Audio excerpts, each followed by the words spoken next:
chats.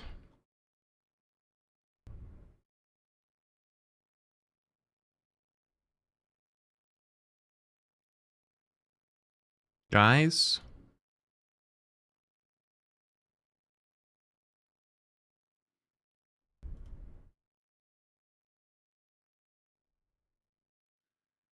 It apparently has been a very long weekend in the Rivals community. I was off streaming Overwatch OWCS, grinding away my droppies, and I knew things weren't going too hot this past week already. But it seems like things were way worse than a lot of people realized until this weekend, or this past week especially. People really started being like, hey guys, the game doesn't feel good. Stuff's going on. Cheaters are everywhere. And if you haven't seen, there's a lot of people that have been talking about it. Is brave you to hop on Rivals with the cheater epidemic shit? Well, that's what I'm here to do. Because last time I was here, I was a little sad I never got to play the Dino. Dino's getting banned every game. That was what I was enjoying the most. And also their drops have been really bad. It's been no secret for a while that Rivals puts out content probably faster than almost any game, but it's Twitch drops for its Ignite tournament, just the game in general, just like very lackluster and compared to other games. And it's something I feel like Rivals could have been able to do for a long time, but they just kind of either refuse to, or maybe they just don't actually end up caring as much about it. Sorry, I had loaded in, but don't worry, I'm not gonna be in this training range for too long. I'm gonna start showing you guys some stuff. Oh, it's still a black screen? Lovely. We're off to a hot start today. The reason why it's a black screen is because I was playing Overwatch, so it's on my Overwatch scene. And it's really sad, because I have played these games before, and I really do love a lot of the good things that Rivals does. Like, Rivals puts out content faster than almost any game I've ever seen. They respond to things very quickly, and they even responded to what I'm going to talk about today already. They've already responded. They seem very in tune with their community, and they seem to like really want to have the game thrive and succeed. But I'm a little nervous, and I haven't even read it yet. I'm a little nervous because I already saw the title of the post, and what I'm going to be looking at is they finally addressed all the cheaters that people have been talking about for the last few days. Honestly, I was telling Retro, I'm like, damn, we should do some spectating cheater. Apparently, they're fucking everywhere. But the reason why I'm nervous about it is because I'm slightly distrustful of, like, is this going to be a consistent thing in the future?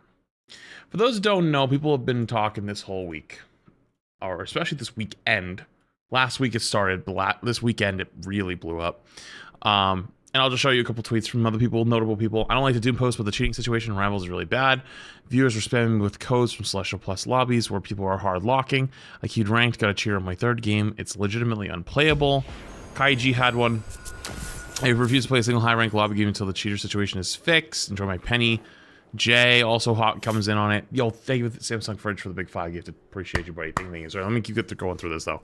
As a small figure in the Rivals community, I feel like I have to speak about the cheating issue, bring more light to the topic. Apparently, cheaters in the game are deleting the anti-cheat feature. Rivals claims that this is not true, from what I have already read, but like I haven't got that deep into it, so we'll go there in the future. And hacking without consequence in the games. It hasn't happened to me yet, but a hacker did go by the name Evil J3 and ruined a few streamers/friends' games. Can we maybe fix this with a better anti-cheat system, or maybe even a working one? Namely, as Rivals, President of the United States, LeBron James, and Kim Kardashian. Great job. And I also grabbed this clip. I didn't listen to it with sound, so I'm just going to show it without. And it's like, the current state of Rivals, we agreed to draw because there's a cheater. And it's like, Well, first off, welcome to Overwatch. We did this for years where everyone learned how to like just draw out games and waste the cheaters' time because like, you know, it's the only thing you can really do to fight back a lot of times. That said, though, it's not even just that.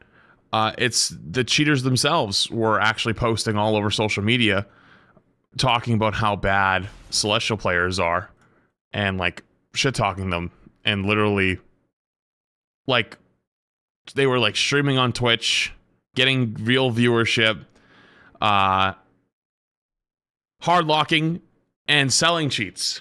And I'm pretty sure in the replies of this tweet is a cheat provider that's like talking about like, oh, he got the cheats from us. And he's like, nah, I didn't get them from you.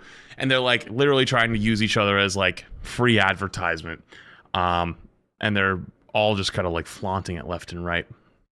I have this one from Rao too. I've known Rao a long time, but this isn't part of this cheater thing. I'll come back to it.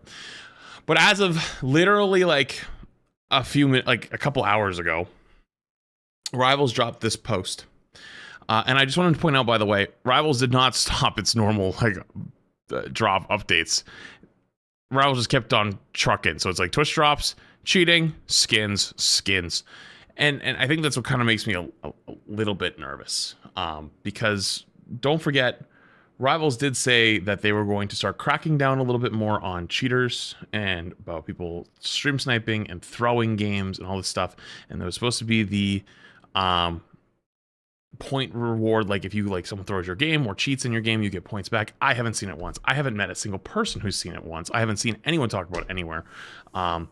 And I'm worried that Rivals has gotten very good at telling us what we want to hear, but we don't actually end up seeing it, you know? And I'm very much like an action speak louder than type of person. But this is obviously good. Let's read it first. Penalty announcement, 0 tolerance on cheats. Hi, Rivals. Recently, our telemetry detected the following detected... Jesus Christ, I can't read. Recently, our telemetry detected that following the weekend update, a faction of rogue players began promoting and deploying unauthorized third-party enhancements. This blatant disruption of our fair battlefield has sparked widespread concerns across the Chronoverse. In response, our security teams have initiated an immediate targeted purge. Maintaining a fair and honorable arena is our primary directive.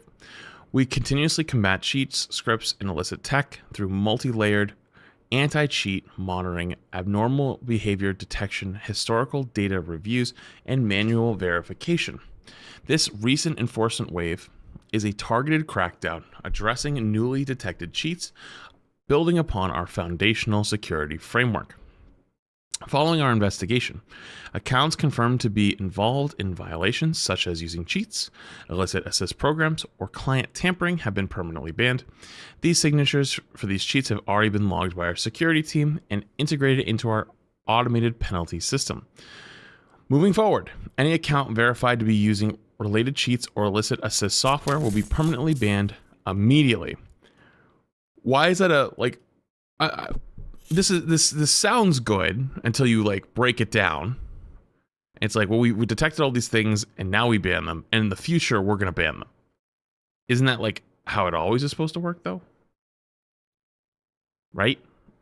Like, the only thing I could think of is that they had a ban wave. So for those who don't know, a lot of companies, especially like video game companies, when they're doing cheater bans, they do them in waves. The reason they do them in waves is because, let's say they detect someone who's cheating, and then they wait like 2 or 3 months to ban them. The reason they do that, and they do them all at once, is because it makes it harder for the cheat provider to figure out what update tipped off or at what part of updates did the game manufacturer discover how their cheat works and ban it, right? It's basically always a tug of war. And so what I perceive from this is that they had already flagged a lot of these accounts and were waiting for their next ban wave. But regardless, though, this is just how it normally works. And I don't see how this is changing it, realistically. And I still haven't seen anybody get the compensation points back. So I'm like, well, this just seems like the way it's always worked. Like, this doesn't seem like anything new. And honestly, realistically, it shouldn't be an account ban. It should be a hardware ban or an IP ban at the minimum. And the reason why it should be a hardware ban is because Rivals is a free-to-play game. You can just spam accounts. What stops you at that point? You lose your skins? You know? Keep reading? I know, but like, we're going to get through everything, but I'm still going to talk about it as we're going. This is the point I'm making about this still stands. For severe cases involving repeated violations, organized distribution, or penalty evasion, we will implement further restrictive measures as necessary. These include but are not limited to account bans, device bans, and IP bans to continuously safeguard our fair gaming environment. So if you cheat once on one account, that's okay. But if you do it multiple times, now we're going to do something. Is that smart? Is that a good idea? I don't know. I don't know about that. For full details and the complete list of affected accounts, please visit this website. I heard there's a huge list of accounts on here. It's actually crazy. We'll get there in a second, though. We urge all Rivals, do not download, purchase, or distribute or use any cheats, scripts, game modifiers, or illicit third-party tools. If you believe you were unjustly penalized, you may submit an appeal through our official customer support channels for review. Thank you for standing with us to protect the Chronoverse. If you spot a suspected anomaly or cheater in your matches, report them immediately. We will continuously level up our anti-cheat arsenal to ensure that true skill, not forbidden tech, reigns supreme. So something they changed about the report system a while ago that I really don't like is you actually can't type in there anymore. So like, for example, if I reported somebody and I'm like, I can give you good info. I can tell you at this spot, like 1307, 1309, and 1312, like boom, you can actually see it hard lock instead of watching the 26-minute long match. You can't do it anymore. It's because people were typing bullshit, but it's like, okay, but now it's just like, if it's bullshit, just fucking disregard it, right? If it's manual review, a manual review person can look at it and go, yeah, this is just dog shit, and move on, right? So, like, I understand people are just typing dog shit on it, but like, aren't the systems supposed to be, if the systems are supposed to be taking action on people's accounts, right, for throwing and for for cheating and all that stuff, shouldn't the system also be smart enough to understand that if you're just filling it with dog shit, it's like whatever, you know? You can still put explanations in the text box. It's just for the negative behavior category that only asks for the replay ID. Is it only that one? I thought you couldn't do it in any of them. I think you can only put in the replay ID, at least from last time I checked it.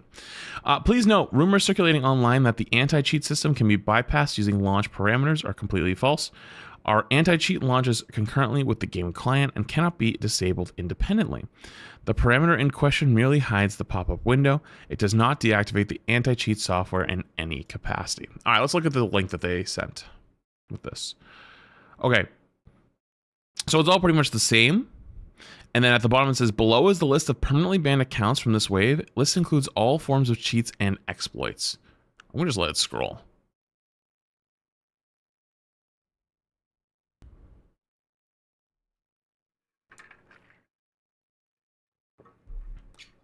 I'm noticing a lot of bronze in here. Do you guys see a lot of bronze? Grandmaster and bronze seem to be the two that stick out the most. How long will it take? I mean, I can make it go faster.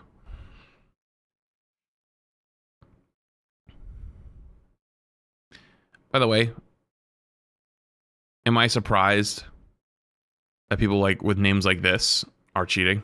No, not even a little.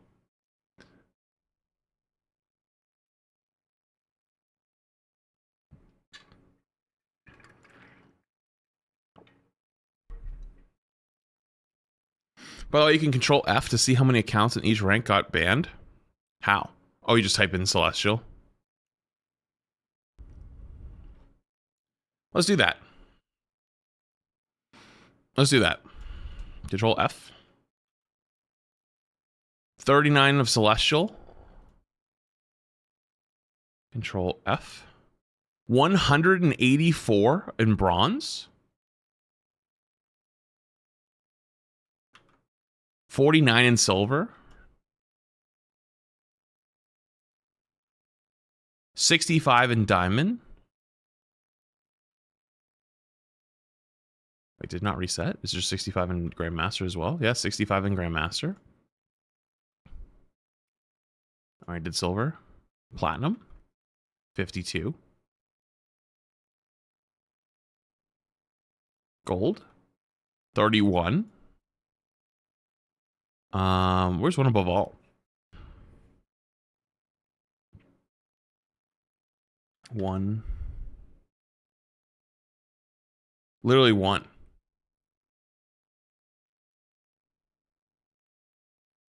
Below is a list of the accounts involved in severe violations from this wave.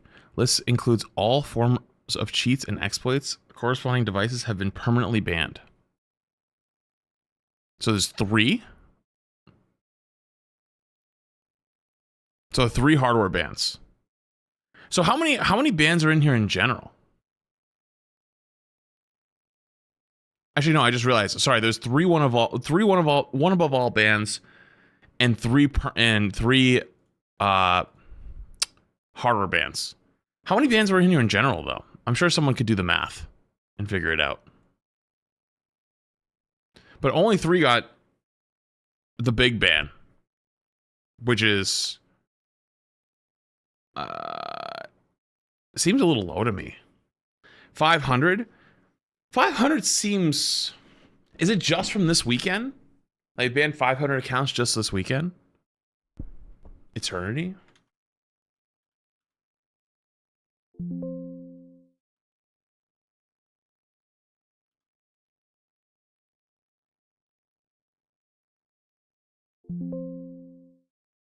Is it just nothing for Eternity? Oh, it's early in the season. There might not be any Eternities. It's just one above all. Yeah, okay. So there might not be any Eternity right now. Eternity doesn't technically exist. So Eternity is after Celestial, but one above all is top 500. So because there isn't 500, more than 500 players in Eternity right now, it's probably partly Celestial. So yeah, okay, that makes sense.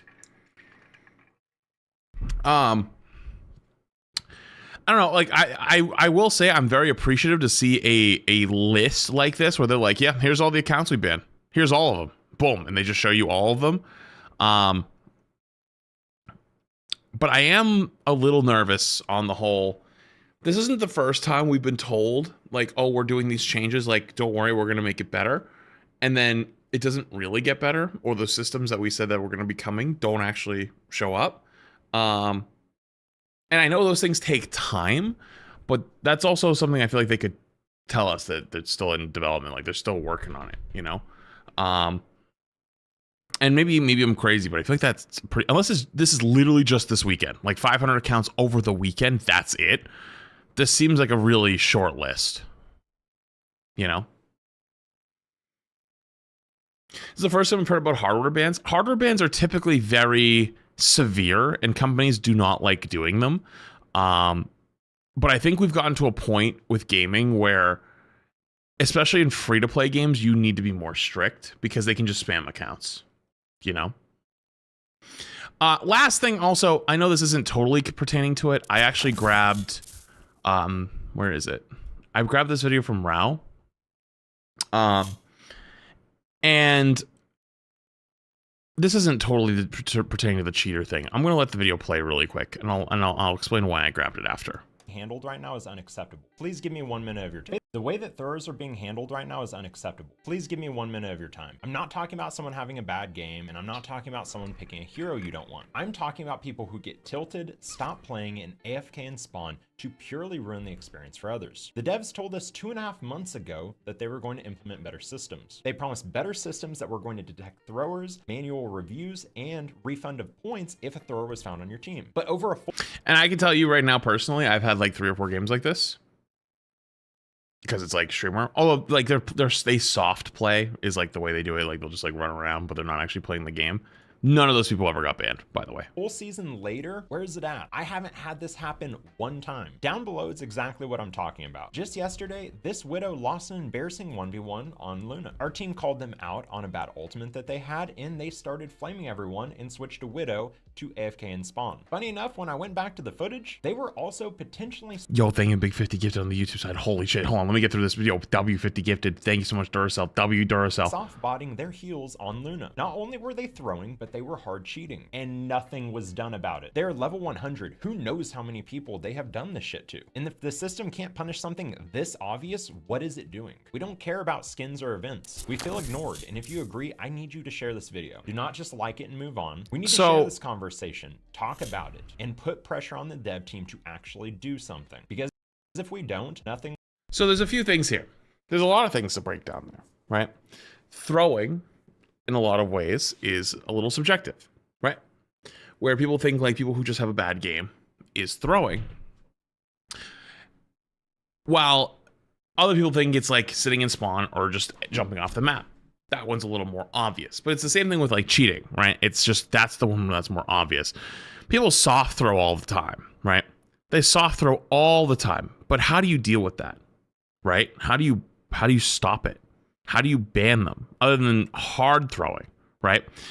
And I don't think they're all getting manually reviewed, considering that we now have the PlayStation numbers. Millions of people play this game every day. Not millions of people every day, but like millions of people playing every week, considering you have Xbox, PlayStation, and Steam with its concurrent. So millions of people are playing a week. Like, I'd say probably millions. Yes, this PlayStation release that it has like 1.56 or something million players like a week playing Rivals. Now, if you take that just PlayStation, you also have Xbox, right? And like, so we can say that the game is much bigger on console than it is. Also, I think I just realized, I think I didn't turn my ads back from yesterday. Hold on. I was running OWC yesterday. Oh yeah. Oh my God. You guys were getting fucking pummeled. Oh God. Apologies. Sorry. You guys were getting fucking pummeled from the ads from the last one. My bad. They're fixed now. That said though, yeah, like throwing is a problem, right? It is an issue. But there's another issue as well, and I'm not really trying to pick on Rao here, but I do see a lot of videos from Rao. I'm not trying to pick on him. I do like him. I met him in like Apex years ago. There's very rarely any good content coming out of Rivals these days, and you could say for good reason. Why would you even? There's not a whole lot of good to talk about. I personally sort of disagree. I think the Dino was a great opportunity. I saw a couple cool ass videos like on TikTok where like people were recreating like Godzilla fucking edits for like Dino highlights. Fucking sick, right? Ignite's been fun. Well, guess what though, right? You could say Ignite's been fun. I didn't watch any Ignite personally. One, because their drops just suck. And it really, because I'm so sick of like the drops being so bad for Rivals at this point. And two, don't forget, the week the Dino released, every pro player was on Twitter and on Reddit talking about how fucking dog shit the game is with the Dino. Immediately calling for it to be nerfed. Like, into the ground. Don't get me wrong. The Dino was fucking strong. If you want to ban him in your game, sure. But like, we can't have nothing, you know? And the reason why I talk about, like, I don't think that's not a good sign. That's not a good sign that, like, everything is doom and gloom, everything sucks, and we don't really ever appreciate the good. And this is a good opportunity to, well, this is actually bad. Cheating is actually bad. And throwing is actually bad, 100%. But there's also not really a whole lot of good either, you know? And I think that a game that's like more casual, like Rivals, already has a bit of a bad perception from the outside for its community. Rightfully so, in a lot of ways. But you can fix that, right? It can be fixed. It takes time. But also there's a lot of people that probably will never come back because they don't want to like load up the game again, get flamed on day one, trying to play a new hero for fun, and then go, all right, I'm just never playing that shit again. You know? Like, there's no reason. And you can't get them on the competitive side. You can't make them hardcore because, well, first off, on your competitive side, the game is inherently in a lot of ways not competitive. 2, the Ignite side doesn't really do what it needs to do to bring people in or new people in. And 3, the balance of the game is a little all over the place, right? You have pro players that say every character under the sun needs to be nerfed. And to some extent, they're fucking right.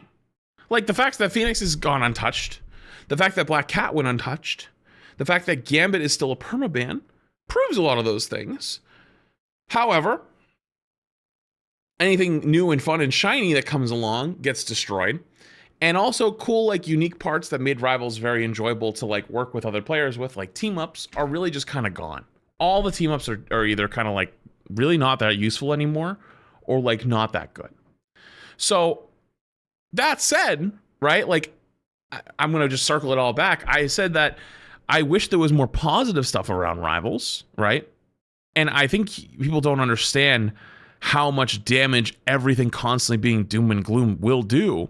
Because in a moment like this where doom and gloom is required, it is good to call out that the game is being run rampant with cheaters. It is good to call out that nothing is happening about throwers. It is good to call out that it seems that we were promised that there would be like compensation points when people throw games or you face a cheater, right? You get points back, you get compensation. Like the game goes, hey, like that wasn't your fault. Someone was cheating, our bad. We'll catch them next time. Here's your points back. Those are good things to call the game out on. But it's always bad now. It's always, everything sucks, everything's bad, and there's not any good. And like, I think we had a good opportunity for some good at the start of the season with the Dino. And I think I just want to check that I think we're kind of ruining our own stuff a little bit. With like at the time we had something fun that comes along, we immediately go, this is broken, this sucks, fuck you, we need this nerfed in the ground, oh fuck it, we need to permaban it, and now he's just permaban every game, and also it's just not that great. It's because about engagement. I understand, trust me, I've been in the game for a long time, I know how engagement works, but like that's what I also mean though, where you can farm that engagement into the ground, but that well will dry up. The well will dry up at some point. You just don't see the bottom of the well yet. And I'm trying to tell you, stop drinking from the well or stop pulling so much water from the well as fast as you are, because you will run out of water. It will happen. It needs to be sustainable. And for moments like this, where genuinely you do need to call out these bad things, it almost invalidates how serious it is, because it's like everything is bad. Everything is shit. Do you get what I'm saying? Anyways, point being, I really do hope Rivals actually steps up a little bit more with the cheater stuff. I hope they step up more with the thrower stuff. I hope that if you heard me talking about the drop stuff in the past, I really hope they start leaning in and actually supporting their own community more, because like I know what the budget looks like for sponsors. I know what it looks like. At the start of every season, they pay big money to bring every streamer in under the sun to come play the game, and I've been keeping an eye on the numbers. I see the viewership numbers. It's getting lower every season, just by a little bit, and it's good to bring new big names in and bring in, you know, giant streamers that play other games to come in and like show people the new season. That is a good thing, but they're not investing in their current creators either, right? And one of the best ways you can invest in your current creators is, for example, drops, because then people that actually support the game always know, oh, I can go to so-and-so creator, or I can go to so-and-so creator, or do whatever. Or for Ignite is another good example, getting people in the door with Ignite, right?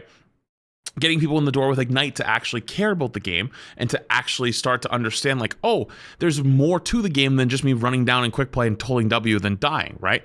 Those are all good things you could do, but Rivals isn't doing any of them at the moment. They're just kind of like stepping on the gas, more skins, more content, more skins, another hero, more skins, a cool event, but like it wasn't that good. Like the Loki event is a good example. Step on the gas, more skins, you know what I mean? And I'm like, we have to take care of the base. We're a year and a half in, we have to start taking care of the base of the game so that the rest of it can grow. And this is a good example of taking care of the base. Does that make sense? Cool.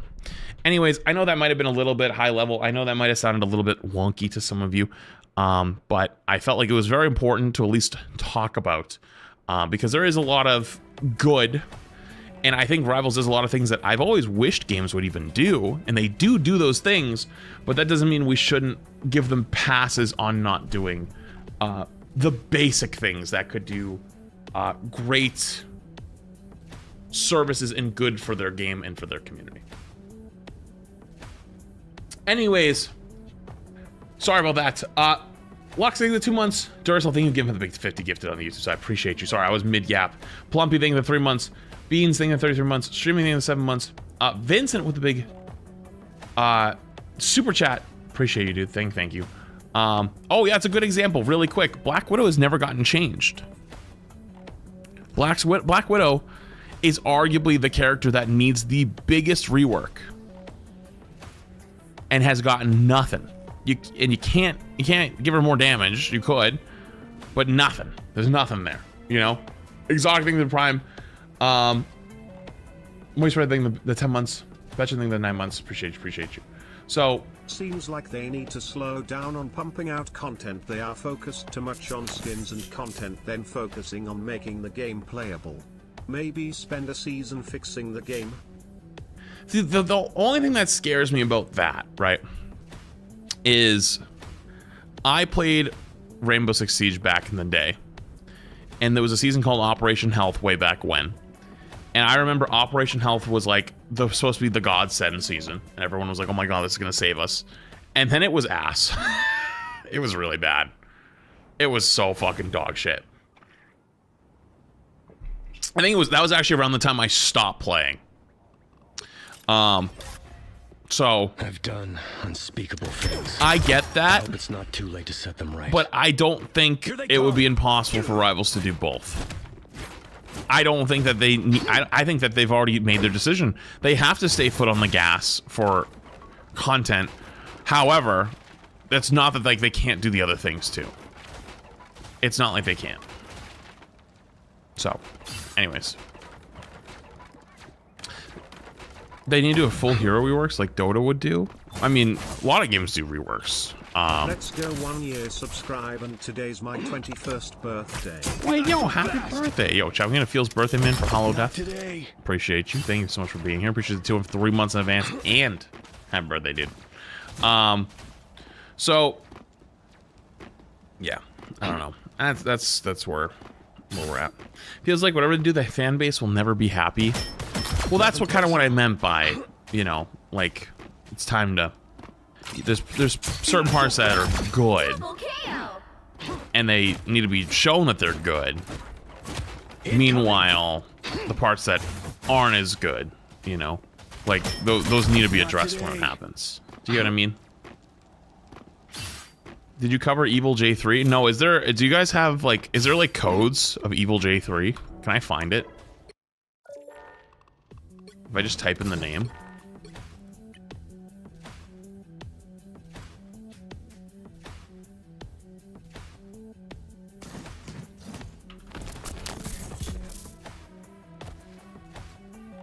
Is it this guy? Nope. Or he's banned. I don't know.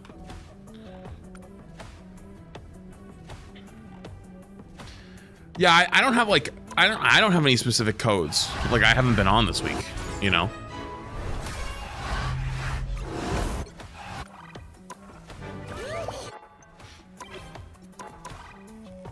Let me see.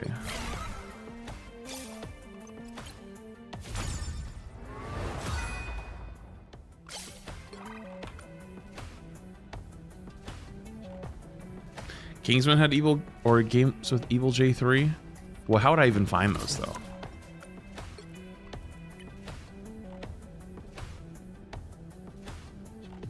He doesn't he have another account? What's his other account? I forget what his other account's called. Hitscan. Wait, is it not?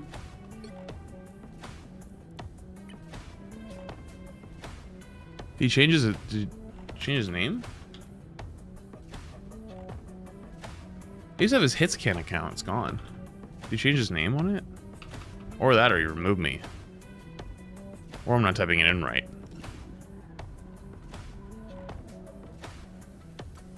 This one?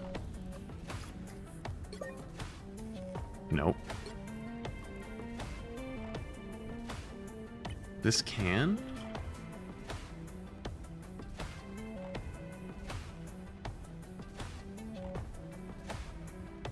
I don't have him.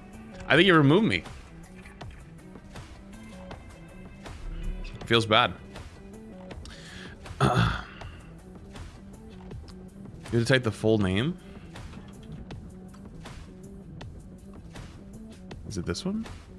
It's GM1?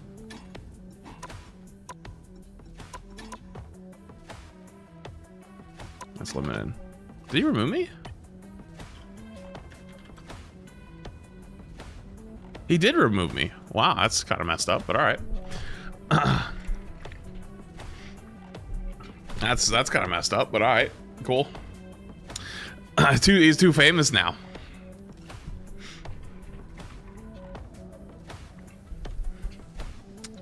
To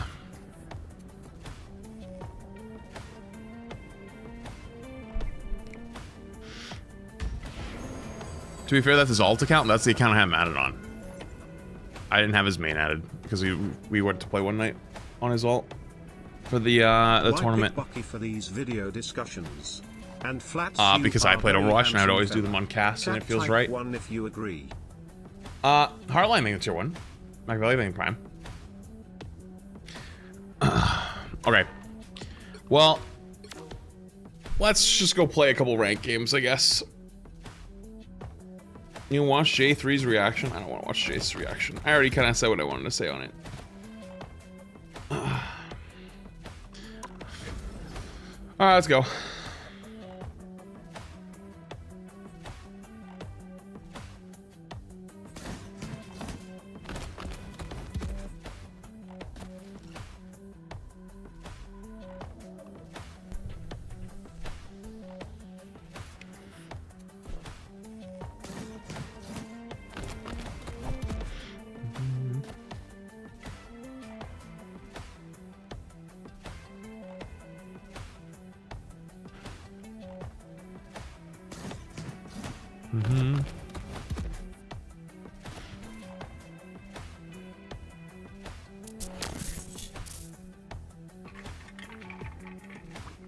It's well in 15 months. Appreciate it.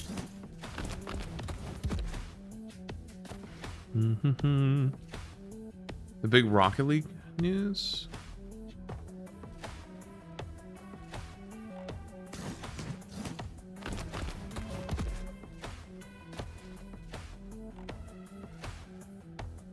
Is that what you linked me? Rocket League, a new era? What is that?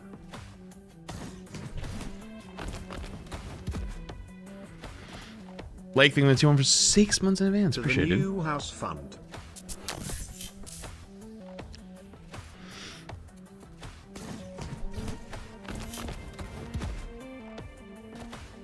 They're updating Rocket League to Unreal Engine 6. It'll be the first game on Unreal Engine 6.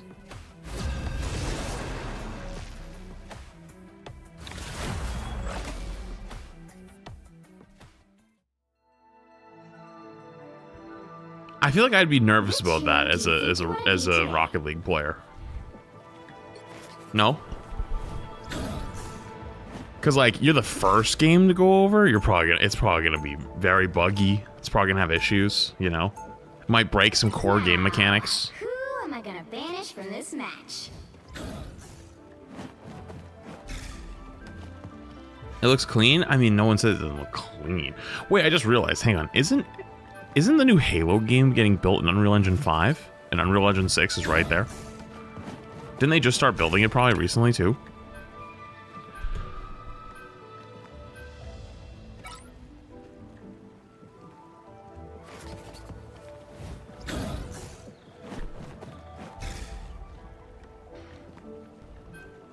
Am I gonna actually get a Dino game? No way.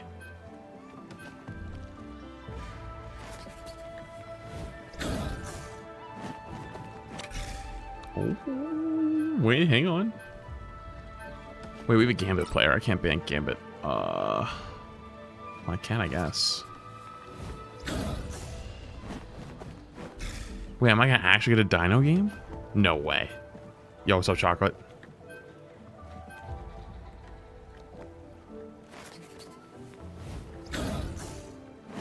It's a partial proprietary engine for the game and UEFA an update for the game, meaning custom need a games, top-notch modes and team to maps win can be this made one. in-game. It's Wait, being what? made in-house, and you have to remember Rocket League is owned by Epic Games, the creators of Unreal Engine as a whole, so it should be heavily optimized. But currently RL is on UE3, which released in 2003. It needs an update kek. It's on Unreal Engine 3? Really? That's crazy, actually. Uh-oh. Guys, we have Luna Ultron, triple DPS, solo Dino. We might be dead. Round one, go! Guys, it might be over.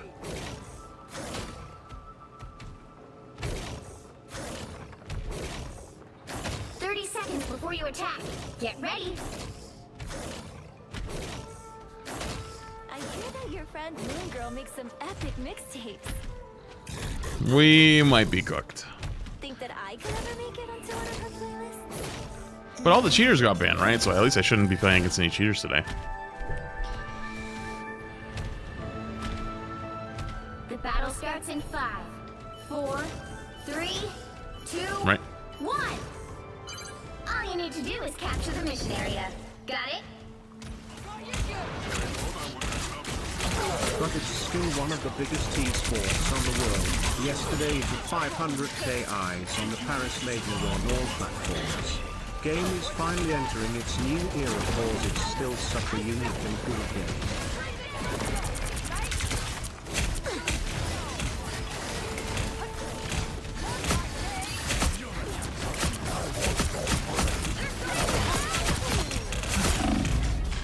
Oh.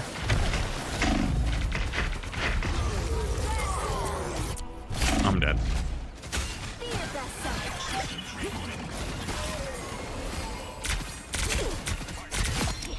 Wait, my Luna's crazy. Come on, devil. Let's ride.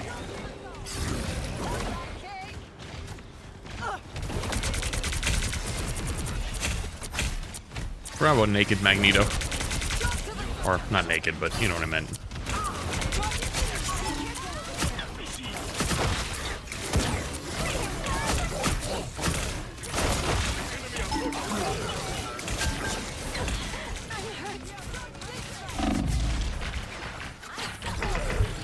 Dude, I'm just a big fat dino. I can't just stop getting shot.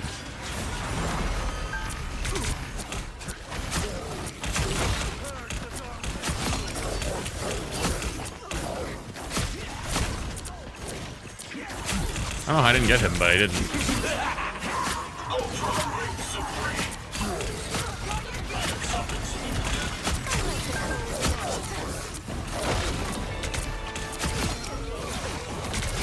Double KO!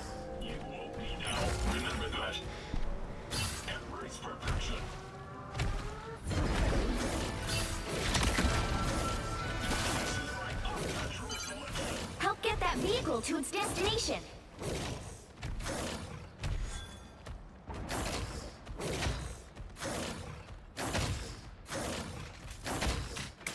Come on, devil. Let's ride. Here comes the hole. Need some help.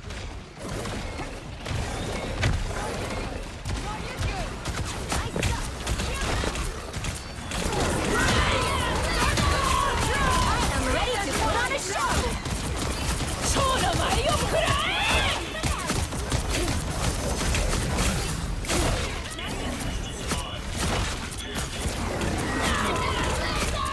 Uh-oh.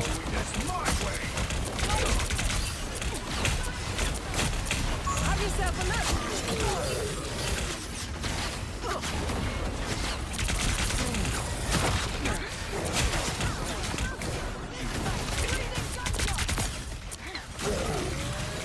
Ow. Chomp. Keep going!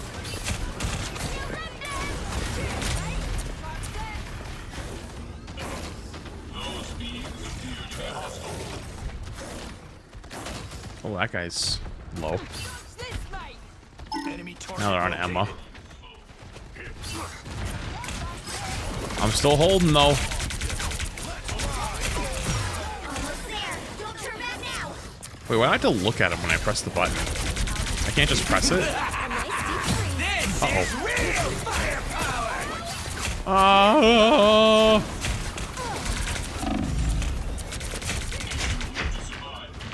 I'm dead.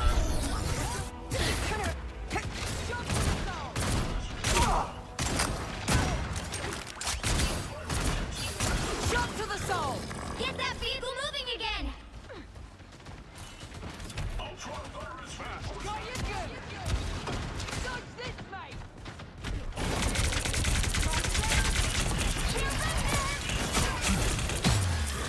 Ow.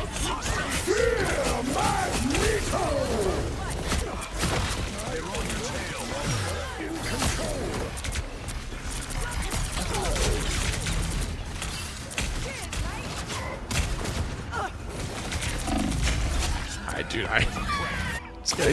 I'm just getting headshot constantly because there's no other damage reduction other than me. I'm doing this my way.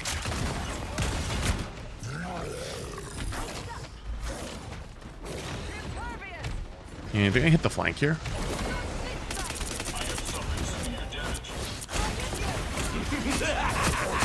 This is real firepower.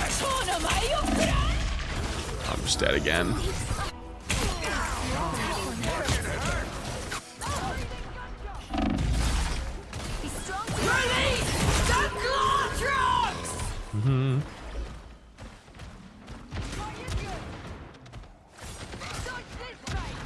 Here we go again.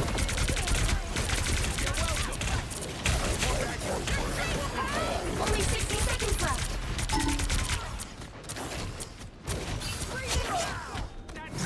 Nice. All right, it's time. Oh! Vehicle moving again.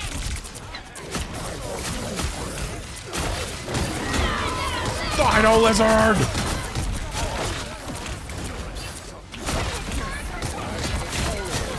I am ready to put on a show. Down to 30 seconds. Aww. Reached a checkpoint. Keep up the momentum.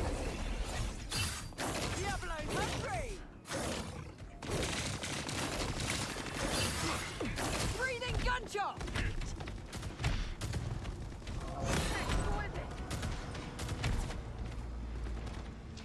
Watch this spot. Okay. Here comes the hole. Release the Glotron! They're sneaking in from behind.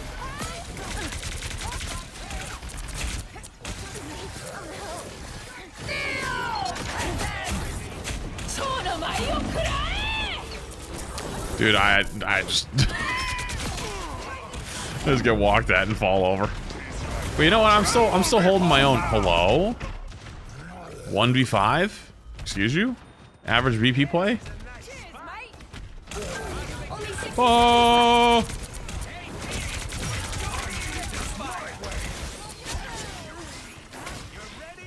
These ults are interesting. That's it. Don't let anything stand in your way.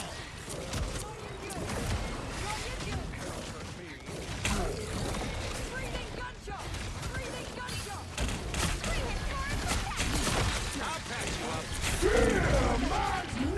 I'm dead. 30 seconds. Dude, our ults are so late every time. Like, I don't know what to do, man. They keep, I'm doing everything I can on the solo dino, man. I'm trying. But at least I get to play the dino, so you know when, silver linings. Final 10 seconds. So close. This is your big chance.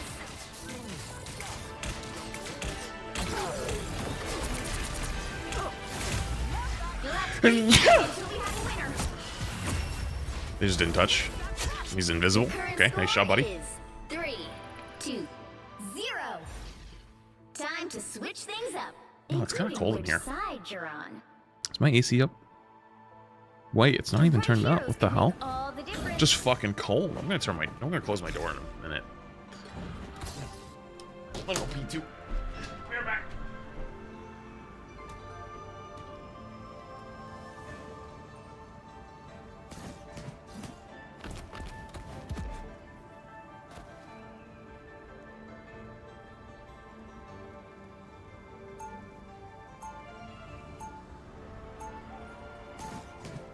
Round 2, go! Got you good.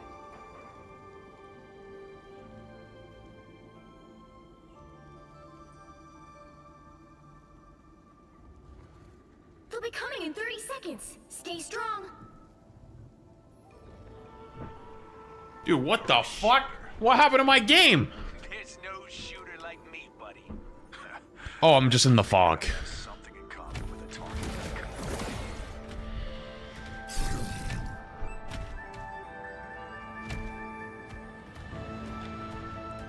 The battle starts in 5, 4, 3, 2, 1. You have to stop them from securing the mission. They're on triple area. support? Lovely. Prepare yourselves. My aim is true.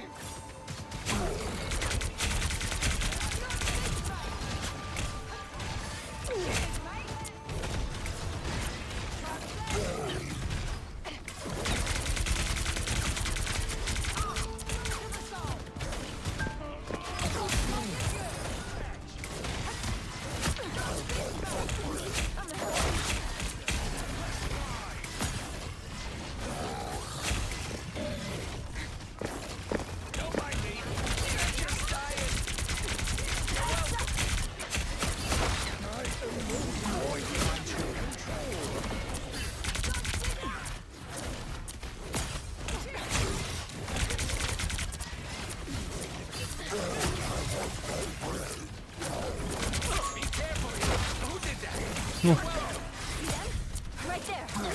Almost grabbed him in. Struggling in 12 months.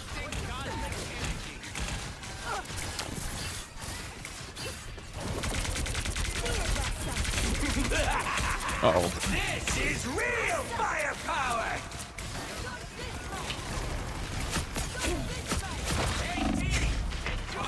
We are undefeatable!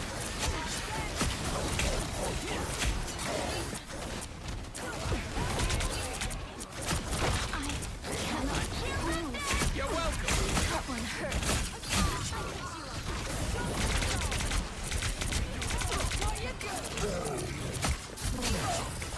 Got him.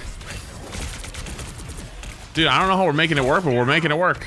Fucking hurt. Diablo's hungry. You're welcome. My aim is true. Bogey's incoming. Come on.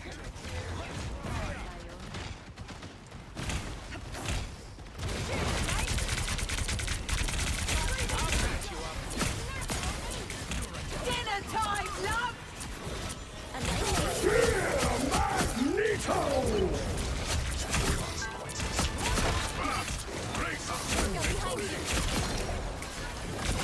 Double KO!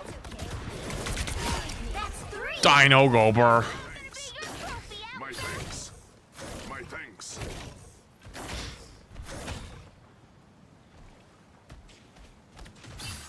I can't grab the pack.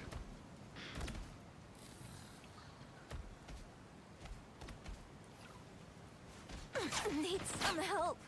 Diablo's hungry. Wait, Only 60 seconds left. the hell long have they had a magic? It's 1 in 6. To the soul. Someone stretching the bad guy. Those guys are about to shoot at us. How long has that guy been there? I gotta make another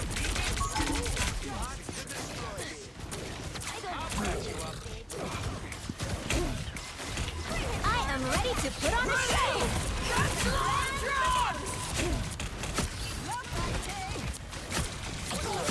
Down to 30 seconds.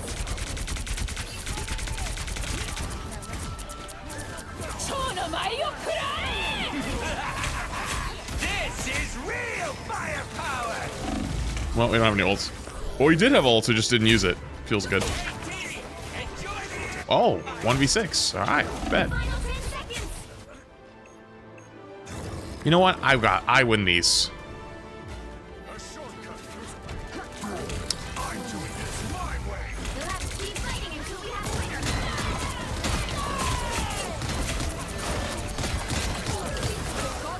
No. A little low. A little low. Behold, that child! I grabbed her, but no.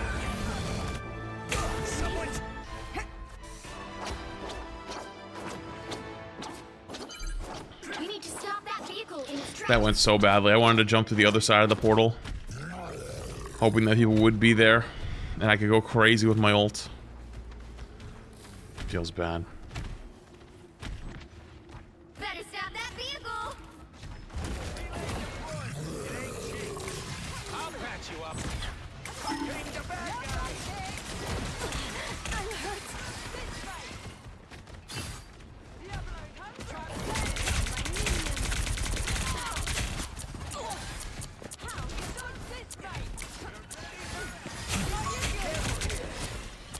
Turn around, quick. They've made it halfway. Stop them. I like it cold.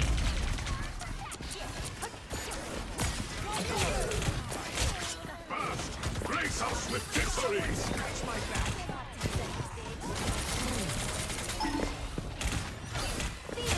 Nope, I'm out of here. Goodbye. You're welcome. He's stuck. Is Rogue good? I think Rogue's good when Gambit's in play, but it's been that way.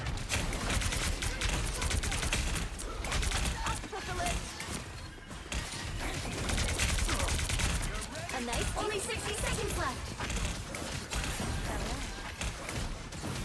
By the eye This is real firepower. thanks for spinning on Prime subs. You get mine every month, sir. Wait, what'd I do? Hey, thank you for 11 months. Appreciate it, dude. Oh, the fact that if you use your Prime sub every month, which is free with your Amazon Prime if you already have it, you can sub your favorite streamer for free with 0 ads?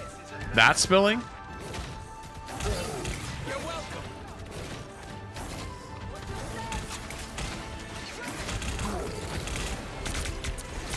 I am ready to put on a show.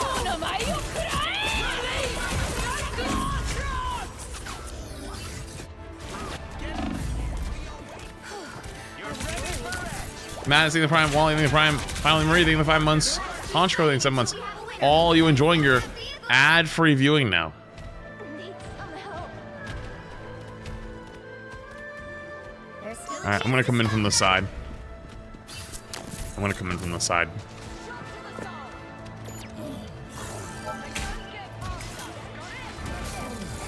Oh! It's Dino time! Oh god. It's Dino time! Ah! My points! That's why I like the Prime running the gifted. 2, 1.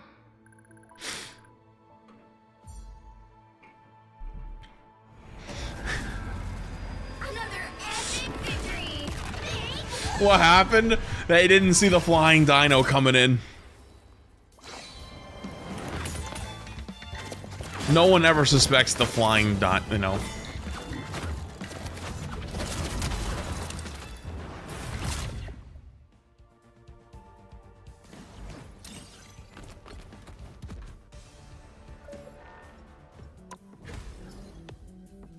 Alright, go in. Yo, thank you for the super chat, by the way. Appreciate it. I go on vacation to my brother's graduation. I get back in my first placement game as our team's Ultron fly through a strange portal at our spawn door off the map. Wait, what?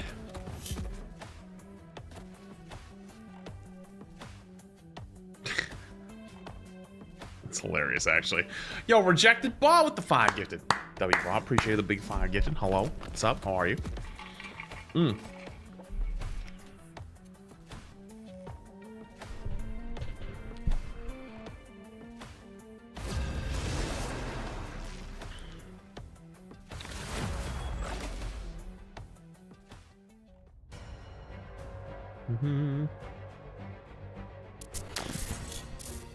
Which Touchy thing, the hero do you Prime. think you want to be today? They're gonna hover to Dino.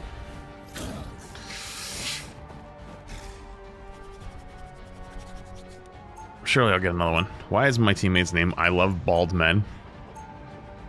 Now, who am I gonna banish from this match?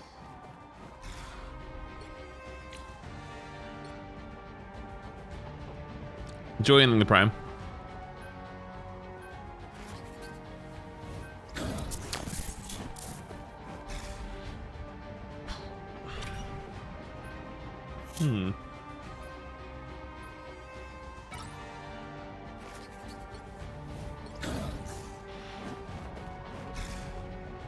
Should we ban Mag as the last one?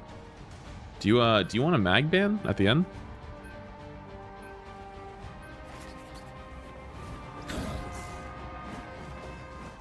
Yeah, we have an Iron Man.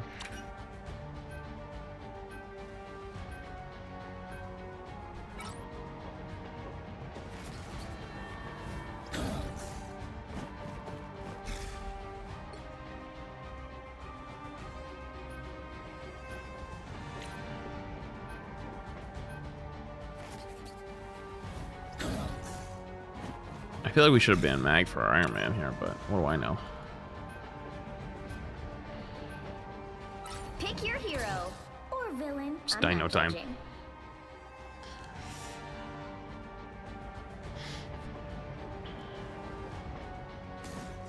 So they have to have a Dino if they ban Emma.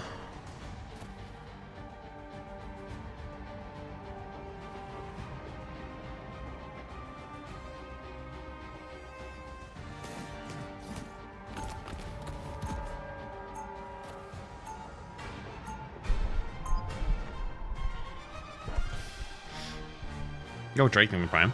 I feel like I'm going to tell this guy to play Thing. I think Thing Dino into or Dino Mag is pretty decent.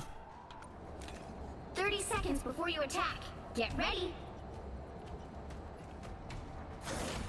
So they're gonna have a Dino. Do you play Thing? Didn't know you could Like- make it any uglier. Nah, not really, to be honest. I play like Mag Emma stream. You do. I know Right. that Earther code. Unfortunately, What's it called? well, you'll be fine. Just try not to get eaten. The battle starts in Open the 5, door, get on the floor. 3, Everybody walk the 2, dinosaur. 1. All you need to do is capture the mission area. Off to a good start. This looks like a gig for the Guardians of the Galaxy. Off to a good start today. Armor's got a lock on a bogey. They have a kitty cat. Enemies got one in my sights. Hulk. Got one in my sights. My armor's got a lock on a bogey. Iron for slow already. Iron for slow. There's a BP going behind you guys. The mission area is yours to capture now. My armor's got a lock on a bogey. Iron one, iron one. Box out TP, let's kill her. I'm Megan. Star's gonna be behind us on you, Raccoon. Dude, Mag is just legitimately food for me. He's back here on me.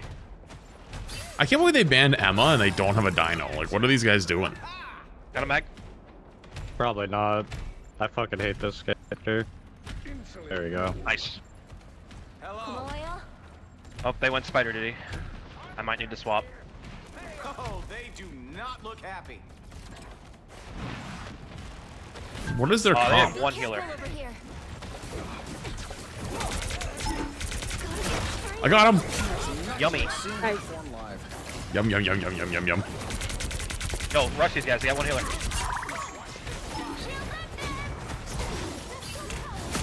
Oh, I got Hulk. Hulk in the back. BP is up here, by the way. I have no shield too. BP behind in our spawn coming in. He's in. Buddy's back. Map's gonna move. We can just chill. You captured more than half of the mission area. Keep going.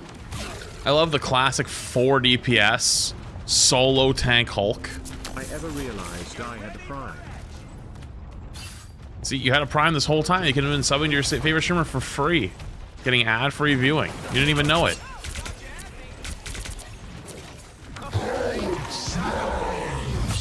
I grabbed him. Worth it.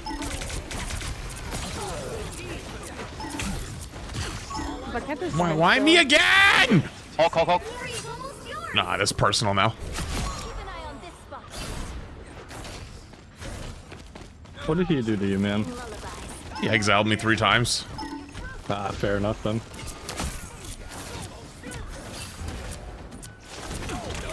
Oh my god, it was a bait! What the fuck's going on up here?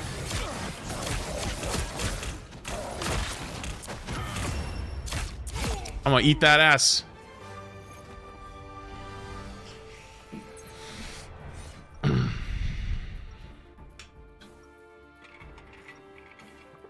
They're actually legitimately running 4 dive DPS, a Hulk, and 1 support.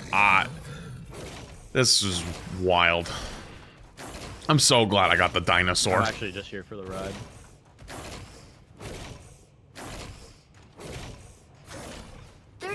Before you attack, get ready.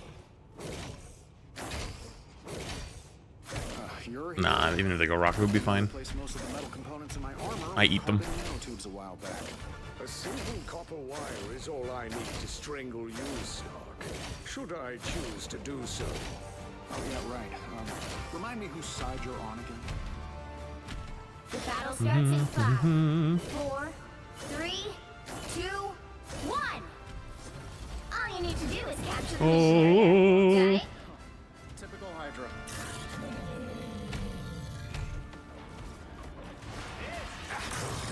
Oh boy. Here they come. Okay. Watch for the pulse flats. He's looking for him. I don't think he can get me. I'm CC'ing him. Oh yeah, that's right. I can't see over They there. can get me though. I'm okay. I have ult. It's dino time. I was back up. Okay, they have a second support now. Or no, they just went Luna. Never mind, I lied. Listen, I thought they had... I thought they still had White Fox, not Luna. I would back up. I'm W keying. You can't stop me.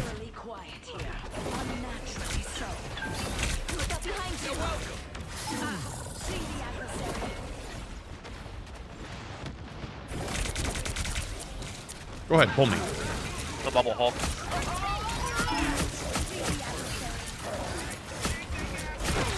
Bitch ass. No dash. Oh god.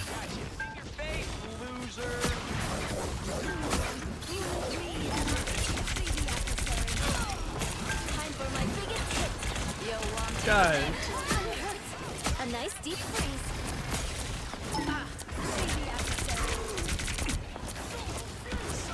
Shit, this Luna.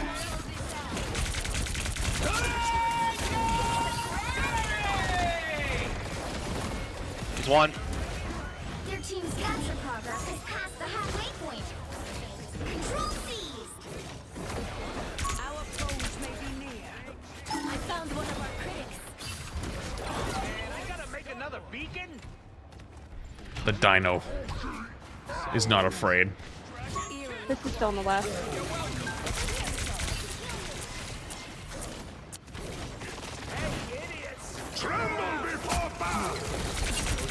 It's done. For one. Oh. Back like at all. Uh-oh. Burning Hulk.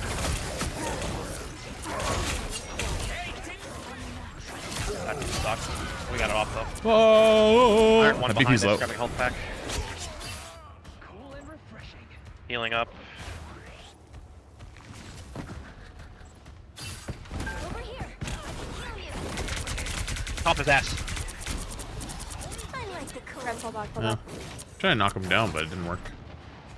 You've captured more than half of the mission area. Keep I'm coming for you. Over here. I unleash the Vishanti's power. At all? Come here, bitch! Where you going?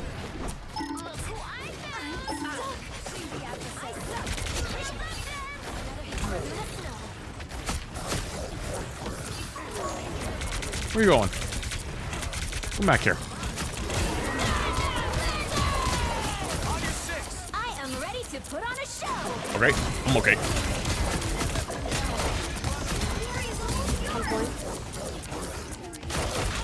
No deflect.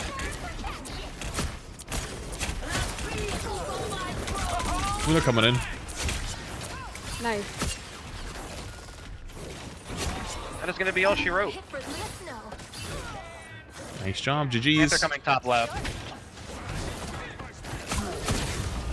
You'll have to keep fighting until we Tremble before! Rumble before! Get over here! Don't mess with the No. GG. GG. Jeez.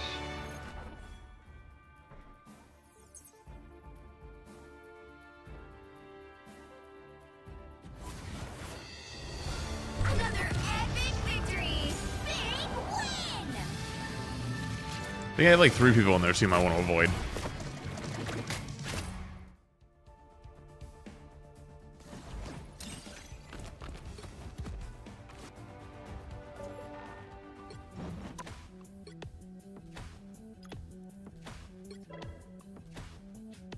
Yeah, let's avoid that guy.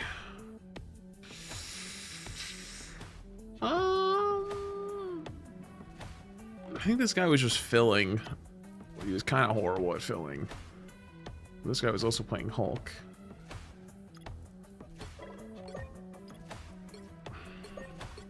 Sorry, guys. Nothing personal. I've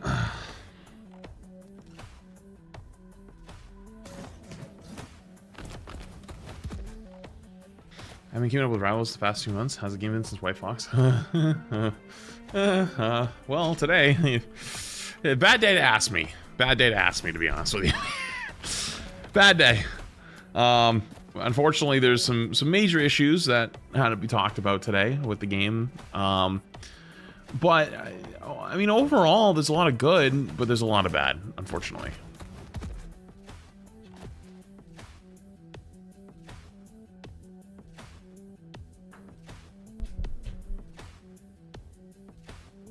Only 3 avoid slots is wild. It makes sense, because the more you'd have, the longer queues are going to be. Especially at like high rank, you know, like there's theoretical situations at like top 500 where, depending on who's on, like how many people are on and they're currently queuing, how the way that like avoids are working, like you might have to wait like 10 plus minutes, 20 plus minutes, 30 plus minutes for a game.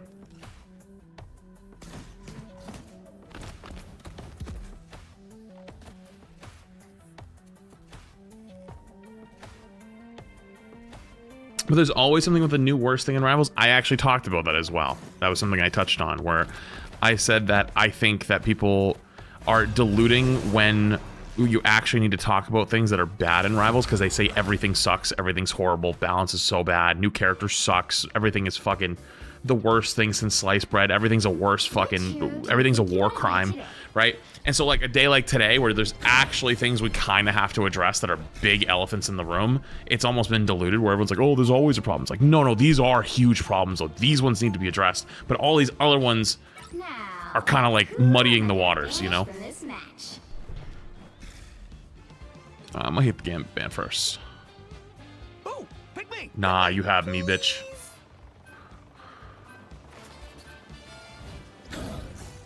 Also, you tried to snitch? I'll remember that. Damn it.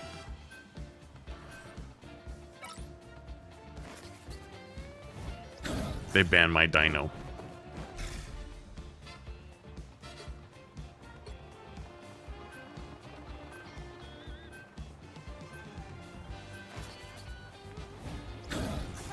Hi. Okay. Are you playing Dino? No, he's banned. Why? They're scared. Losers. Okay. Love you. Okay, love you too. I'm leaving it next to one. Okay.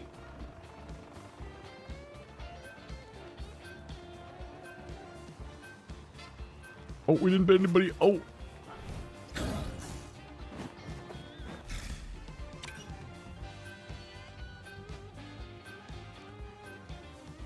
You'll need a top-notch team to win this one. I avoided the Spidey last game, right? Didn't I? Right?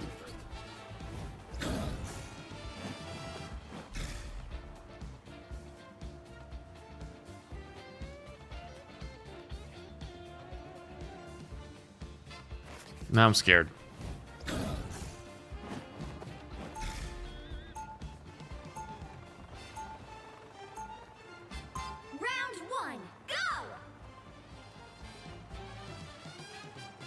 Yo, listen, man. We can play 4 DPS if we want. The moon gives me strength.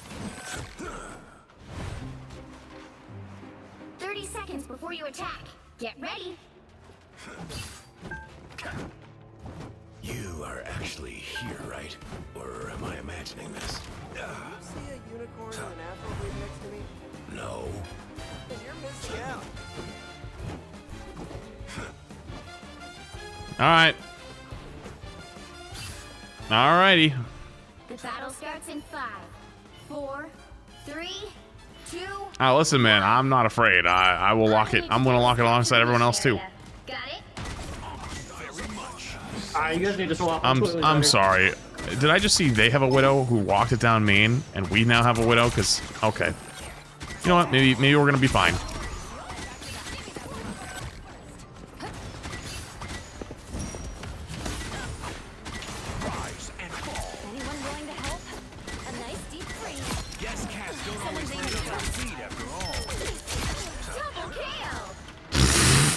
Who needs a meta? 4 DPS? Wait, because they have 3 DPS and a widow. This is so stupid. Oh, the fucking state of this game is disgusting.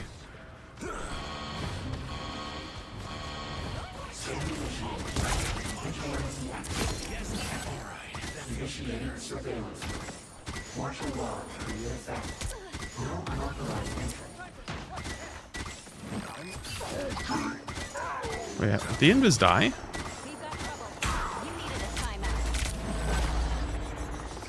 Enemy target located. Ooh. Enemy target located. You're halfway there. Keep going. Thank you very much.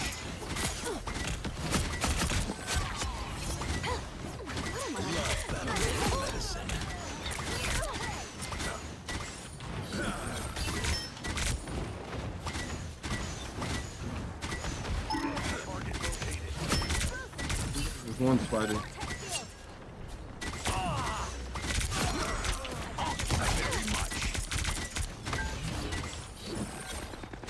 It's okay. Admit it. You need me. We can't keep getting away with this. Well, we're getting away with it, and they're getting away with it. I don't know, man.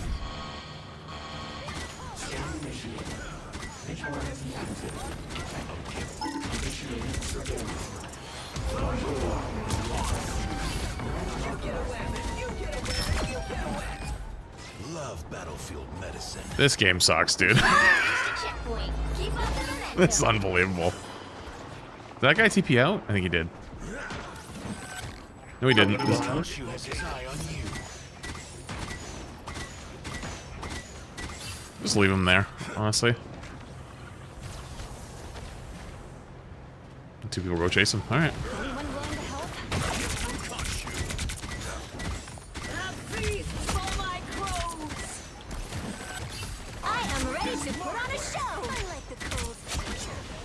Doesn't walk up to save the venom. The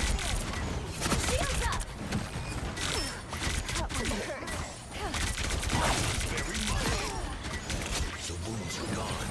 Thanks. Watch out, they're headed our way. No worries. I've got That's why you avoided the 4S. I did. I avoided 4S. Widow player behind? I think I avoided. Did I avoid the Youngs guy or the Shocks guy? I think the Shocks guy was the Hulk player. I think I avoided that guy.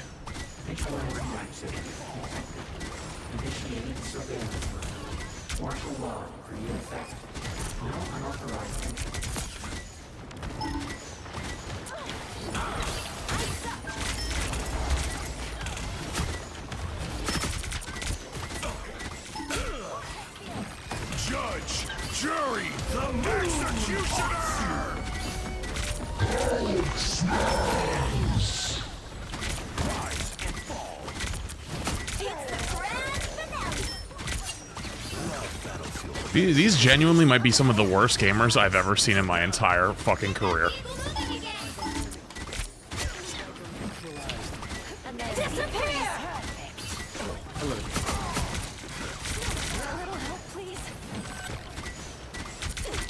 That guy's next to him, 1 HP. I'm dead, probably.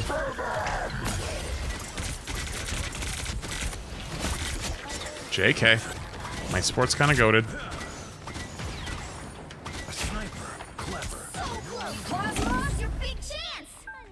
1 HP behind you if you see me. Thanks.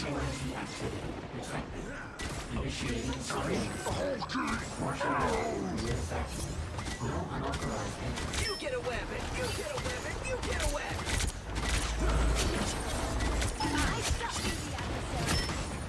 Shields up! Forget how tough Spidey is. I'm 20-0. My hell is 18-0. We're playing 4 DPS, 2 supports, and we're winning. This is unbelievable. Including which side you're on. The right heroes could make all the difference. I tear through the cloudless night. Wait, this guy's name is Peter Parker.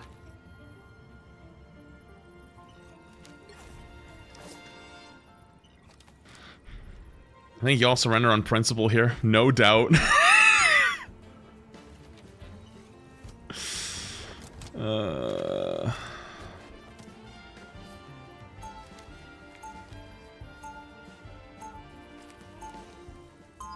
Khonshu has guided me this far. I trust him.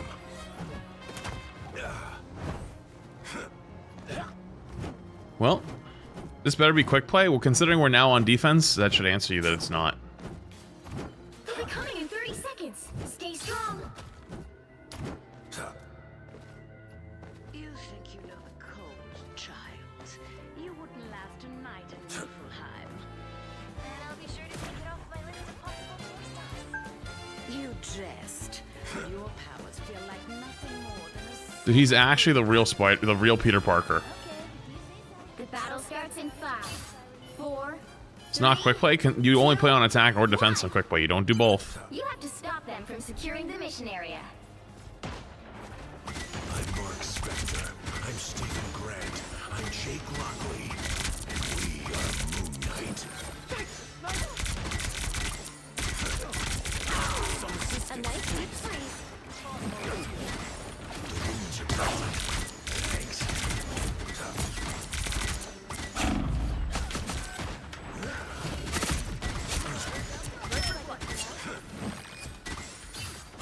Bro, sometimes it doesn't matter what comp you run. Sometimes your team is just fucking butt cheeks. And maybe not even just team, like their whole team. Their entire team is the collection of butt cheeks. All of the butt cheeks on the planet have gathered in one Marvel Rivals game. This is unbelievable.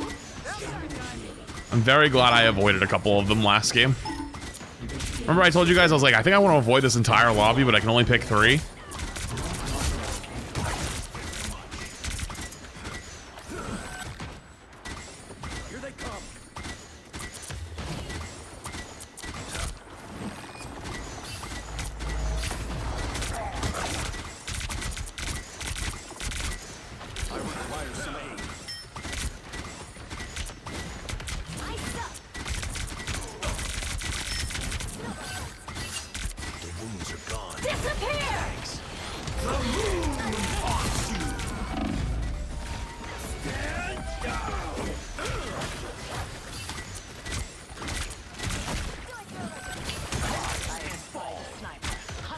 A nice deep freeze.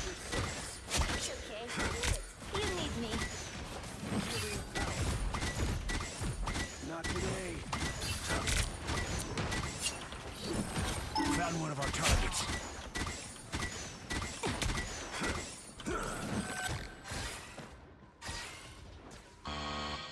A gift from Khonshu. It's too far.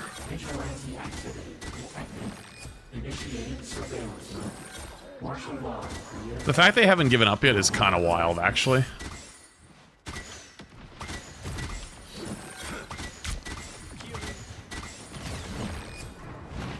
I like the cold. This time I need a gift from Khonshu.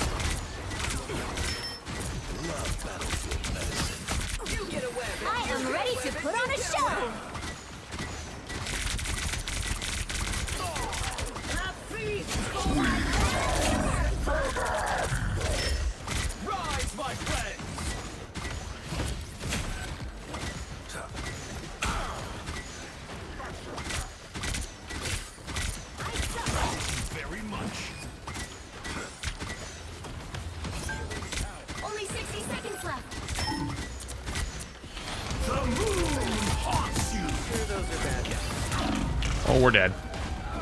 I didn't have an Ankh to stop him. Backline with me, Spidey. Uno. For duty.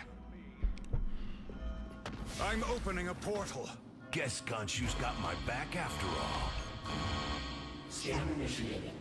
Vigilante activity detected. Initiating surveillance. Martial law. Down to 30 seconds. Alright, that feels better.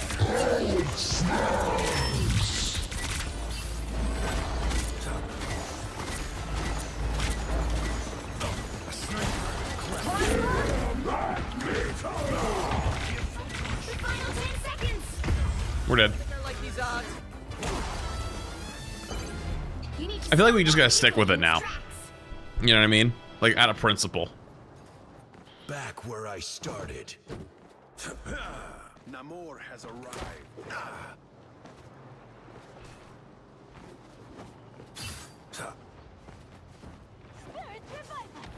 Better stop that vehicle.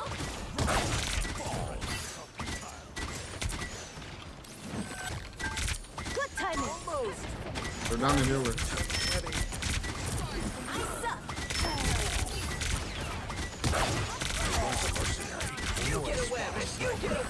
I am ready to put on a show. That one hurts.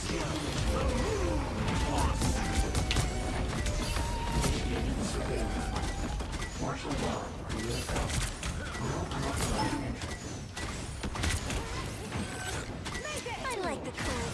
Tagged him with the spider tracer.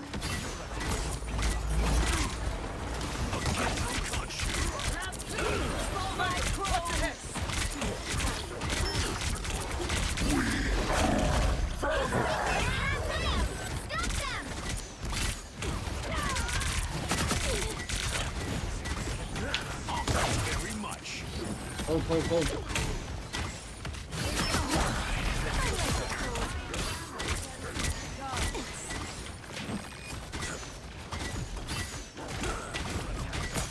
Disappear! Only 60 seconds left.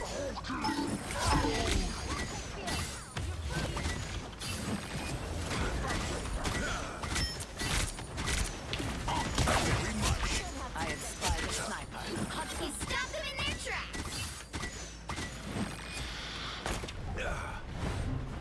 I'm hit. Cover me.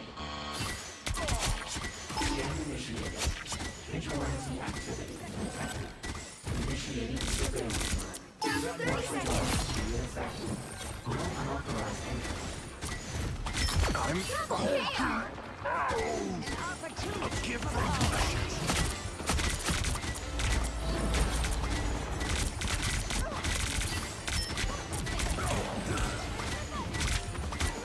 The final 10 seconds.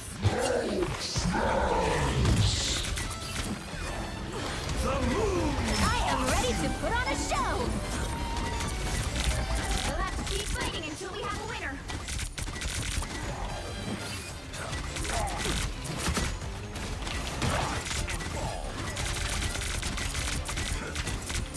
Just gonna try to build one moral for the next fight, even if I die.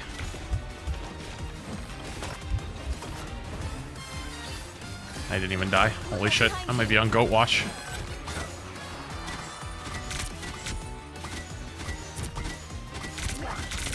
I am the light in the darkness. Go to side, there's only mag.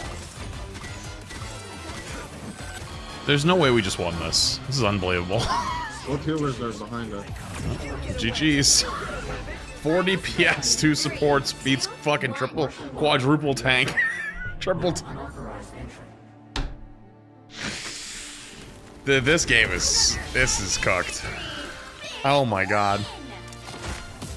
30,000 damage on the Moon Knight.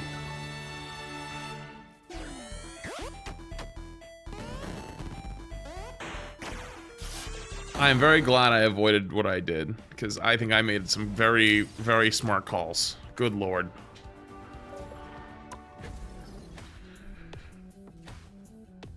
I mean, that was fun, though. I mean, do you think they had any fun?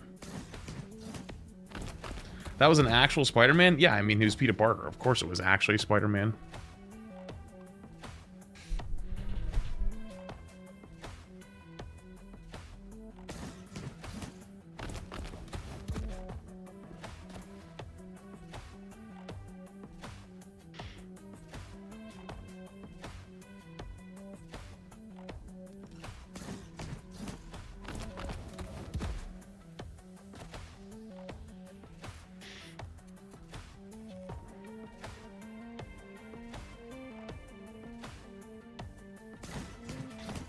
Do I have Lord Penny? No. I don't really play Penny. Congrats, Flats, for ruining his life. Who?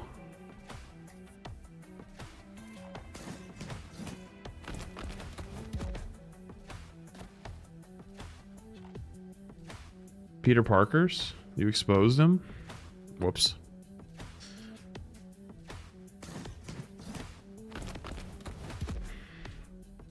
My bad. My bad.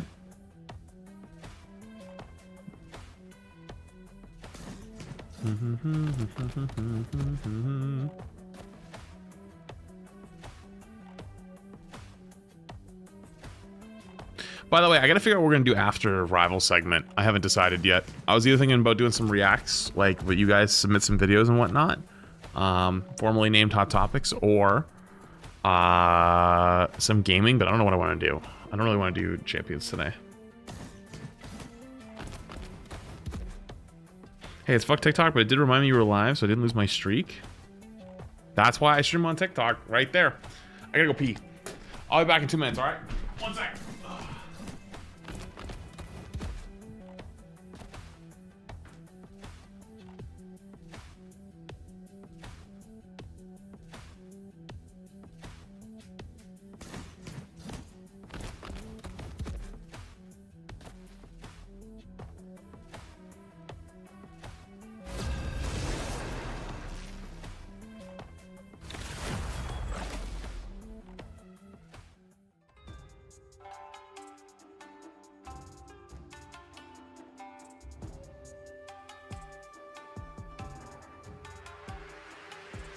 Which hero do you think you want to be today? Oh! Oh! Hover my dino! Hover the dino! Wait, ah! Oh my god! I just fucking slammed my knee against my desk. Oh my god! Finish from this match. Ah! Ah! Ah! It hurt. Oh my god, dude! Why the fuck did I think this desk was a good idea? Oh, dude, this desk is not a normal desk. This thing is fucking solid. If you want to hear what it sounds like, this is what I just banged my knee against.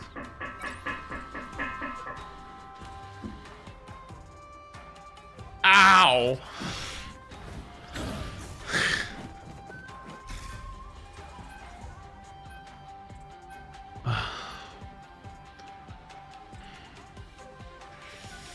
Sounds like metal. It is metal.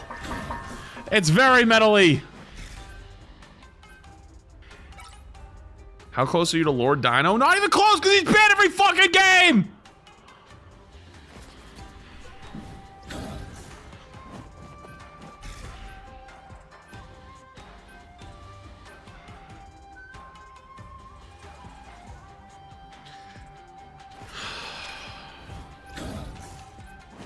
Do you think that's the Peter Parker again? You'll need a top-notch team to win this one.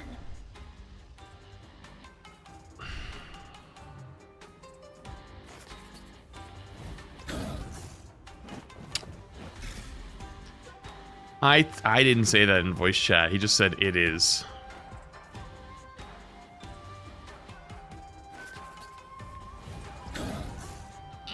Okay. All right, I see you. I see you. I am Groot. I am Groot. Let me see. 30 seconds before you attack. Get ready. Hey, Spiny, is it me, or do you feel way out of your league here, too? It's not just you. I mean, I am Groot. there's robots. Oh, this is pretty crazy. We're just two kids from New York. The battle starts in 5, 4, 3, 2, 1. Somebody's got to do it.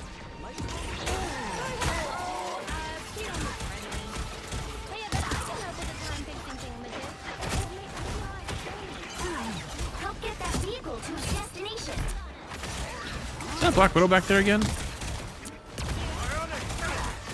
No, it isn't.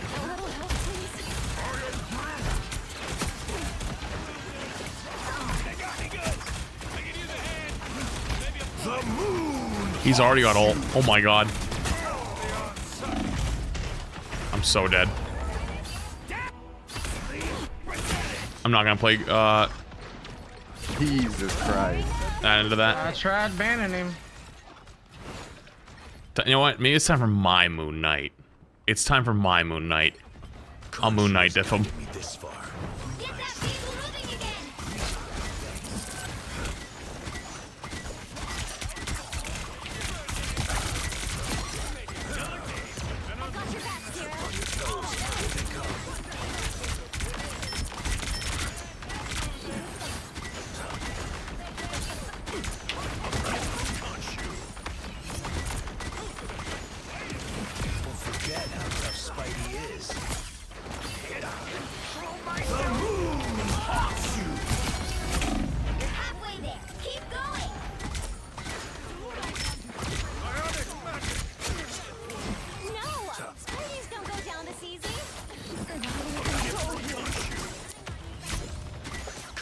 Is my shield.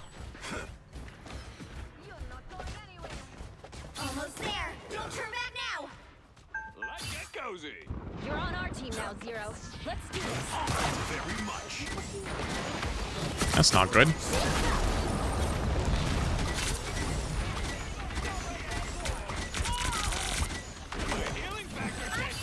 By the eye of Agamotto. Really? On sight.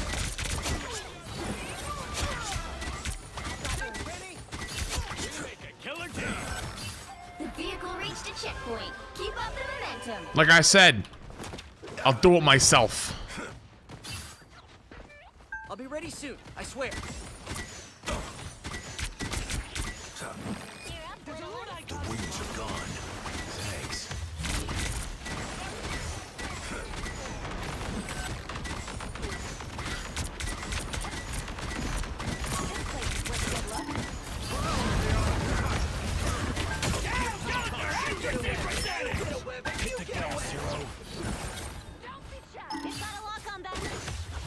Don't mess with the amazing Spider-Man! I'm dead. Let him right to me. There's more of them than us. They look like they mean Now I could probably go back though. I think it's probably safe too. But I have ult. Cool. Not me. Never would have guessed it. Khonshu is my shield.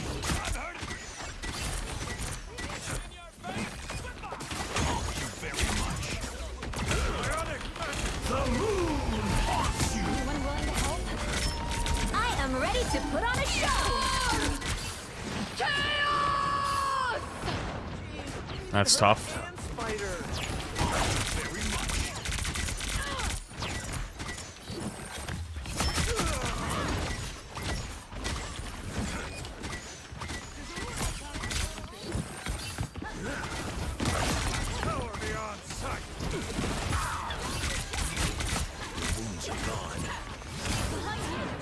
Okay, what did I do?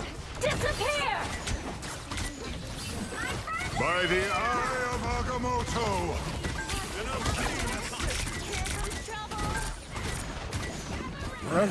She just won.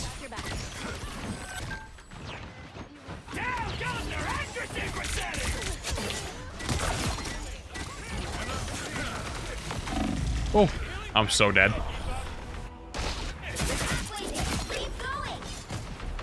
I don't know, man. I was gonna swap. It's kind of working. I feel like nobody looks to the side in this rank. Anti-directing the 10 months. Do do do do do do do.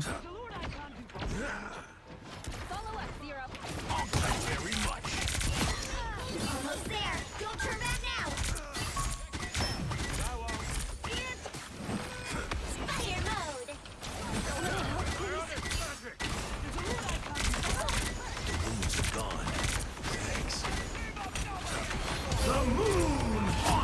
Oh, I was a little bit not as far as it should have been.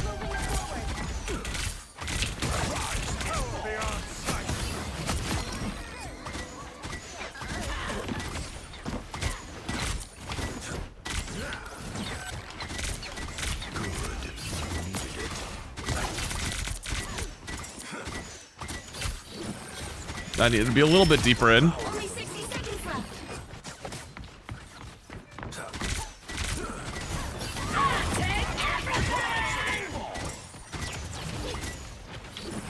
Alright, you can stay back there. Don't mess with the amazing Spider-Man!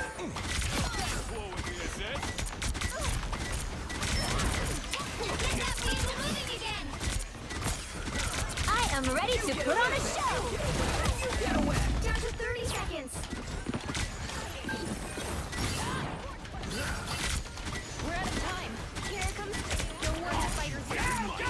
No, I hit the shield.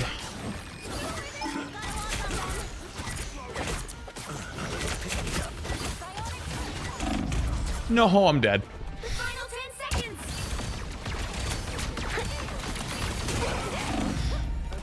Dude, I had ult again, but it doesn't matter. Get up, my fist. The current score is 1-2-0. Time to switch things up. I built like a 30-second ult, my bad. The right heroes could make all the difference. I tear through the cloudless night, just like the moon.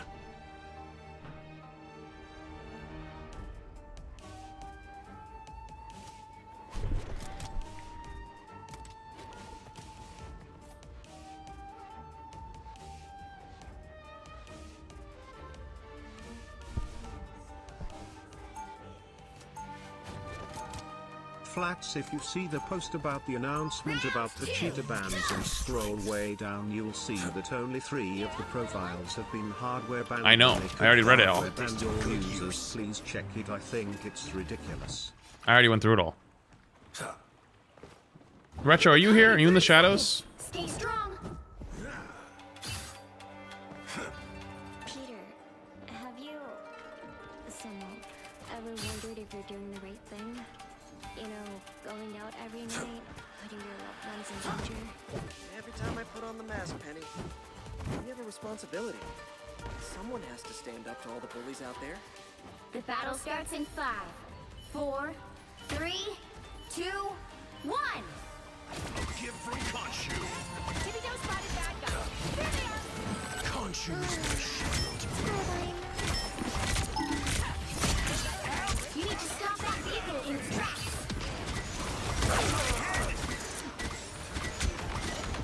Power beyond sight.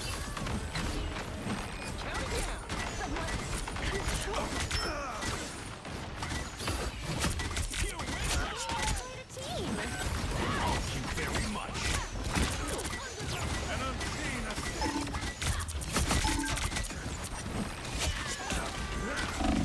Oh, I'm so dead. Why am I getting teabagged by a Scarlet Witch? Hello? Watch out, back where I started. Hello?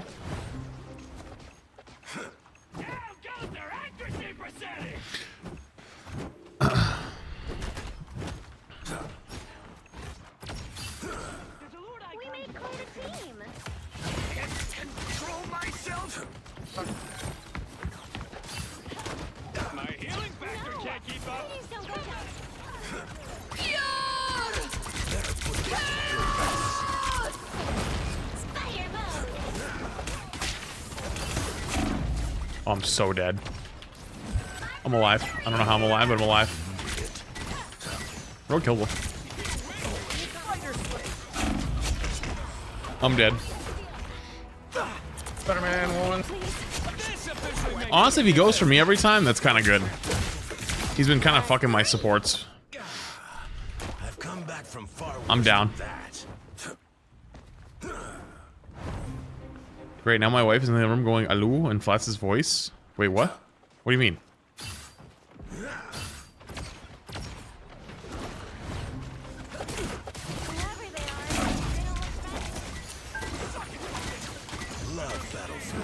Ain't no way bro is actually just not even playing the game, waiting for me to come back so he can try to get spawn camp kills.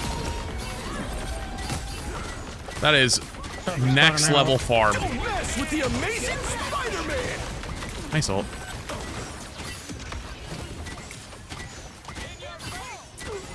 This is the place to Dude, if I hit a single shot on that guy, he would have died. To put on a show.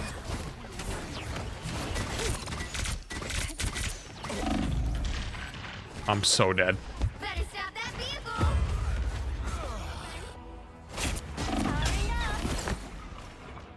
I can't get away with my off angle as much. Now that they know it's me, they constantly are gonna look for me.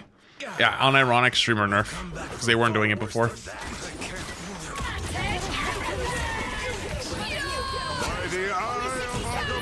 That hit me? Okay, fair enough. Question? No. It's now I have to actually lock in. Now I have to actually lock in. Oh, that's not good. They hit a checkpoint. Because they're gonna hard lock in now. Do you notice most of the fights in the beginning, the first half, before they recognized, I literally sat on the flank, it just didn't even acknowledge anybody. It was actually hilarious. But now they all know it's me, they're gonna come in flying. Poor guy just exploded. Sorry, I couldn't be here to save you.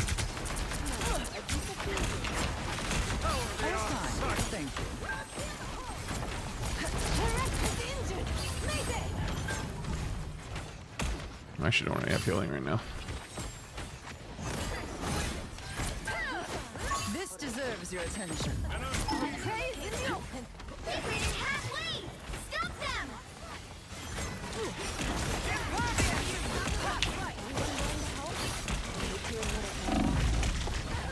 Okay, well, we're dead. Don't mess with the amazing Spider-Man! You know what to do, spiders? Back in the hunt. There's still a chance to stop them. A shield. Damn. Spider mode. It's gonna make it?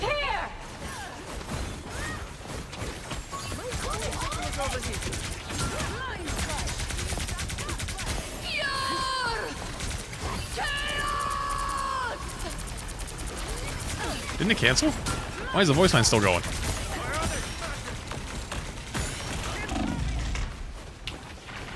Are we all dead? We're all dead. Final score. 1, 2, 2.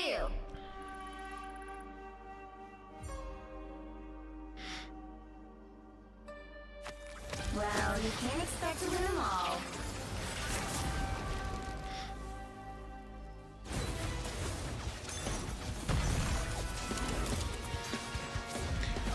What's the point in not hardware banning all of the cheaters if the intention is to permanently I already went ban over them all this. anyways? I already talked about all of it. I've already gone through it all. Hold on, let me ask Retro.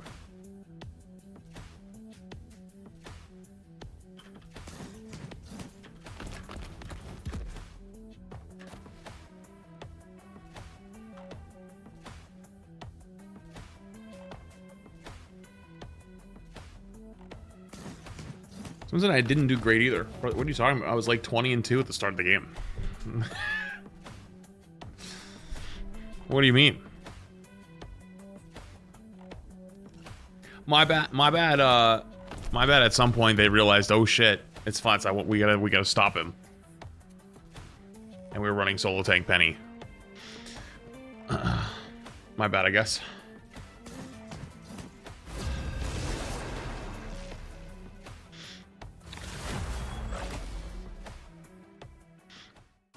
Change your banner. And undo my banner. After a few minutes, after a minute or two, it shows up. Think you want to be today?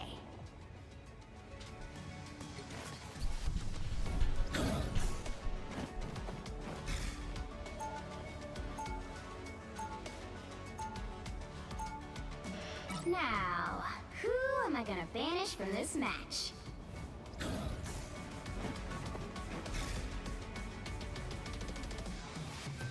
I'm cool with Gambit.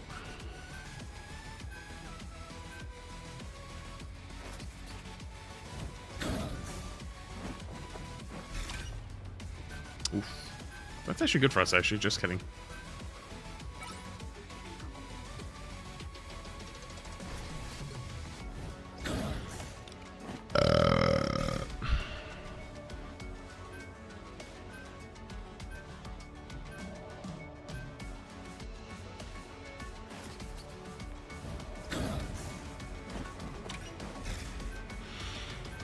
Okay. One more.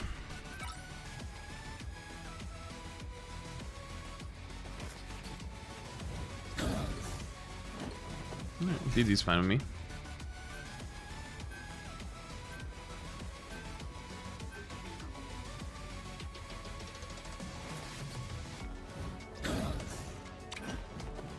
You bitch. The right heroes could make all the difference.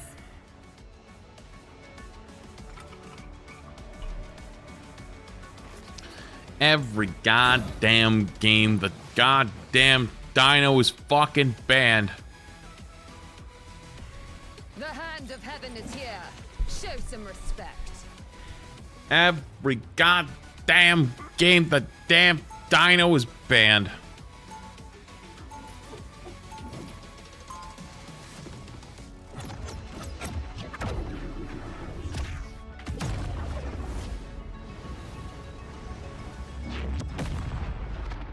Round one. Despite my name, I am no angel. They'll be coming in 30 seconds. Stay strong.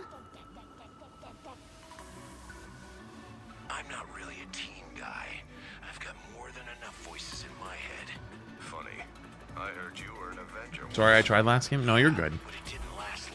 Honestly, you shouldn't have had to solo tank Penny. I kind of went Moon Knight because our team was struggling with it, and I just literally insta-killed him. And then they were not looking for me on the flank ever, so I feel like someone should have swapped to join you, but... 2, 1. Maybe I should have went back, but I was kind of getting big value at the time. I shall claim victory in Lausa's name.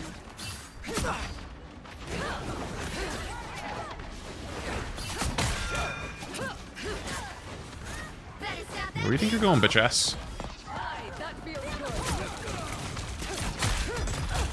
Oh, hello? Hello? CC of Doom and Despair? What the fuck?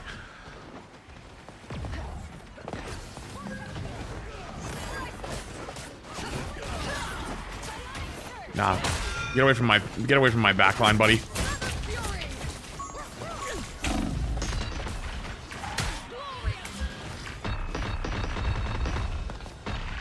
I'm so dead.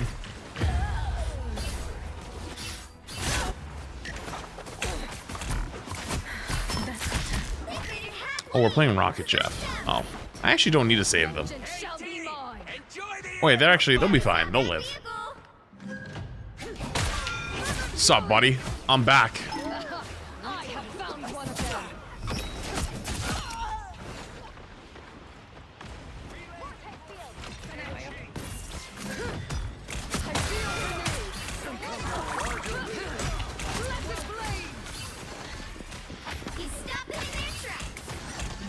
Tenacity's a fucking myth on Angela.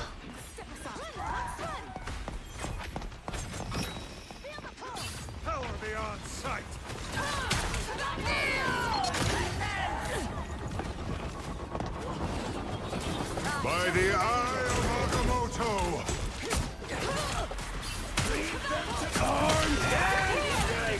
Dude, I can't even ground myself. Dude, I've gotten my ground canceled twice.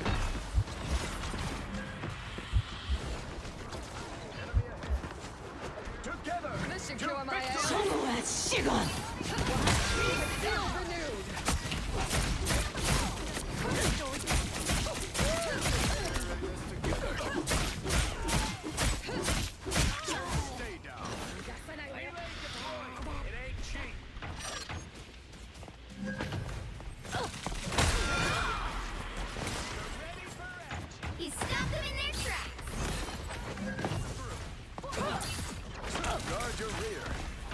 Did that hit? Oh, you didn't.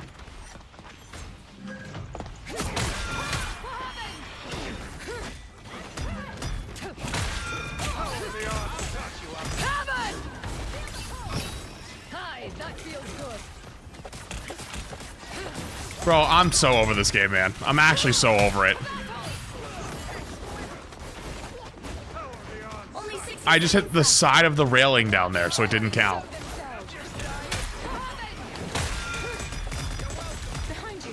Like what? Like what the fuck is that? mess with the amazing Spider-Man! realm itself betrays you. Double KO. It landed sideways? Yeah, but tell me how that's my fault that it landed here. On the side of this. You tell me. Hi, that feels good. We can't give up yet.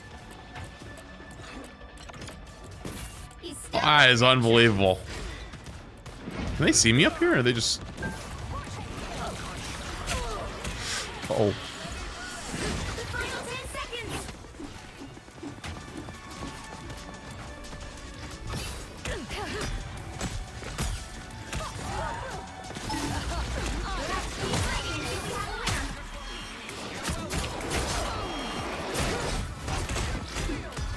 Someone scratch my back! I'm sorry, hello? Armed and dead! The current score Flats is is currently feeling 1% of the former Angela Main's pain. Long time to look switch what you things let up, Ji-Young do. including which side you're on. I don't even think that's Xion's fault. You'll need a top-notch. You see team for that? this one. The hand of heaven is here. Show some respect. That's unbelievable.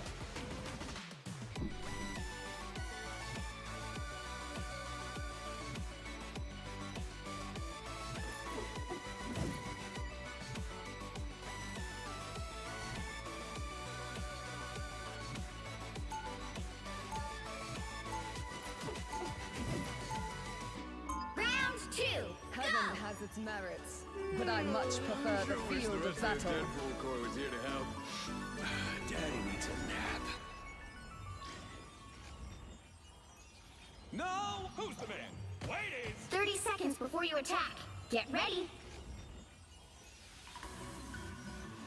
Come here, baby. Daddy's got belly rub.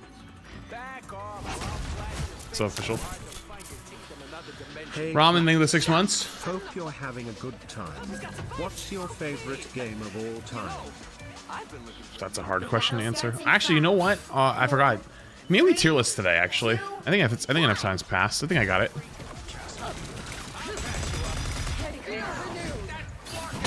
Where do you think you're going? Yeah, where do you think you're going? You coming up my back line? I swear to God, I'll fuck you up. Get up. I'm telling you, get. I told you, get away from my back line! As a new black belt man, I feel the frustration of these non-existent melee range. Did you guys see that? He just fucked himself off the map. That's crazy. I told you once, I'm gonna tell you again, get off my back line, you bitch.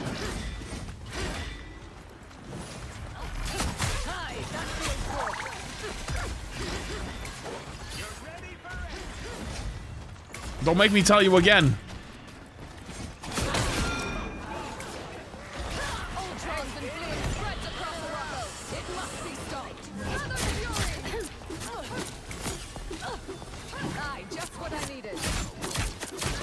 Do you think? Wait, that's the same guy I avoided.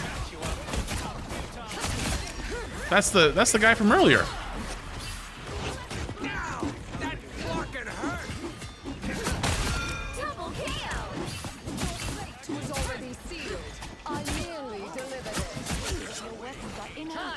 Bro, that avoid earlier is paying off in spades. Holy. Score 1, 2, 0. GG's, GG's. Another epic victory. Dude, 7 finals on the lowest amount of damage on my team. W. I can't believe that guy fucked himself off the map. That was crazy. Did you guys see that? That was awesome.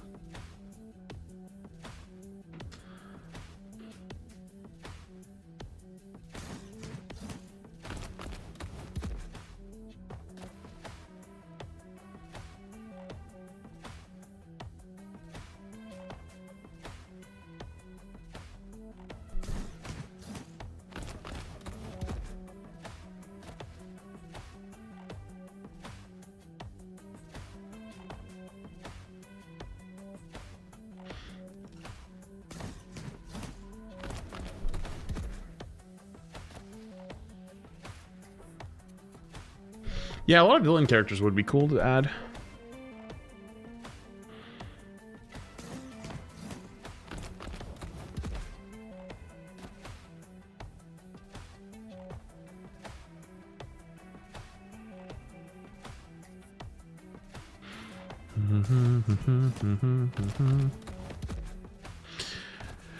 Maybe I'll do tier list today. It's not a bad idea. Actually, let me see. Did Retro reply to me?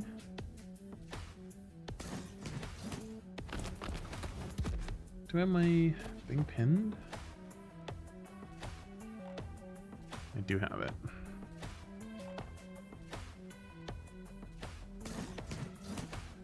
Okay.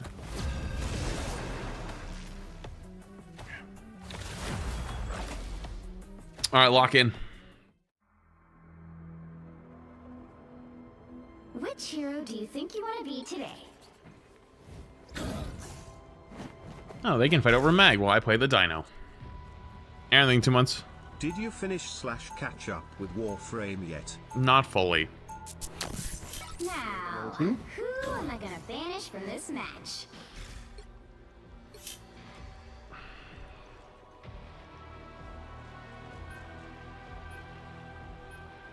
How we doing today, y'all? Hello. Wait, speak again?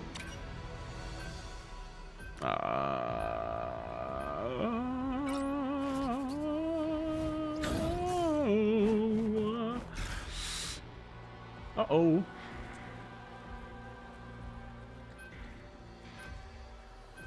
Uh-oh. If this is flats, I'm honored. Pick me! Pick me! Please!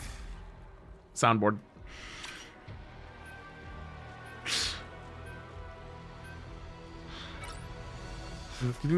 Oh, please don't ban my Dino, please. Oh shit, we need another dude. Wait, what do we ban? Fuck. Star-Lord, I guess? Maybe? Hella? I don't know. I just farted. If you guys need. You bitch! No! Pick your hero. Or villain. I'm not judging. These goddamn bastards. I can fastball if you guys want. Cloudless night, just like the moon. Let them play it. Yeah, I'll play Moon Knight. Yeah. That can work. I think when the Birdman Seagull is, he's been on a break for the last year. He was feeling really burnt out. Actually, I mean, I'm not gonna speak for the guy, but he did tell me a date where he was like, anything beyond this date, I'd probably just come back because like that's just way too long to be gone. And I don't think we're too far from that date. It might not be flats, but if it was, bro, this is amazing. 30 seconds before you attack. Get ready. See, he says that now, but then what if I throw his game by accident? I'm on Moon Knight. This brings back to Overwatch 1 days, bro. What's wrong? Scared your rage ain't what it used to be? More scared of what I So we say that now, but if I throw this game by accident, it's gonna be like, oh, I hate that guy. I wouldn't care. Oh, really? If you're in my team or you're throwing in my team, I would not care, flats. Wait, that's actually I super love kind. watching you. Hey, How much, dude? W Glaze. I believe in your Moon Knight. Glad someone does.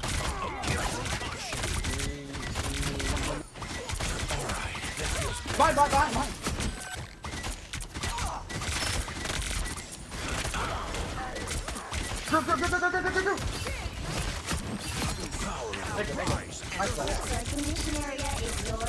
No more. I'm gonna blind him. Venom killable. I didn't have my E. Bird blinded.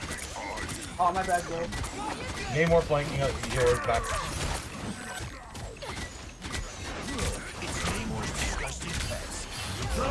Hey, I need help. I didn't get him.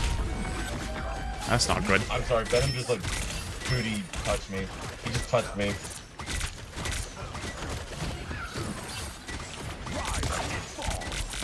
Oh, they have triple, that's why.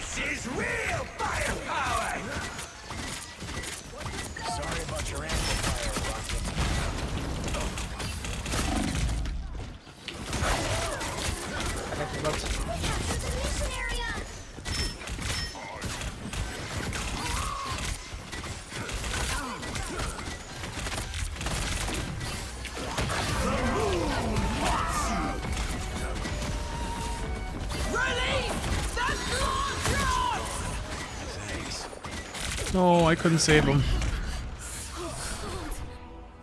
I'm sorry.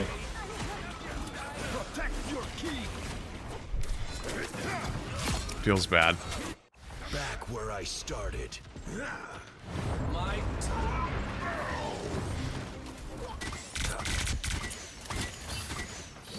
I think I need to try to assassinate their backline. I think it's like my best play here.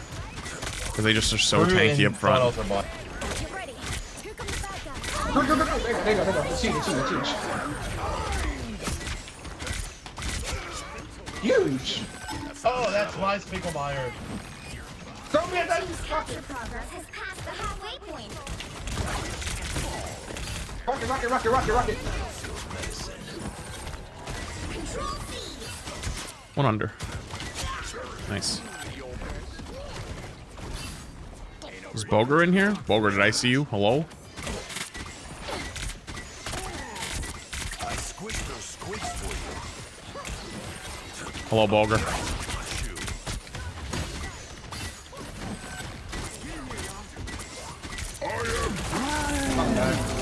We're dead. Wait, Oh, huge! I don't know how we're alive, but huge? No mag bubble. That's our mag. Wait, our mag's crazy. You did that by accident. This is real firepower!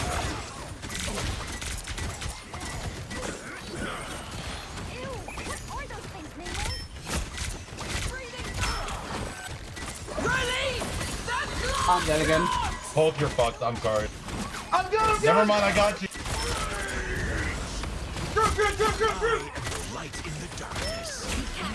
Venom Hunter, yes, we need help. I got the invis. Run away, thing 2-1. Worth, I think. Still not dead. They went him across. Did you see the news, Boger? Am I wrong for being a little skeptical? I'm venom, I'm venom, venom, venom, venom, venom, I feel like we've seen them say the same thing already. On you, on you, on you, Block, on you. I got you, I got you. Thanks. I need help. You're my favorite Diddy. You know that, Wolf? Nice. Ow. One sec, one sec, one sec. The guy already uploaded a new video with him cheating again? Oh, lovely.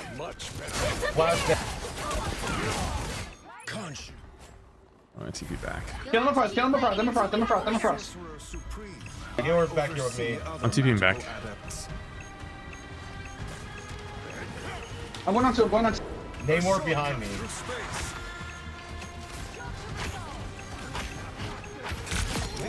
Nice, Strange, thank you. No more point, no more point, no more point.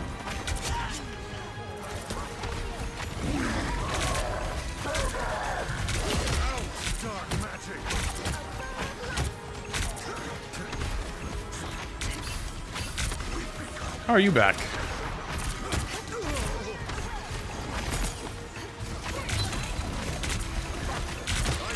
I'm throwing blind on the Strange. I'm following. This is real firepower!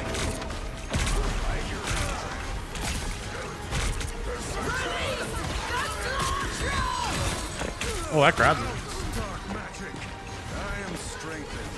No more one. Help your wolf, on rocket, on rocket, on rocket. There you go, rocket dead, there you go. Nice. Nice, guys. Let's fucking go. Wait, our mag's crazy. I love when the Wolves on my team. Real. Flats, what is your take on Elsa this season? I think she's still pretty strong, but there's just so many other things to ban. Yo, So it's like, like- I'm not gonna lie, my mag is going crazy. I feel like DPS pool is Yeah, a he is hot crazy. take, but I feel like he's very strong right now. Ever since Tank Pool got nuked. No? In certain situations, yeah, he can be really strong. I mean, honestly, he was strong before the changes. It just Yeah, depends no when. kidding. Flats, how's the DPS experience going? Well, I won a game earlier on 4 DPS 2 support versus triple tank 1-2. Jesus. So I don't. I'm convinced the game's not real anymore. Dude, I lost to fucking bad GG on a fucking one healer comp and I want to die. I just want to cry. Damn. Conchu's been so quiet. Dude, his Hulk was going crazy. I'm just sitting there like, Darn wolf. Protect my Sigilmeyer. He's my booty.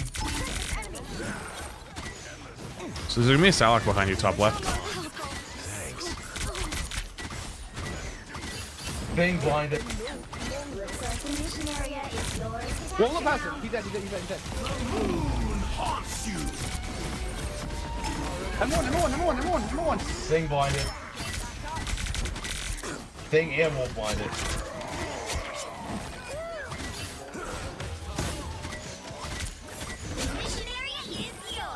Totally earned that, by the way. You did earn that. Thank you so much. It took so much skill. They're an Ultron now. Interesting. I'm also low tanky. They're trying to cheat us out. They're going for the triple heal bailout. Mitch boost Moon Knight, by the way, beware. There you are, you cheeky git. One tap on Psylocke. I lock up there. Heads up. Low on power. Need healing. I'll support you on me. Gift from Conchu. Tanks are blinded.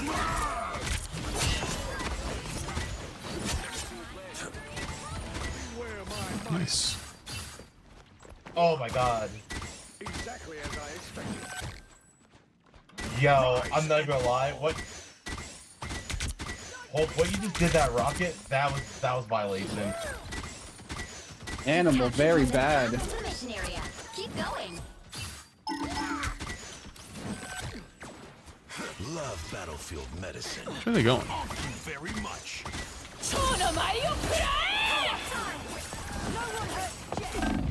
Oh fuck, I couldn't save her Jeff. Huge. I'm in. Huge.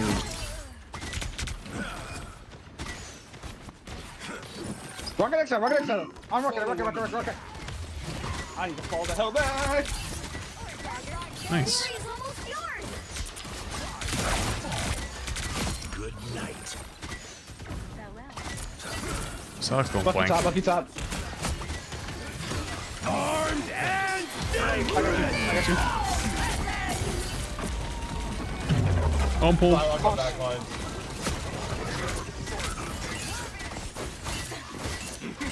That was evil. I saw that. Nice, guys. GG's.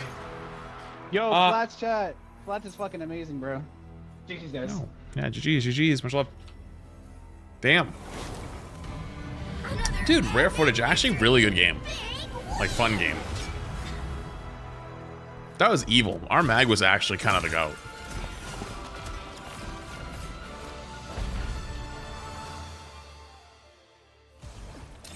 You went crazy.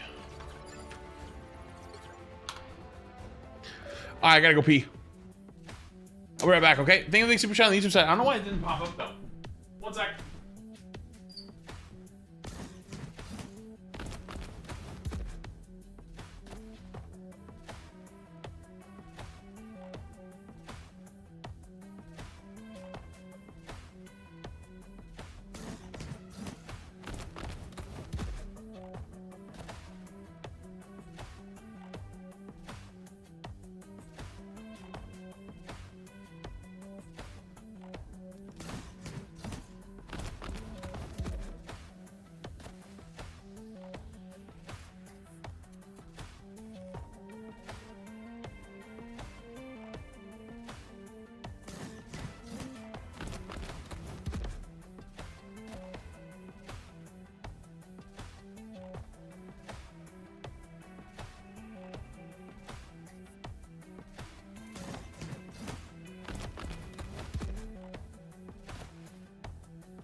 Bum, bum, bum, bum. Oh. All right. Let's just play till we lose. Play till we lose. Sound good? Oh, GG's, dude.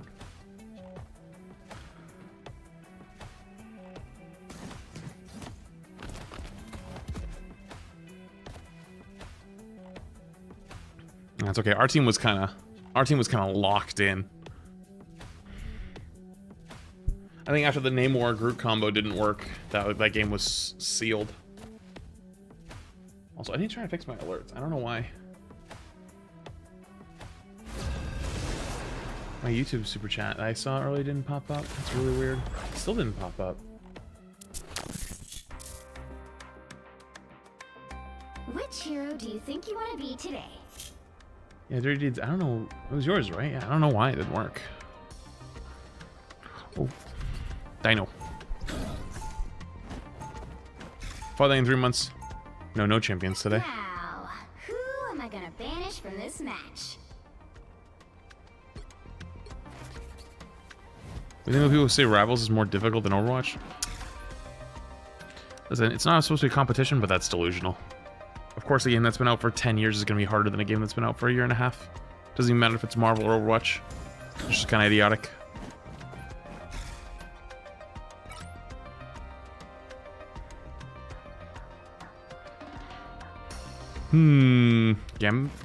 Gambito? Pick me, please.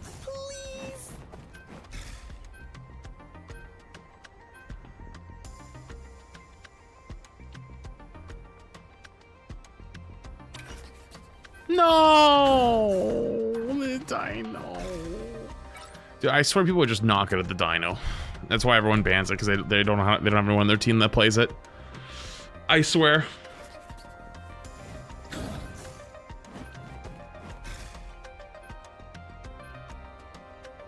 Have I ever played against a cheater in this game? I don't think so. You know what's funny? You probably have at some point, depending on how many games you've played. You just never recognized it. The right heroes could make all the difference. I tear through the cloudless night, just like the moon. Night. The moon.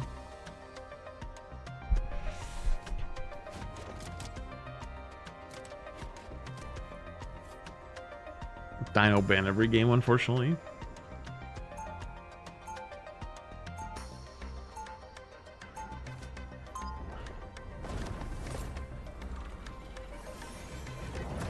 I'm the fist of Khonshu, protector of the overnight travelers. My team. They'll be coming in 30 seconds. Stay strong.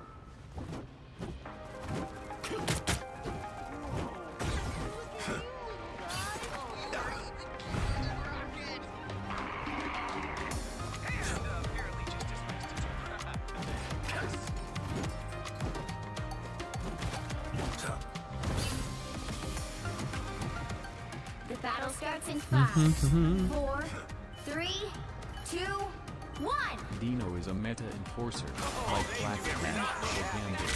If you don't play them, you have to ban them.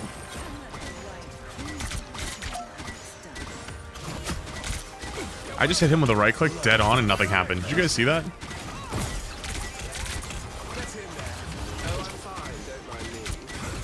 Oh, we have Loki and they have Moon Knight. That's going to be a little bit spooky.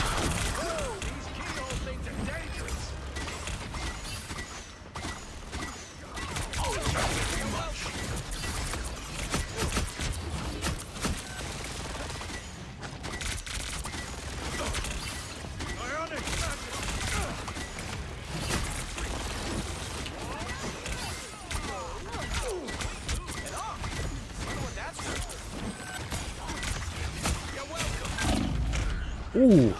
Dude, that was a nice combo. Is this the mag from last game? It might be.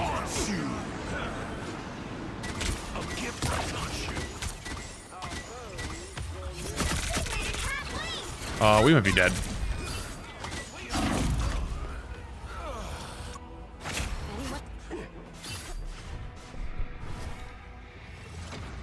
The more the merrier. Come on. Do we have touch though? Let me rest.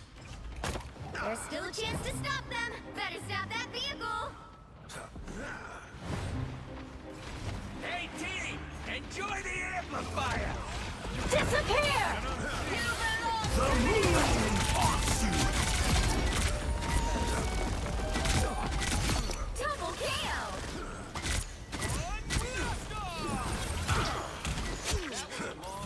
You're welcome. Daboon. Thanks.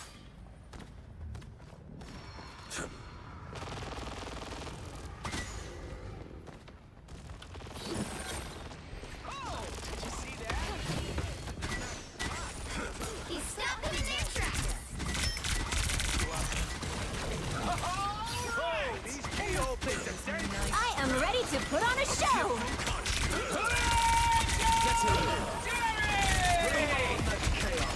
Shields up! Damn, died through the ult. He took too long.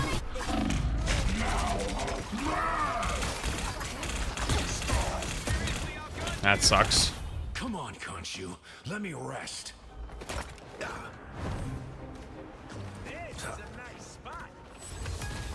They hit a checkpoint! Now might be a good time to stop them. Deep freeze. Will's fun. This art looks priceless. I must have it. Better stop that vehicle! Broke. Blow up! Some uninvited guests. Needed that, thanks. By the eye of Uh-oh. the moon haunts you. I'm dead.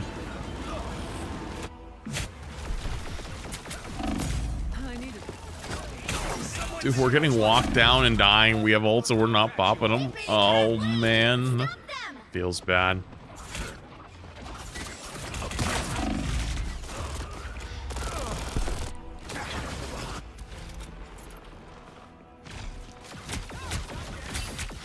That's actually such a feels bad.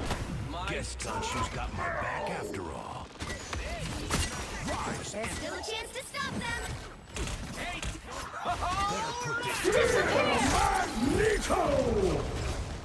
This art looks priceless. I must have it. Yeah, I'm dead. Do this one. I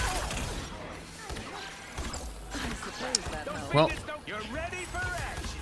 They hit a checkpoint! Now might This be a sucks. good time to stop them.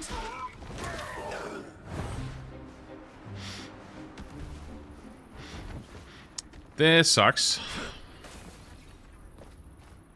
Feel better, fight better. Better stop that vehicle! A gift from Khonshu.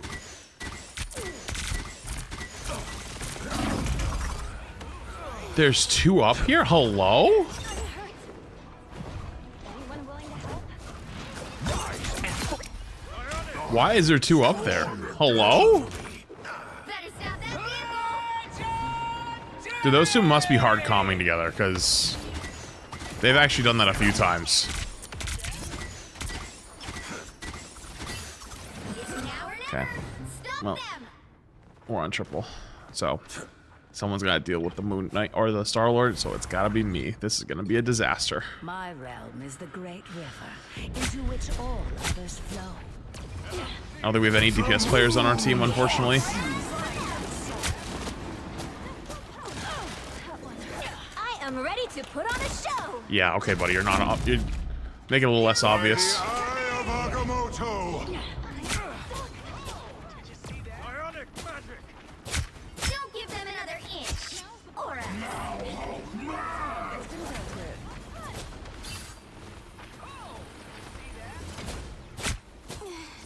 Oh, I need assistance. Look behind you, Lane. Why would I need healing? They're definitely still over there, but I'm not chasing it. Oh, that guy's dead. He stopped them in their tracks! Break this unk. An opportunity for combat.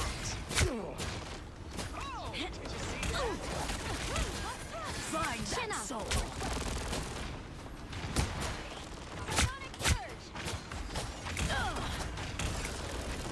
A nice deep freeze. I just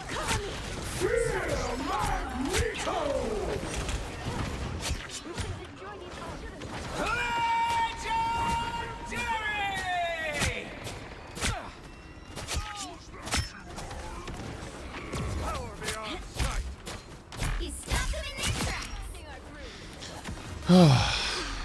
help, friends. I want a soul. Double KO. Only 60 seconds left.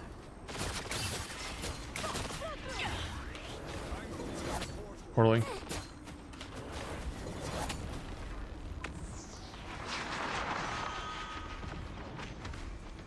Take I suck. Gonna smash whoever comes through. I'm taking damage. Get me some healing.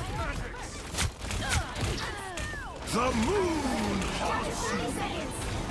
Disappear. Hell unleashed! I'm so dead. I'm dead at the end of this.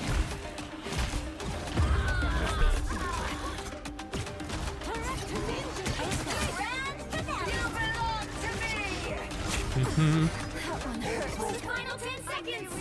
From my own realm. I want a soul. I feel like they focused on me a little too hard there at the end. I'm not having that kind of impact. 0, 2, 2. Time to switch things up, including which side you're on.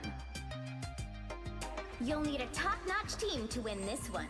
No one escapes hell.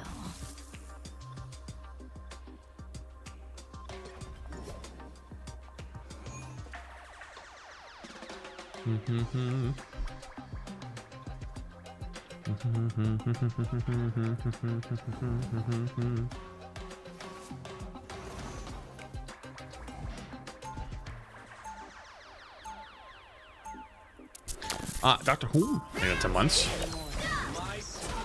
I rule all. Popeyes or KFC? KFC's ass. Wait, where's the new Boobella emote? Is it this one? Yeah. Attack. Get ready. People think they can see right through me. I bet you've heard that before too, Emma. Men have said as much. I prove them wrong consistently. Just as Mm-hmm. Well, from one mother to another, let me say you are a true gem. It's okay. Battle starts in 5. Yeah, I feel like KFC fell off a cliff. 1. I don't know. They look like they mean Here's this life.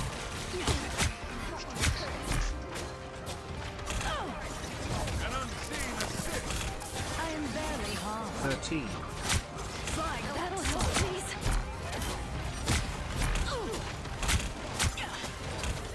I like the cold. It's okay. Admit it. You need me.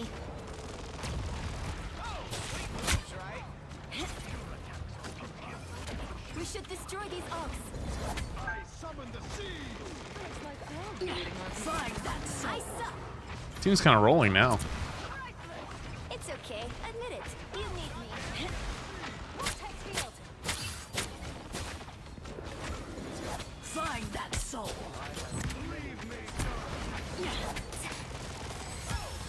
The vehicle reached a checkpoint. Keep up the momentum. Healing. Look, why would I need healing? I like the cold.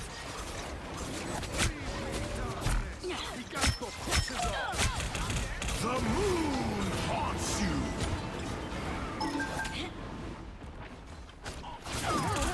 Winter's toy is out.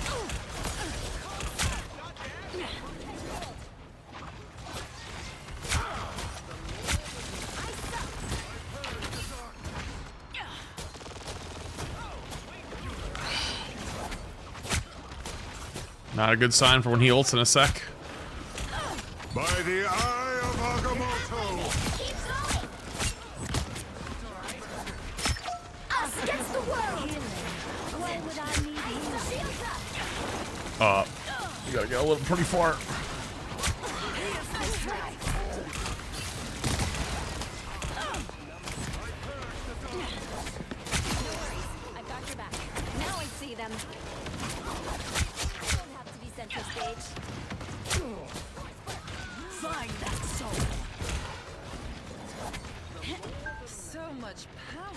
Almost there. Don't turn back now.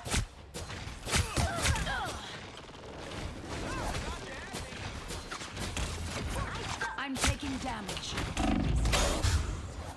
Healing. Why would I need Your powers are mine! Against the world.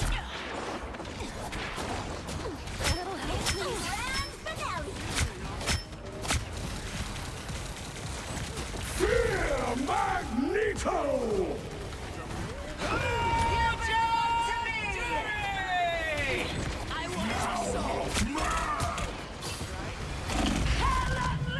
This was either a really bad idea or a really good idea. I think it's bad right now.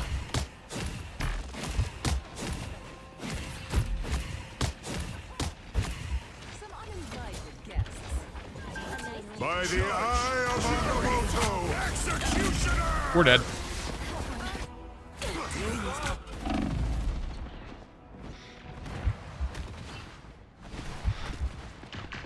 Love you, big man. Immortality has its privileges.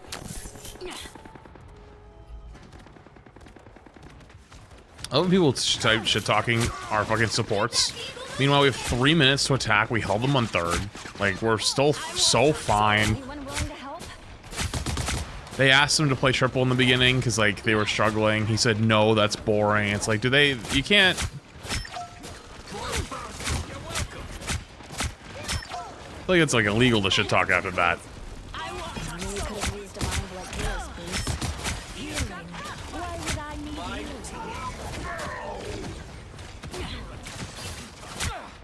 I'll patch you up. Look who's here. I want your soul.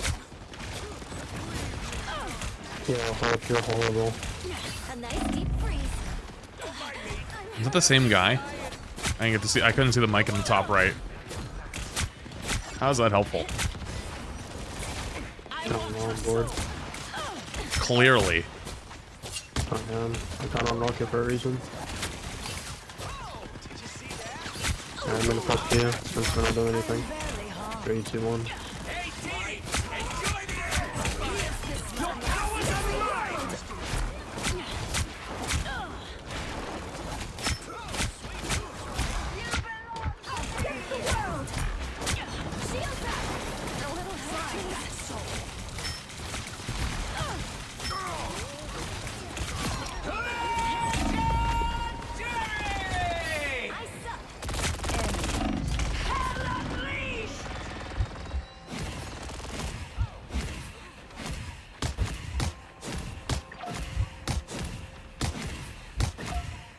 Just like, oh, sounds so miserable. By the eye of Agamotto! And I flew right into that, trying to get back to the team. I guess I should have just walked back. I may return from my own realm. Mm-hmm.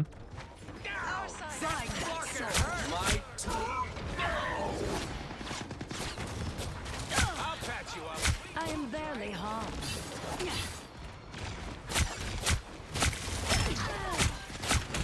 A brief taste of hell. Here's this life. Down to 30 seconds.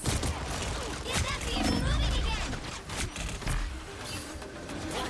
Finish. I suck. Here's this life.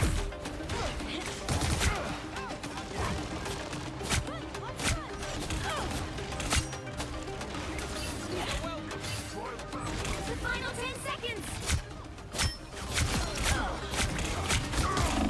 Us against the world. I am barely harmed. We'll have to keep fighting until we have a winner.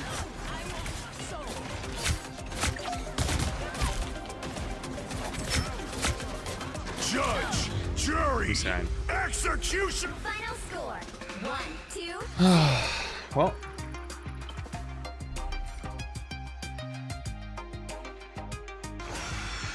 Well, you can't expect to win them all. that's tough.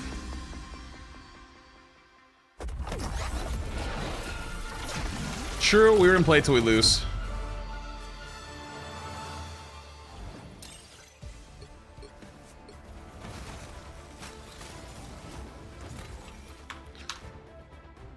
All right, is it time? I think it's time. I gotta go pee first.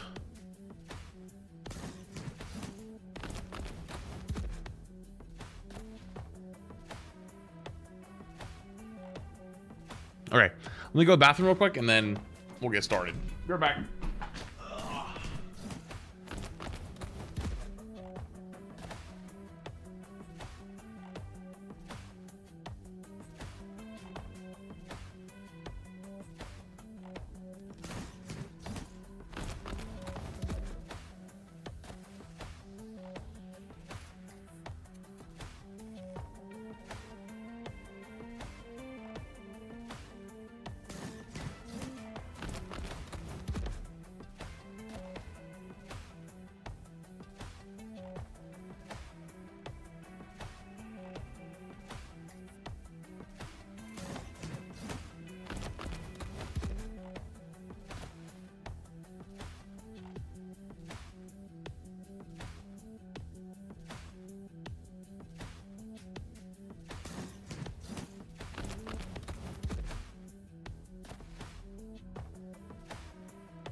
I think it's time.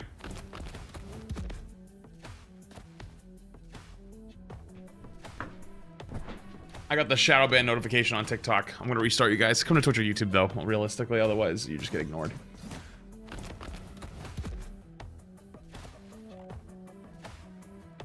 Okay.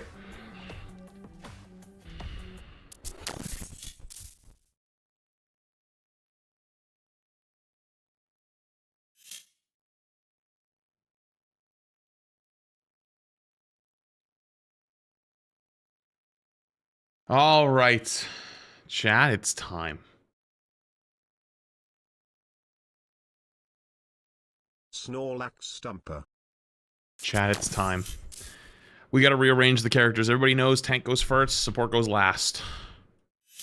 That's how that be the rules around here. It's always been the rules. The rules are the rules.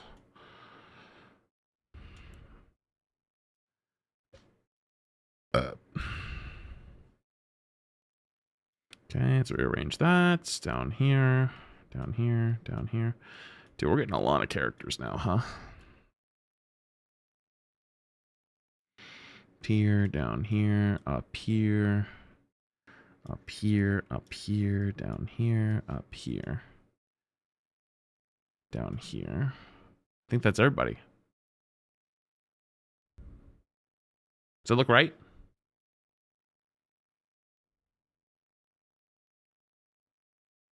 Does that look right? Gambit? Where's Gambit? Oh, Gambit, I missed him. Okay, cool. Everything else look right?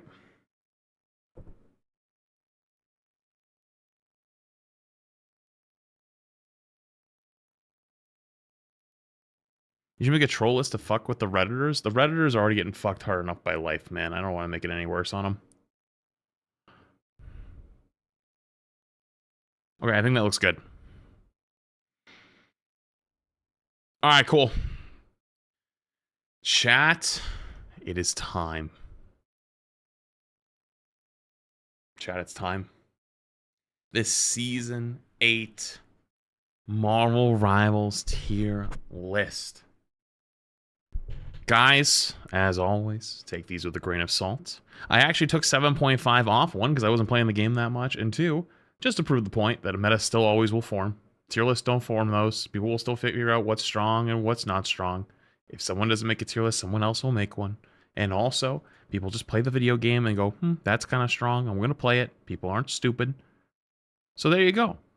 We're going to lock in and we're going to make this. First things first, Venom. So Venom benefited a lot from the support changes. The support ult charge, sorry, not support charge changes. The ult nerfs across the board, but support specifically. And I think he's pretty good. However, I actually don't think he's like that good. Dive is strong. There's another dive tank I think is much better, but I don't think he's like bad. He's like okay. You know what I mean? Like you can pick him on a lot of maps with some like dive comps. You typically don't want double dive tank. Double dive tank is actually, at least in my opinion, in ranked, like kind of bad because like your backline just explodes. They just don't know how to play the game unless there's like some stationary tank with them or some like baseline we stand there and protect you type tank. So I think this is pretty fair. I think this is much better, but I don't think he's bad at all. Groot. Okay. There's so many characters now. I'm like half debating making a best in role category because I know a lot of people do that now. Instead of a, you know, just having everything in S. Because unfortunately we've hit the point. Best in role. Best in role. BIR. Someone do his BIS, best WIS, best in slot. Why are they calling it slot? It's the role. Best in role. I'm not saying slot. Why would you guys say slot? That doesn't make sense. I'm doing my own way. Best in role. It's an MMO term. Well, guess what? We ain't playing an MMO. We ain't playing an MMO. We're playing best in role. It's 3 roles: tank, support, DPS. Otherwise, in Rivals known as Vanguard, damage. Or no, sorry, Vanguard, duelist.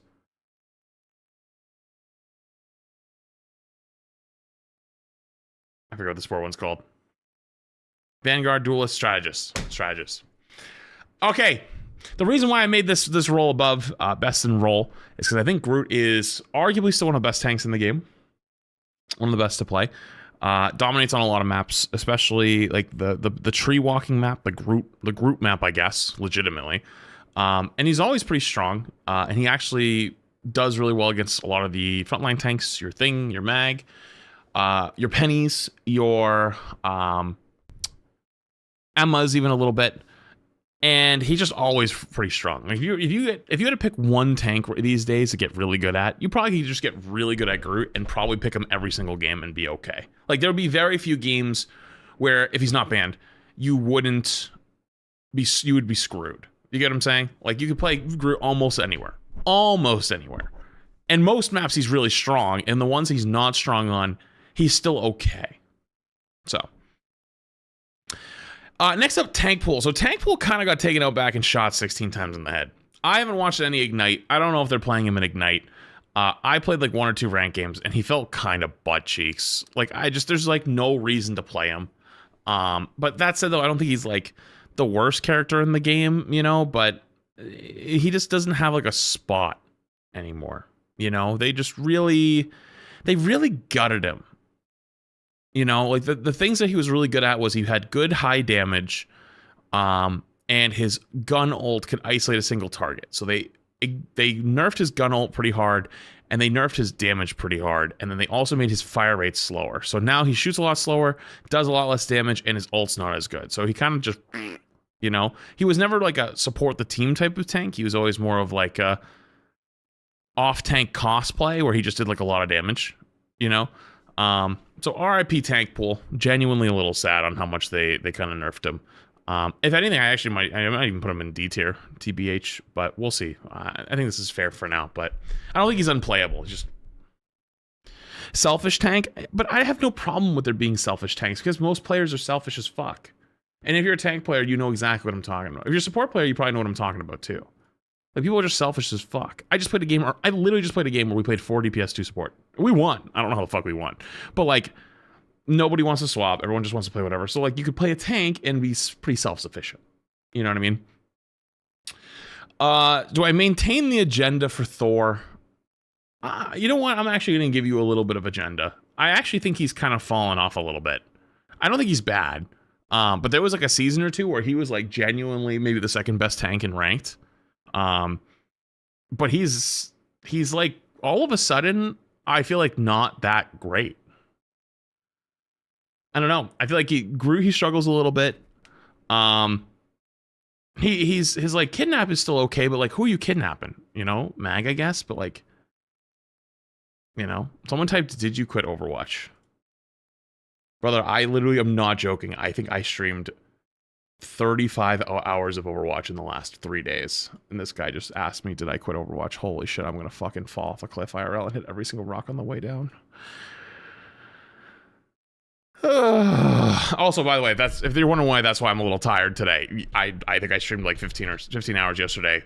Did 8 hours the day before that. Did 12 or 14 hours the day before that, and then another 8 hours. Yeah, it's just been a long week. Anyways, yeah, I think Thor is actually not bad. I think he's not bad. I think he's like Venom though, where like he has a place where he can be okay in ranked, but I don't know. Honestly, I feel like he just doesn't feel that strong to me this season. Okay, so this one I need you to lock in for Rogue. So Rogue is one of two places. Rogue is either here or Rogue is here. And it's completely dependent on whether or not Gambit is banned or unbanned. If Gambit is in play, honestly, one of the best tanks in the game. If Gambit is banned, which he is 97% of the time, here. Which makes me a little sad because can I vent about that for half a second? Rivals, I feel like, kind of fell off in the team-ups department. The coolest team-ups in the game are all banned. Perma. The Mag Swords, perma. The Rogue team-up, perma. Both of them. You know? Like, there's most of the other team-ups aren't really that powerful anymore. Other than, like, Wolf Kidnap with, like, Hulk is still pretty decent if you actually have a Hulk meta. The Fox Charm with Luna is, like, decently strong, but, like, it's not fun. Like, it's like a tiny charm. You know what I mean? Like, it fucking sends out, like, a little beam and it goes, and it's, like, a half-second stun. It's like, is it strong? Like, yeah, but, like, it's not, it's kind of boring, you know? Punisher Dino, perma-banned. I don't want to spoiler it, but you guys probably know. Dino, perma-banned. What else? Strange Invis is kind of good. Yeah, but Strange Invis is, like, not really cool. Like, tell me the difference between Strange normally and Strange with Invis. I'll tell you the difference. I think you pull them in a little bit. I don't know if you do more damage too. I think you might do slightly more damage, but you just pull them in. Blade, Moon Knight. You gonna play Blade? You gonna play Blade? You know, like, it's not cool. All the cool ones are gone. They're all shit. You know what I mean? Pain Bros is so fun. Yeah, well, Pain Bros in my ELO doesn't totally work. I'll be real with you. Fang Hulk is not very strong, at least where I'm playing. And even then, it's just like Hulk it's just Thing with green hands. Do you get what I'm saying? It's just Thing with green hands. It's not any different. It's just literally green hands Thing. So, makes me a little sad. Regardless, though, Rogue could be actually S tier, but I'm gonna, because without the team up, she's just not that good. Which makes me sad because eventually someday they're probably gonna remove the Gambit Rogue team up, and then, like, what happens to Rogue? You know. The Thing. I actually think Thing is actually really good this season. I think Thing is slept on. I think Thing is good into Dino. Thing is good into Dive. They gave him a few new tools with, like, extra damage, and he does damage to HP targets. Like if you're playing, like, Dino Thing into, like, Mag Dino, you actually win that, like, most of the time. Like, you farm them so hard. What else is he good into? Like, the dive characters, like, if Cap's getting played, he's pretty decent. BP, basically just make him not, like, can't play the video game. There's a lot of good opportunities to play Thing. Unfortunately, you can't play solo Thing. If you play solo Thing, you just kind of like explode. Rogue, yeah, Rogue. I mean, Rogue has a lot of tools to get away though. So, but yeah, I actually like Thing a lot this season. All right, this one's probably a little spicy. I actually think Penny is pretty decent. And one thing only. If the Dino is unbanned. If the Dino is unbanned, Penny is actually a fucking menace. Like, she's actually a fucking menace. If you have not encountered the Penny Dino players, I'm just gonna be real with you. You guys have no idea the despair you could be bumping into. It is diafucking-bolical. Penny Dino can actually one-shot every single character in the game. Legitimately every single character in the game. You can't stop it. It's an unstoppable combo. All the Dino has to do is proc his bleed, grab you, turn you into the mines, and you explode. That's it. It's just GG. Good night. It's actually just lights out. Unfortunately, though, the Dino's permabanned. So with the Dino being permabanned, Penny's not that good. Although, however, on like certain maps, Penny's still like kind of decent. Like Penny would be here without the Dino, I think. But with the Dino team up, the Dino in play, I think she's actually pretty decent. And I think there's more possibilities of making Dino Penny work than getting Rogue Gambit team up. Like, Rogue is Gambit's a permaban. He's been permaban for so fucking long. Dino's at least new, right? There's a chance, maybe, surely. Mag. So this depends. I think Mag gets farmed by the Dino. If the Dino is unbanned, Mag is actually pretty bad.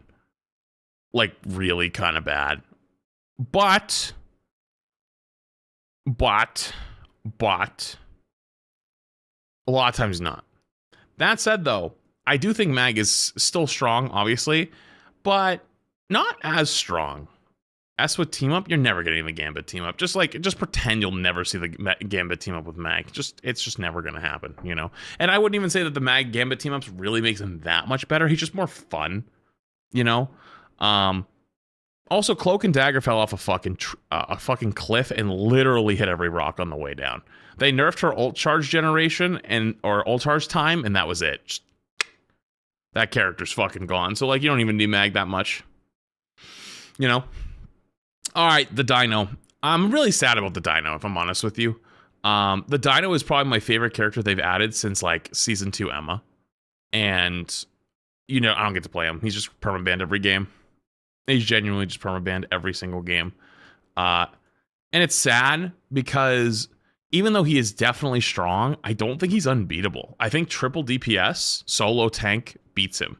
Like solo tank like Mag or something. I know I said that Mag gets eaten by the Dino, but however, you starve him. Like you basically have to starve the Dino and make sure he can't use your tanks to stay alive. Like if your tanks are there and frontlining him, he will live forever. If he doesn't have anything to eat, then he dies, you know? So I think there's ways to beat him, but he's just permabanned. People don't want to play against him, and people don't like have like people like I think like if you have Dino v Dino in the game, I think there's a lot of like cool interactions you could have. Like if you both have Punisher, like Punisher fucking fries him, Phoenix fries him. But Phoenix is also permaban, I guess, to be fair. But it does make me really sad because I think the Dino is probably the most fun I've had with Rivals in a very long time, and I literally just don't get to play them. So then I get to play the same tanks I've been playing since season 2. You know, it's M every game, Groot every game, Mag every game. And I think that wears on you as a player, like especially as a tank player. Like I can speak from personal experience. Like there's just nothing new and interesting to get to play. Do you get what I'm saying? So is what it is. Emma. So Emma's a little weird where I feel like on paper, Emma's here. But in my games, if I'm honest with you, I don't think she is. I think she's actually a little overrated. She's definitely back. She's back. She's 100% back. But it's because of so much power creep that's happened over time. I don't think she's a pick everywhere. Like, I think I could say confident Groot, you could work almost anywhere. Emma? I don't know about that. I don't know. Like if you're playing against dive, she doesn't have any way to, like if their whole team plays dive, it's like, well, she doesn't have anything to build charge up off of. You still have your shift, right? Your shift is still there, it's still in play, but you only get one E, you get one grab. If you miss it, it's lights out, you know, then you wasted the entire thing. So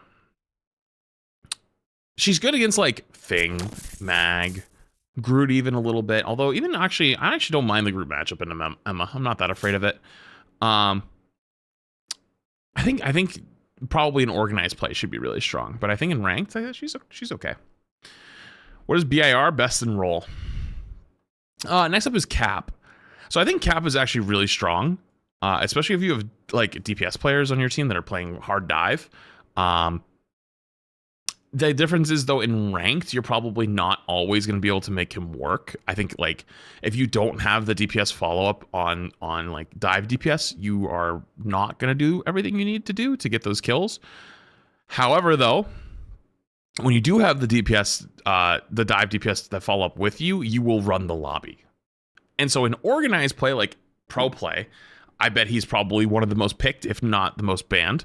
That would be my guess right now. But in ladder, it's a little different. Ladder, you don't have enough,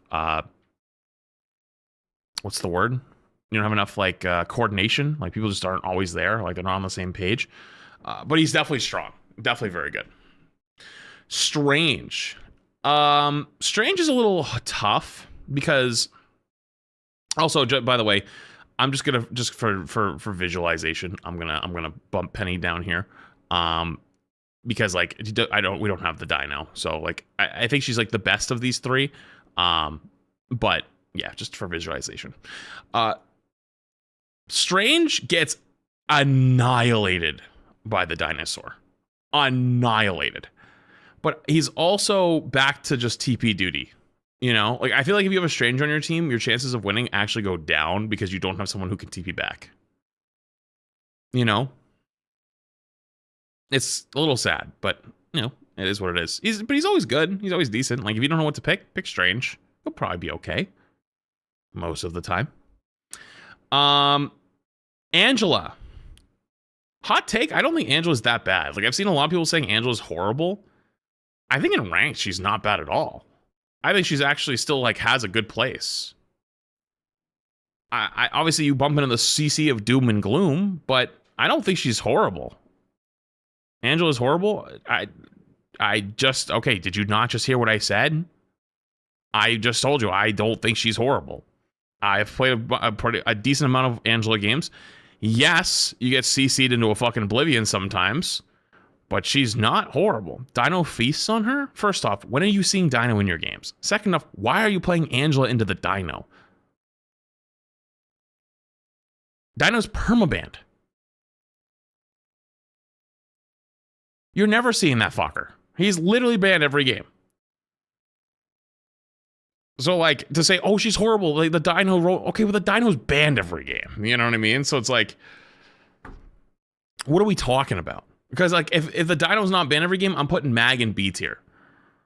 But Angela isn't horrible. And I literally had an ult today where I ulted on Angela and I hit a piece of map geometry that made it go sideways and my ult literally hit nothing. That doesn't mean the character's bad. That means the game's fucking jank. Regardless, though, like, I don't know. I think I think you guys are overreacting. I don't think Angela's that bad. I think she absolutely still has a place. Also, Hulk. This is an interesting one. Because Hulk, I see every game. And I don't think he's that good. Like, in comparison. So I think Angela's here, and Hulk is here. I think people's perception of Angela is here, and people's perception of Hulk is here. But realistically, they're probably pretty close, if anything. I see Hulk most games, and a lot of times, they're fucking useless. You want to talk about feeding the Dino? This fucker is 100 times worse into the Dino. Like, you know why the Hulk is worse into the Dino than I think than Angela? Yes, the Dino can knock down Angela, absolutely. But the beam isn't that long. The thing is with Hulk, he has to jump into engage or he has to be playing somewhere near you. You literally used him as a battery. He can't play the game and you never die. If we're talking about the Dino being involved. If the Dino's not involved, well, now we're talking Groot, Mag, Emma, Thing, right? Like a couple other things that potentially Cap. still think he's not bad. I just don't think he's as good as you guys think. So, all right, there you go. There's your tanks, though. All right, BP, or sorry, Black Cat. So Black Cat is going to be in contention here for best in role. The only reason I'm not putting her best in role right now is because I think there's a couple others we have to talk about before we get there. It is both hilarious and stupid to me how many people I saw, because I wasn't here for the first few days of the season. I got to play my placements and then I left. I went to Nashville, and I saw everyone screaming for dino nerfs, and I'm like, we didn't nerf Black Cat. Like, Black Cat came out, everyone thought she was shit. Within like a week, everyone, oh, this character's insane. Has been permabanned the entire way through. Got 0 changes at the start of the season. 0. 0. 0. Still a permaban. She literally has so many insane things in her kit that, like, it's more than overloaded. It's disgustingly overloaded. That said, though, I don't know how I can say this. It's not even, like, the first thing I think of as potentially the most broken right now. The thing that annoys me is the dino is so strong, quote unquote. It is. Don't get me wrong. But DPS has like 4 characters that are fighting for like legitimately broken status. But yet the one tank hero that's really strong, we have to kill it. We have to shoot it as fast as possible. And now we play 4 DPS and no tanks. So into BP. BP, you know, it's weird. I don't think BP is horrible. But like the second they decide to go thing and just say, I'm done with you, they kind of can't play the game anymore. Now, if they don't want to sit there and play counter swap to you, you can kind of roll some teams. But if they feel like, I want to win this game,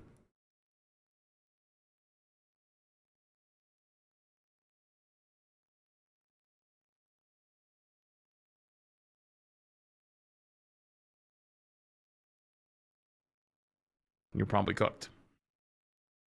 All right, let's talk about this one. This is a real tragedy. Why the fuck are we 8 seasons in and Black Widow has not gotten a rework? Why are we 8 seasons in and Black Widow has not gotten a rework? What's going on? Or a buff? There's nothing you can buff about Black Widow. She's a sniper character, and they don't want to have one-shots in the game. Rightfully so. She's legitimately the poster child of throwing. You know? Like, shit, give her a DMR at this point. Do you get what I'm saying? Give her a DMR. What else? Hawkeye one taps. Hawkeye's very different. First off, it's projectile. You technically have to charge it. And Widow is hit scan. Very different. Very different. I don't know. You could rework her into her support. You could basically go the Ana route from Overwatch, make her like a sniper support. But like, character's just so butt for so long. So I don't know. It is what it is. Well, it's clear they don't know what to do with her. It's either they don't know what to do with her, or like they're so caught up on their content train right now. Like the content train is like pushing so hard that they don't have time to slow down and do changes, right? Like they don't have time to do reworks. They don't have time to you know, make updates or reworks, you know, because they're working on the next hero. Does that make sense? Speaking of which, I'm gonna just do it. I'm throwing him down there too. Blade. Like they've done everything for this guy. Like Black Widow, Blade got the treatment Black Widow should have gotten, and it still didn't work. You know? Blade got the treatment Black Widow should have, and it still didn't work.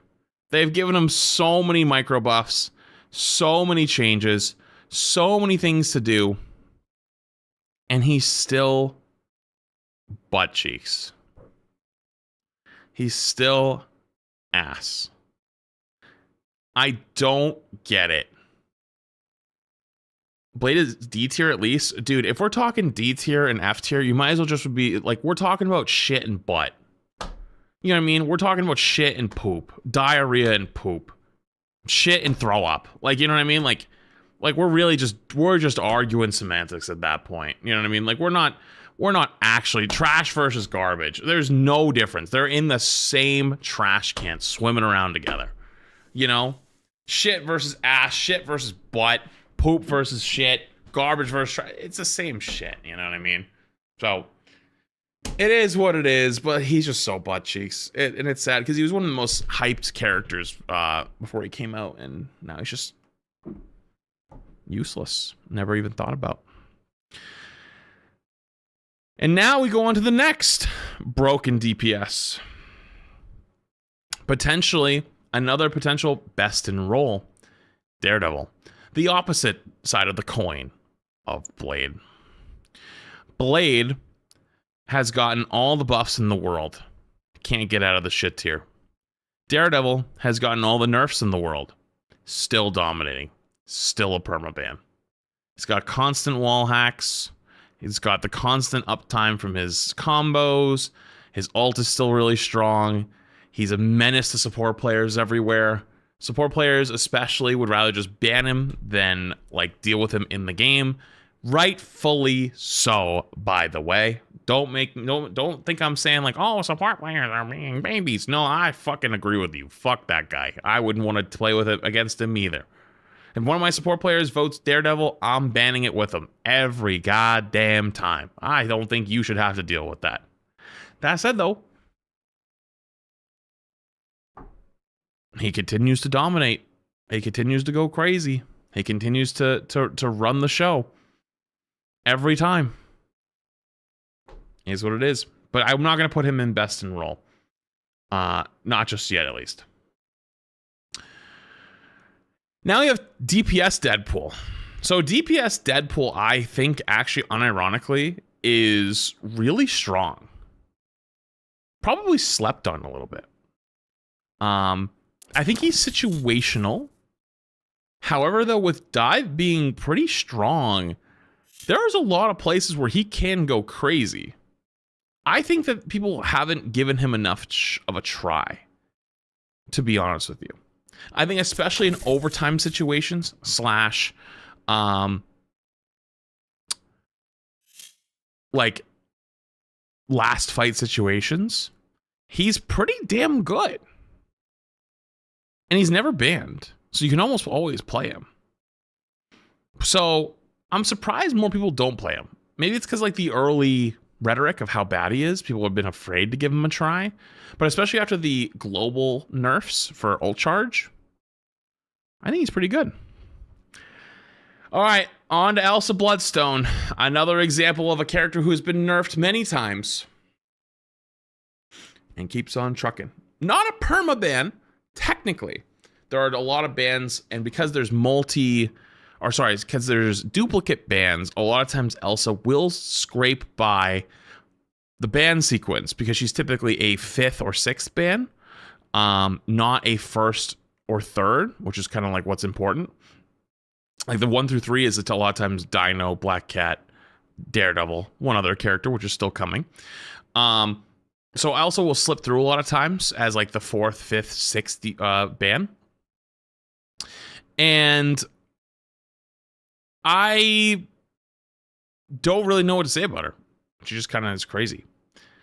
Blade Loki isn't that bad. I have not seen a single Blade player do anything since he's released. So like maybe an organized play, but I have not seen a single one anywhere. They don't exist. Not one.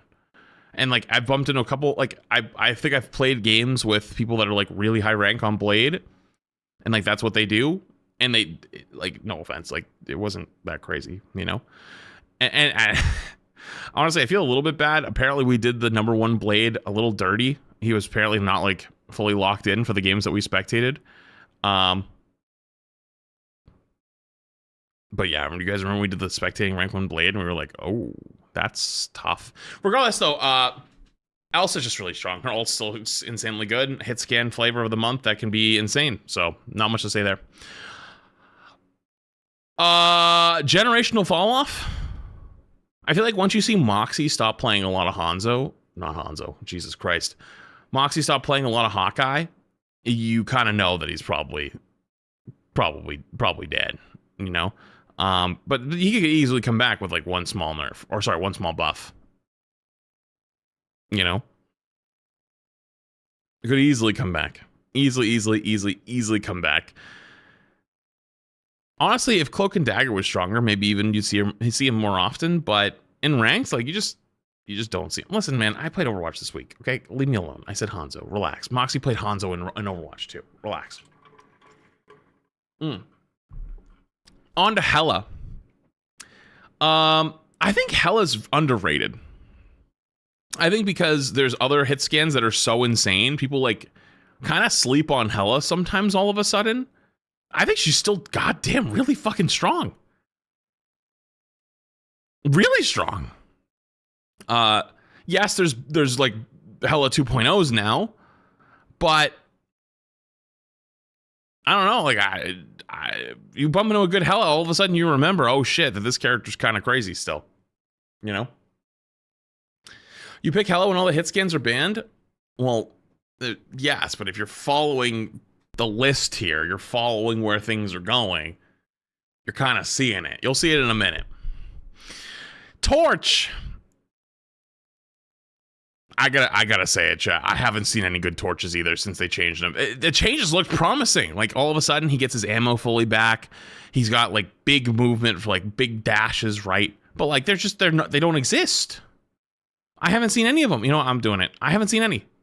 They're nowhere to be found. Nobody's seen. Where the fuck are they? They're all gone. Where the fuck did they go? They're all dead. I actually, you know what's funny?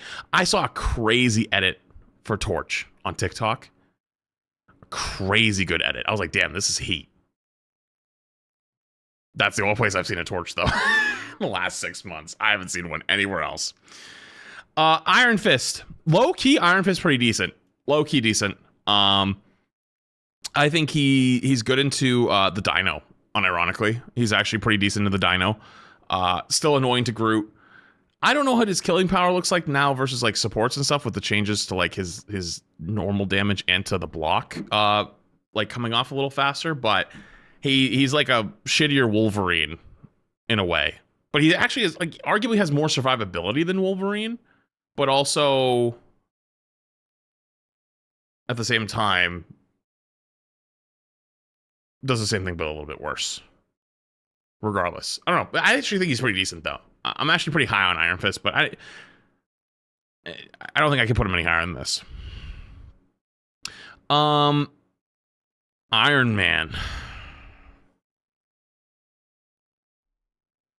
Iron Man. Wait, someone just said you're going back on your words and making a tier list in the end. You know it's season 8. I didn't make a tier list for season 7.5. That's literally what I said. Are you stupid?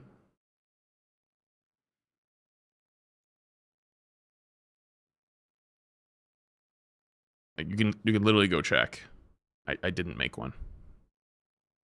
It would have been within the last month. It's not there. I saw a short of yours recently. Great. So you're incompetent and you don't understand how algorithms work. And you just said, and because you just saw a short, you means it must have been very recent. Even though there was context guaranteed given in it. Okay, sure, man. Glad at least I know what I'm working with here. An IQ of truly too high. Anyways, Iron Man.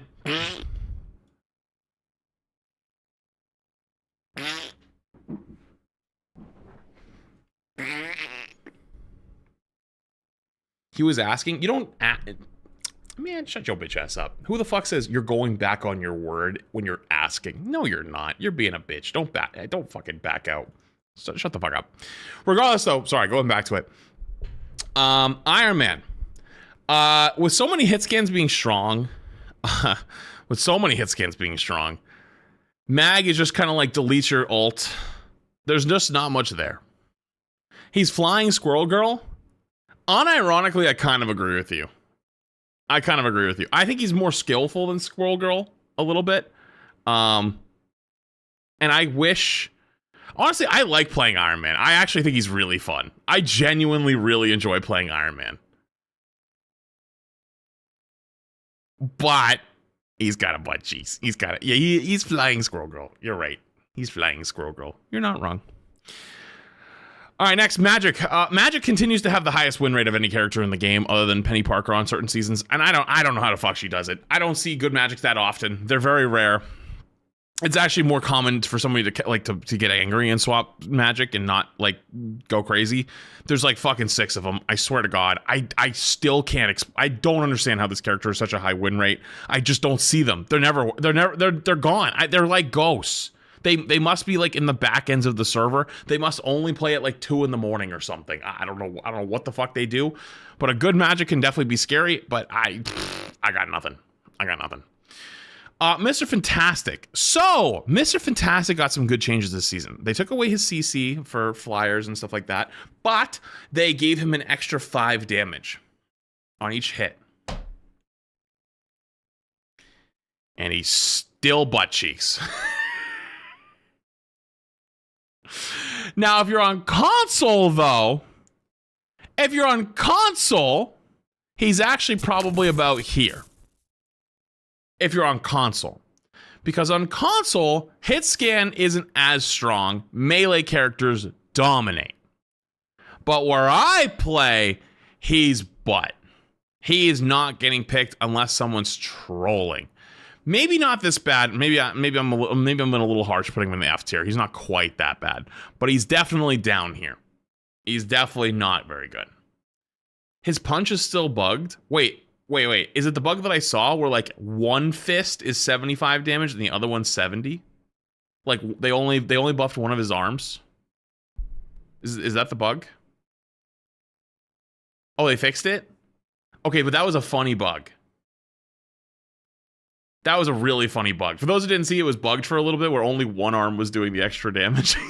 The other one wasn't.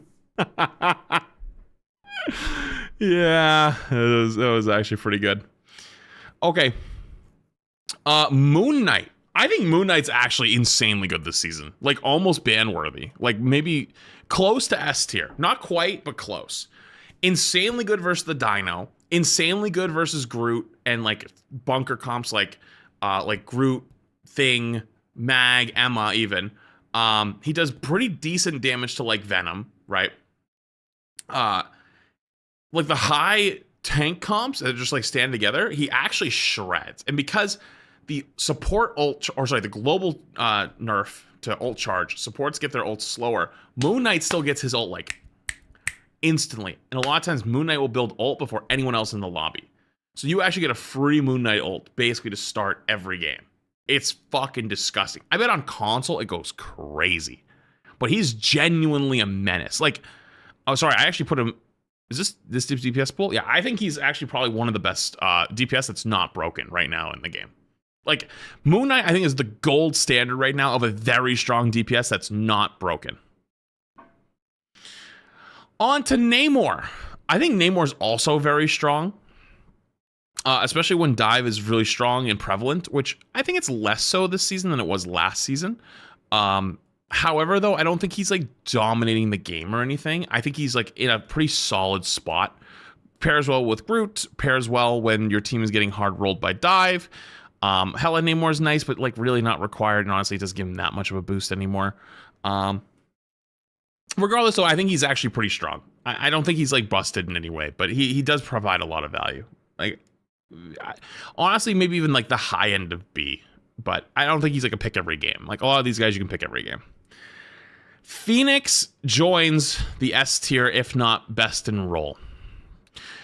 I'm not done with this yet. I'm going to do my best in role at the end for the DPS role, but genuinely, there is 1, 2, 3, 4 DPS characters that are legitimate permabans. Arguably most broken characters in the entire fucking game. And we're still crying about the Dino. I'll be real with you. I have never been more annoyed reading other people's opinions and online sentiment about a video game in a long time. Genuinely horrific. Genuine idiocy. Jesus Christ, I can't fucking speak. I'm getting so annoyed. It is actually unbelievable how strong Phoenix is now. Like, the buff nerf combo would... Like, okay, so you guys know why Phoenix is the way she is, right? You know why that in the lower ranks, she's really bad. In the higher ranks, she dominates. So they thought it was a good idea to give her 5 extra damage per shot and then nerf the right click. The right click is what probably most metal players are going to use. They don't hit the left clicks as much. So they nerfed the part of the kit that was stronger to them and buffed the part of the kit that was actually really good at the high end.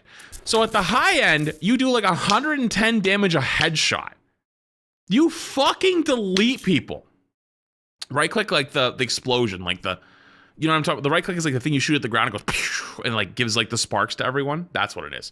It is actually unfucking fathomable that that's what they did. Unfathomable. And then we also still have Black Cat untouched. Daredevil still annihilates, and Elsa is number 4, 5, 6 ban. Insane. On to Psylocke. I know Psylocke's supposed to be pretty decent, but I feel like I'm not that scared of Psylocke's like a lot of time, where I think that depending on like, okay, it's such a hit or miss. You have the Psylocke that runs the lobby, or you have the Psylocke that you didn't even know existed. It's a 50-50. It's genuinely a 50-50. And I think the 50-50 depends on how good your support players are. If your support players are actually competent and actually have hands, Psylocke's not that strong. If Psylocke, if they do not have hands and are not competent and they don't work together, Psylocke will run your entire team down. It's weird. In ranked especially, that's where it's really strong. Outside of that, maybe pro play, organized play, I could see her definitely being lower. But at the moment, that's where I'm at. Scarlet Witch. I will not be elaborating any further.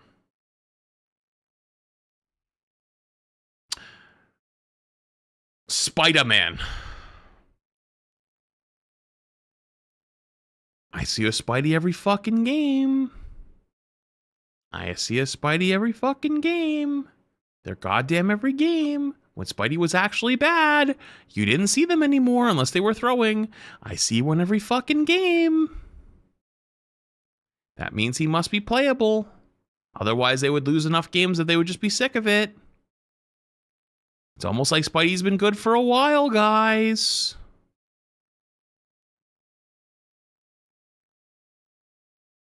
It's almost like Spidey's been good for a while. And they kind of gaslit everybody into saying he's not good. He's played every fucking game.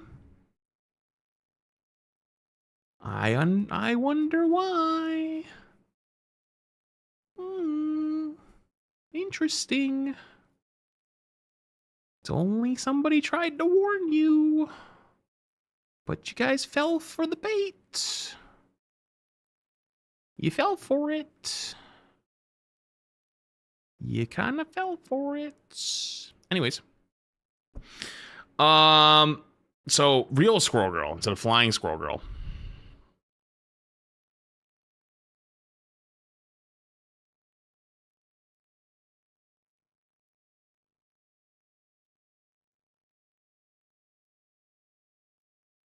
Of course, the guy in the chat who was like, hurry up already, fucking hurry up, drops a slur. Bro, you're a disappointment to your parents. You're a disappointment to society. Your parents genuinely regret you. And I genuinely hope you get help, because thinking like that and like being racist is fucking bottom of the barrel society member right there, man. No job's gonna ever want to hire you. No girl's ever gonna want to be with you. No one's ever gonna want to talk to you. Please. Get some help, man. Get some help. And I know you're probably like 13, but like, talk to a counselor. Talk to a counselor.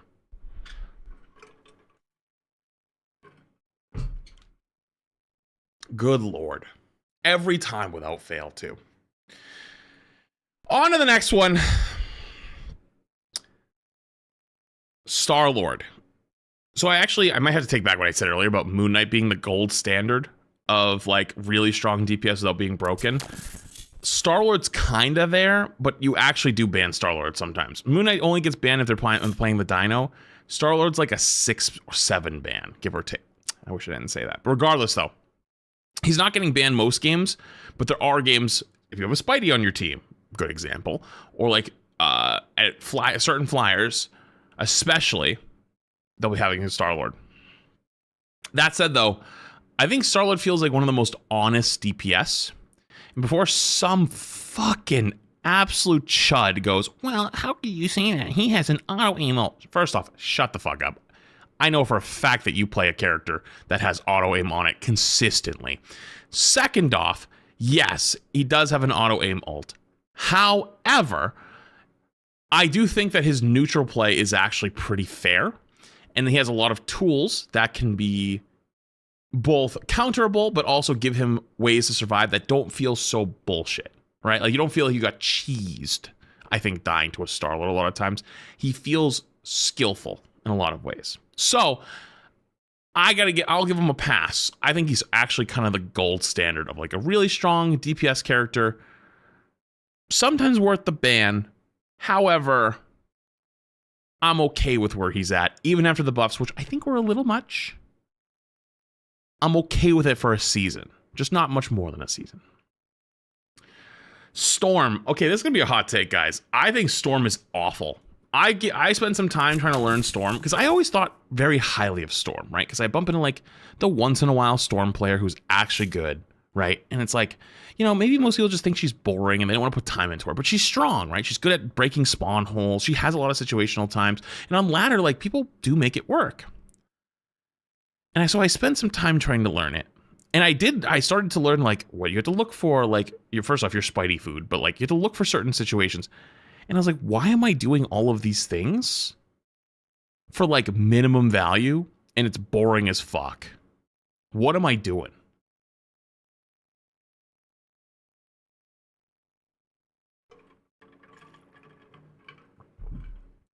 Why am I spending all this time and all this effort to do what I could do on fucking Phoenix by clicking a button twice? You know what I mean? Like what's the point? What is even the point of it? It just doesn't make like much sense. It doesn't make much sense at all, you know? All right, Punisher. Hate me if you want. He's ban-worthy. I'd argue he's ban-worthy. I think he's absolutely ban-worthy. It's not, guys, it's genuinely not even just the shotgun anymore. I know everybody knows about Shotgun Punisher now, and like, you know, Momo had a big impact. I spectated him. I tried it a little bit myself. I saw how strong it is. I'm gonna be real with you guys. I think it's more than that. It really is. Like, Punisher is one of the few DPS in the game that requires you to swap for him, especially as a tank player. You need to go with mag. If you do not have a mag against Punisher, you typically just lose on the spot. He's consistent. He gets back fast once you start learning the rollouts or how to do the zip lines. You start to learn how to use the shotgun up close. You start to learn how to one-shot cloak and daggers out of their ult. You learn how to one-shot supports out of their ults in general. There are so many things this guy does. This guy does so many goddamn things. It is disgusting. Next up is Bucky. Bucky is pretty damn strong. I don't think he's broken by any means. Like, I think he's actually in a good spot right now. I think that the damage buff and the ult buff was nice. It actually made him killable again, and it doesn't feel like you have to sit there and just hold your hook and hold your shift and hold all these things, waiting for the divers to jump in to you to stop them. You actually get to play the game again. He feels good and feels fair to play against. However, I think there's an argument that he could even be an S tier. I actually don't even think he's like that far off. I think he's like Moon Knight, like the tip. He's right at the tip. Just the edge of the tip. Right at the edge of the tip. It's crazy. Last but not least, Wolverine. Wolverine, I think, is actually really strong as well. I don't know if I want to say it is broken, but I think Wolverine's right here with the Moon Knight and Bucky, where against some of the tanks in this meta, he can absolutely shred. So granted, Dino, I don't know if you want to play Wolf into Dino, but you could, especially if they have him. But Wolf's still good into Groot. And then the other tanks that are here. Less good into Emma, less good into Thing. However, pause. I actually think Thing and Wolf have synergy and anti-synergy. Where if you are playing in a Thing matchup, having a Wolf is actually very good because you still get the team up where you can throw them. But actually, I think Wolf still eats Thing pretty hard. Yes, you can't kidnap him, but like just W keying at a Thing with some support, and he just like sits there just swinging on you, he will kill that Thing over time, and makes it a lot harder for them to play the game, right? So even though I think Wolf, like you don't like, oh, they're playing Thing, let me go Wolf. I don't think you had to swap off Wolf either. I think he works versus Thing, works with Thing, works against Thing, but it isn't the counter to Thing. Does that make sense? Does that make sense? I don't know if that made sense. Okay, now for the last most important part. Best in role. And before I nominate a best in role, I want you to look at this list. Do you guys notice anything? Do you guys notice anything?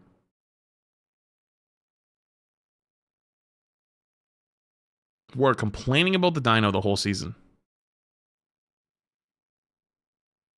And look at the rest of the DPS roster. Look at the rest of the DPS roster.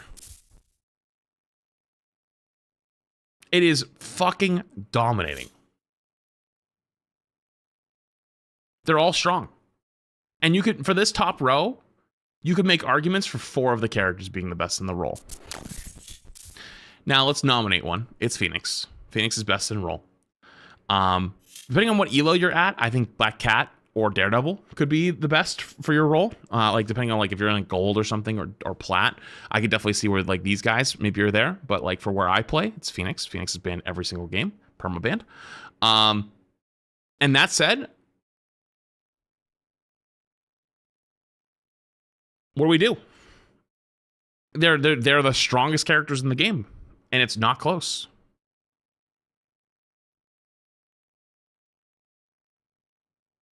It's not close. But hey, guys, that Dino. The Dino's ruining the game, guys. The Dino's ruining the game. On to support. Adam, I'm sorry, buddy. Adam. I just don't think it's very good. I don't think he's horrible, but I don't think he's very good. There's just not really a reason to pick him a lot of times. You have to play him in triple, and Ultron's just so much better in triple than Adam is. Adam at least has some utility, though. Yeah, C genuinely might be generous. You're right. It might be generous. I think there's certain situations where he can be good, though. I think there can be certain situations, but most of the time he's bad. Most of the time he's bad. Yo, pending the 2 months. Sorry, let me get through all this and I'll come back to you guys. Appreciate it. Cloak and Dagger. Guys, I think Cloak and Dagger had a generational fall off. Generational fall off. Hey guys, listen. Listen. You guys keep getting baited. You guys keep getting baited. One of these days we're gonna figure it out, but you guys keep getting baited. Remember everyone was saying how, oh, Cloak and Dagger's so good into dive. What happened last season? We had dive. I didn't make my tier list last season, but do you think Cloak and Dagger was one of the best supports in the game last season? Hey, listen, I didn't make my tier list. I'm just saying, you make your own opinion. Make your own opinion. But I know my answer. I know my answer. And now here she is with the nerfed ult. Why would you pick her? Unless all the other supports are banned. There's no reason. There's not really a reason. There isn't at all. Not even a little. So listen, hey. Okay, let me say redeeming qualities. Redeeming qualities is the double window is nice. You can blow people up with the double window. The ult is still strong, much less so than before because it doesn't last as long. You also don't get it up as fast. Dive being really prevalent also probably did a bit of a number on you. You don't have to aim. I mean, that's never been a thing with Cloak and Dagger. But regardless, though, I think she's just significantly worse than she was. Is what it is. Okay, this is a weird one. Support pool. So support pool, I've seen some people saying is insane. And I've also had my own experiences, and I don't think he's that great. I don't think he's that great. But I don't think he's bad. I think he's better than before because people have either learned how to play him. But I also think he's a triple support merchant. He's A with DPS pool.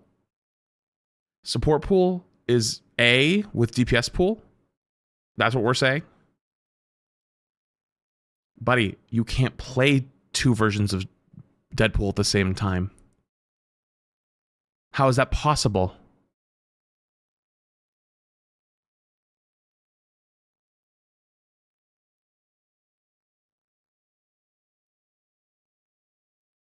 No, he's on the same area of the chart. Yeah, I think you guys are crazy. I don't think he's bad. I think he's gotten better as people have learned how he actually, I think, has the highest healing output you can do in the game with his boomerang and his E. But I think you guys are falling for stats. You guys are getting stat checked. You know support pool is like the low-key throwing character, right? Like, Black Widow is the poster child for throwing. You guys know support pool is the I want to secretly throw character, right? Do you guys not know this?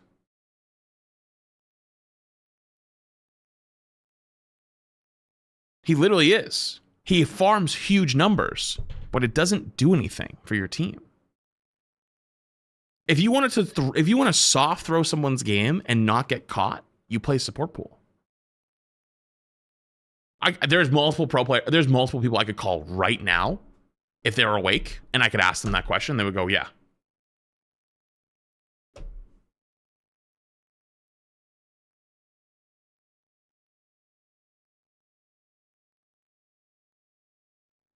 Let me see if Riggsy's awake.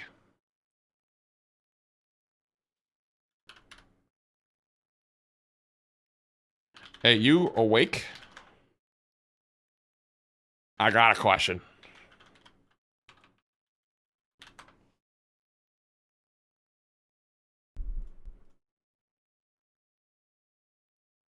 See what he says. I don't know if he's awake. It's kind of late his time. It's like 1 in the morning or 2 in the morning. See what he says. Yeah, I think you guys are falling for numbers. Oh, he said yes, sir. What's up? Is support pool still the like?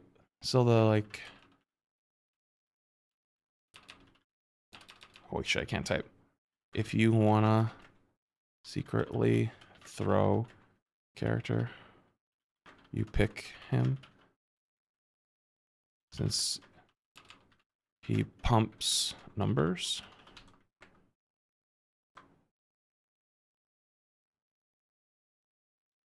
I'm streaming right now, and I was talking about how that was a thing, and no one believes me.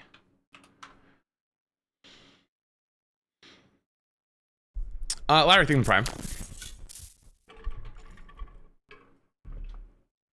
See what he says. While I wait for him to respond, moving on to Invis. So Invis, wait, did he respond?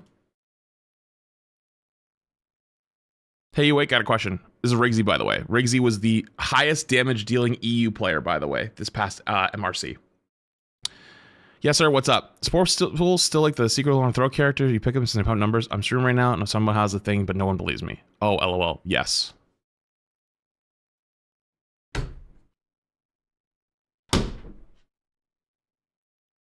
Thank you, my goat.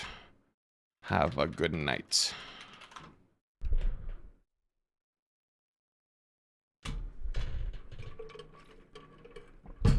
Anyways, do I think he's probably better now? Yes. Was that still a thing for a while? Yes. Of course your friend is going to go with what you're saying. All right, well then you go find someone else, man. Honestly, I don't give a fuck. I'm here to share my thoughts with you guys and tell you what I think is how things are, and you can either use this as useful information, or you can use it as like a health check of the game. I don't give a single fuck. You can say, oh, it's not a real thing. There's Riggsy, by the way. Yo, trifecta thing, the fight I get to, dude, I got these fuckers saying, well, he's your friend, that's why he's agreeing with you. No, it's a real thing.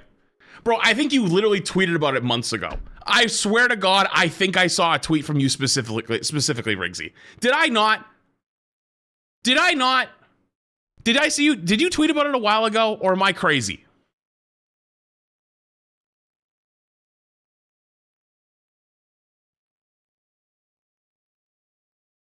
You didn't tweet about it? Okay, maybe I'm crazy then.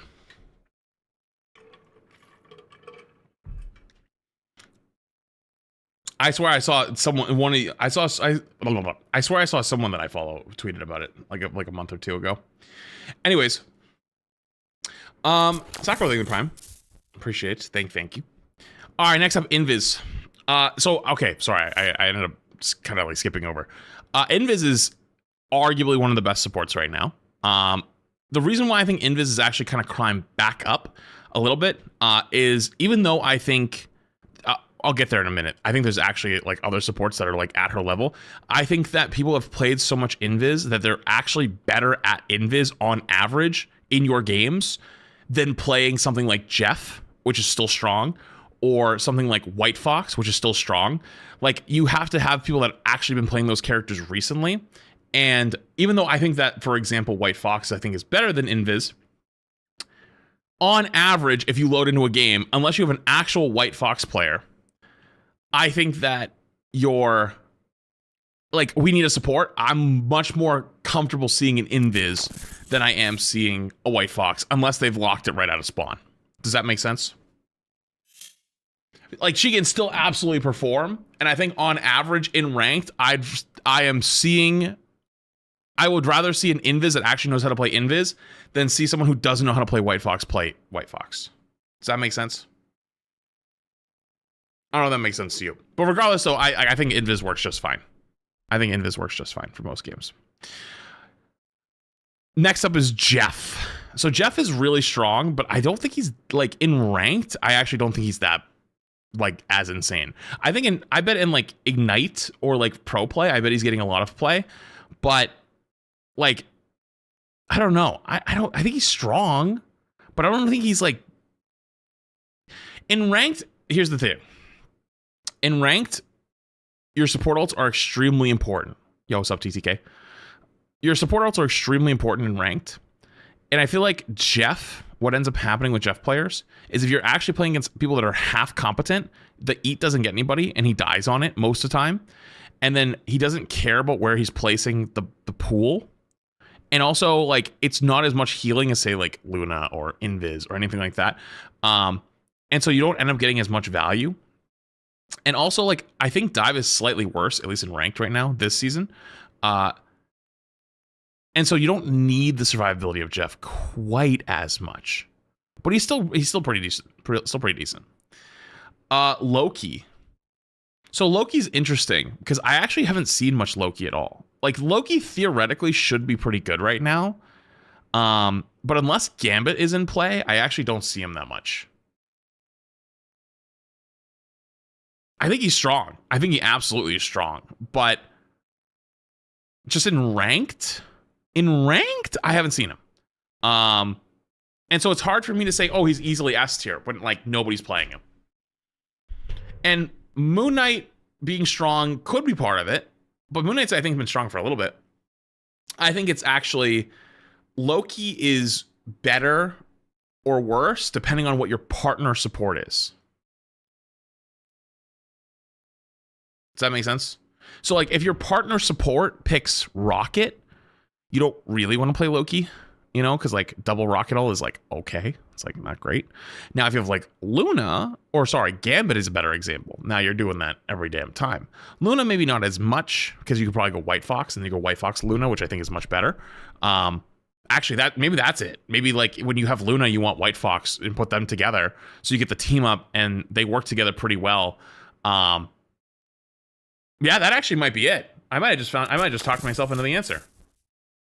It might be that. It might be like in ranked, a lot of times you're gonna play like Loki Luna or Gambit Luna, or sorry, Gambit Loki. But because if you have Luna, you're probably playing White Fox, so White Fox Luna go together, so you're not gonna play Loki. And Gambit's getting permaban, so you're not gonna play him. Yeah, I guess that makes sense. Huh. I don't know why. It just took me a second, but I put it all together. Okay, cool. All right, next up, Luna. So Luna's interesting because I think depending on where you're at, I think Luna is arguably 2 or 3 best in the game. I might have to move these. I don't know if Invis and Luna are on the same level. I might have to. I'll get there as I get there because there's something. You know what? Okay, let's do this. We need to make a small adjustment. I think Invis is better than Loki for sure, but like Loki's like further this way. Invis is further this way, but like there's something else I'm gonna put here, and you guys will see it in a second. Luna is really good, especially in ranked. Not talking about DPS Lunas. DPS Luna is also fucking terrifying. But because Gambit's permaban, Luna's actually played a lot. And so, because Luna's almost always there. Especially with White Fox. She's really strong. Really, really strong. Not much else to say there. Rocket. This is what I actually wanted to get to. I don't think you guys are ready. I think Rocket is low-key one of the best supports in the game. I think there's an argument that Rocket is almost as valuable as White Fox without Luna, or just in general, just wanting him. You fully lost it. You might think so. But I'm telling you, every time someone's playing Rocket, he's getting ult so fast now. He's one of the fastest ults. The BRB is still huge. And he fucking shreds the Dino, especially. If the Dino is in play, Rocket actually fucking annihilates him. He literally explodes. Like the play is like 2 dinos go into each other, take a couple bites, one bites the other, then the other dino second bites, pulls him into his team, Rocket walks up and fucking and he just explodes. He just falls over. It sends his ass back to the Stone Age. I cannot believe more people have not figured out how good Rocket is. Like genuinely, I'm in awe. And you know what kind of explains it? When I said that, everyone said I was clip farming. You're clip farming. Chat, streamer, you're just clip farming. He's not that good. That's how, now I know how no one knows. Because you guys weren't ready to hear it. He's really fucking good. And if triple's in play, you have White Fox, Luna, Rocket. Oh, have fun with that one. Good luck. Have a good time, buddy. Have fun. See you later. Next up is Gambit. Okay, I'm not going to pretend anything. I'm just going to put Gambit in best in role because he's permabanned every single game. Even though I think there's a good argument that White Fox is arguably is like getting up there as good as Gambit. There's no argument, I think, for who is the number one. He's permabanned every single fucking game. And I think partly he's just the boogeyman now. I think Gambit is genuinely just the boogeyman where everyone believes he is so strong because he's been strong for so long, and like people don't even remember why he's strong anymore. Like if you ask somebody to name all the parts of his kit, you like most players probably would. I think I would miss something. If I'm honest with you, I think I would miss something. I think I would miss parts of its kit because he's been gone that long. They have nerfed his ult, actually. He's just that guy. He just has so much in his kit. It's so loaded. He's literally John Wick We know of him being strong by name. We don't even remember why we're scared of him. Anyways, regardless. Mantis. So again, this list is ranked. Don't forget, I think Mantis in ranked a lot of times is kind of hit or miss. I think it can absolutely work. I think if you're running triple, Mantis is almost a guarantee need. However, I think triple is a crutch comp a lot of times in ranked, especially where if they're forcing hard triple support from the gate, out of the gate, you can typically beat them. That said, though, if you do bump into someone who actually knows how to play Mantis, you're probably fucked. You're probably cooked. But I think a lot of times people don't end up picking Mantis in the right ways, and I think they try to play her in double support. Double support Mantis is really bad. Triple support Mantis is good, but I also think that, like, people don't know how to play triple support that well, other than just all stand there and hold hands. So, like, they won't play Mantis. They'll play, like, Rocket, Luna, White Fox, or Rocket, Luna, Invis, or Cloak, Invis, Rocket, or some shit, you know what I mean? And they just don't have Mantis, so... I actually am not that afraid of Mantis, even though I know she's really strong, just in ranked... I don't think people know how to do it well. All right, White Fox, arguably number 2 best support in the entire game now. You're arguably number 2 because she has really good healing. Not as good as, say, Luna or Invis or like Cloak even. But she's very survivable. And she wins a lot of 1v1s. The biggest problem with White Fox players is they pop ult in front of, like, fucking Punisher. And I'm like, dude, you're dead. They just fucking explode. They just go boom. I can't explain that one to you, but she's very good into dive. Very good against dive and with dive. Her team up with Luna is very good. It's exceptional. Gives her a good escape / cooldown / like another resource tool. She fits with almost any other support. She fits with Invis. She fits with Rocket. She fits with Luna. She fits with Gambit. She fits with... I don't know if she fits with Loki. I don't know if she would fit with Loki. Maybe. I don't know if I'd recommend that one. But she fits with almost every comp. I think she could fit with Jeff. I think she could fit with support pool. She probably could fit with all of them. So, exceptionally good. People have learned how to play her now, and so she's even better.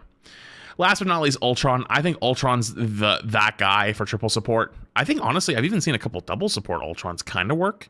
The double drone has been nice, and also just, like, his ult change as well has been nice because you can use a little bit more defensively or offensively. If you get really close, you can kind of make people explode. But he's obviously, again, still a triple support merchant a lot of times. And if your team isn't doing too hot, we're like, hey, we need a DPS to go triple support. They just go Ultron. They just fly around in the sky and they play flying fake cosplay DPS support. But there you go. That's your list. As always, don't forget that these are my opinions. They should not be taken as the law, although a lot of times they do end up being true. And listen, I can't help that part. That's just, it is what it is. Sometimes, sometimes we hit, sometimes we don't. That's why you shouldn't take them all as, like, every single one is going to be on the money. Because, like, sometimes, depending on the meta changes or depending on things that get discovered, and they end up getting outdated really quickly, which is why I always try to wait at least a week or so before putting them out, even though I know most people put theirs out, like, within a day or two because everyone wants to be the first one because, like, that's how you get the most amount of views. But I try to have a little bit more of a thoughtful take when I make these, because it's not just about the rankings, it's more about the thought process behind all the rankings. Because if you just look at the list at the end and then you go, oh, streamer, I can understand them. First off, get your bitch ass back there. Now, start at the beginning again. And it's like, if you just skip right to the end, then it's like, well, you're not going to actually know, because, like, some of these characters got moved around over time, all right? And, like, for example, Invis was up 1, and I have a good reasoning for why I think Invis is up 1, but, like, I couldn't put White Fox and Invis next to each other because I don't think they're at the same level. But, like, you wouldn't know that because you didn't watch it. So you should watch it, or at least go to your hero or whatever you're looking for. That way, you have a better idea, because it's not about the ranking. The ranking over here isn't anything. This over here just makes it digestible. That's it. The whole point of this is to make it digestible and make it easy for you to be able to follow along. That's what the point of it is. Because if I just sat here and yapped on full cam, you'd fall asleep. Visuals help. I'm personally a visual learner. And so hopefully it helps you. All right. There you go. Also, follow the stream, follow the YouTube, or hit the subscribe button if you haven't. Helps me out a ton. Appreciate you. And I gotta pee. All right, I'll be back in 2 minutes. Be right back.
Okay.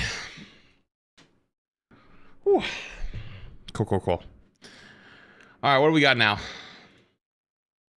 I guess I'll load back into Rivals for a sec just to have something up. But I don't know if I want to queue anymore.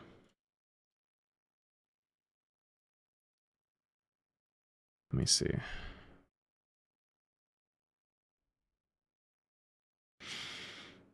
It says my game is running, but it's not running. Oh, JK, I guess it is.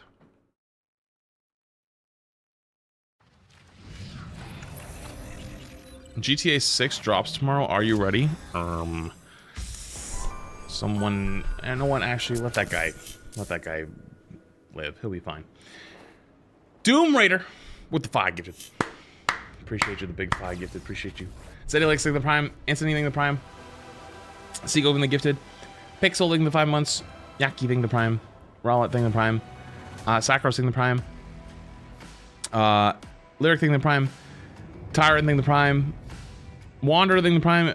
Kasha the Me the Prime. Tweedledupe thing 6 months. Usurper thing the 10 months. Appreciate you.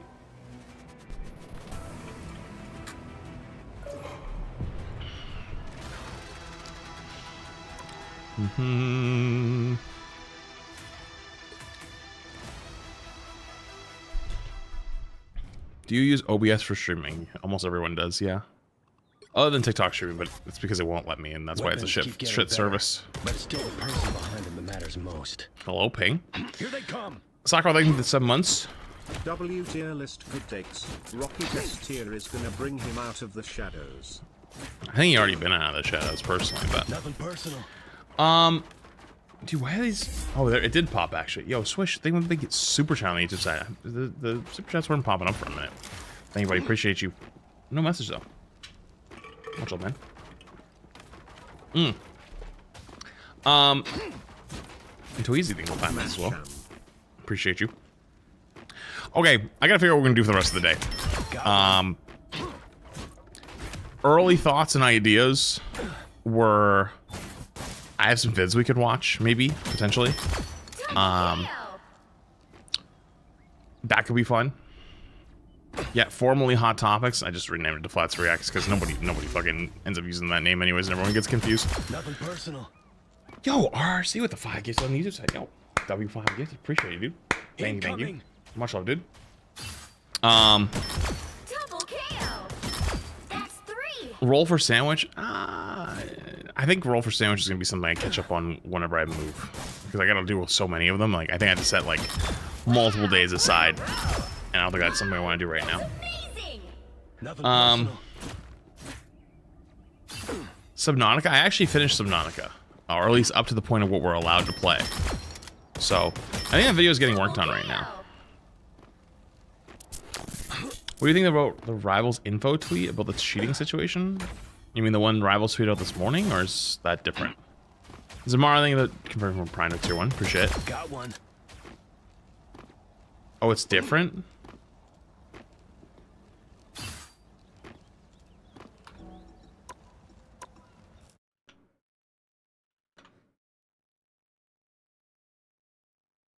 Holy shit, that's long.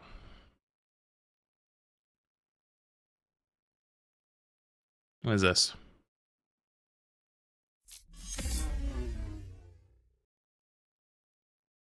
Can you do an out tier list? You got me back into after several years of not touching it. Maybe at some point. Maybe at some point, but not today. Thank you for this chat. Appreciate you, dude. Okay.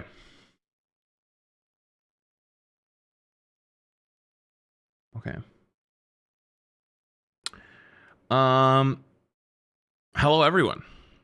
In a previous life, I used to do offensive and defensive anti-cheat research professionally. Is this the guy that used to be in Overwatch? You guys, any old Overwatch knowers remember? Wasn't there some guy like on Twitter that was a big like anti-cheat guy back in the day? This is the same guy?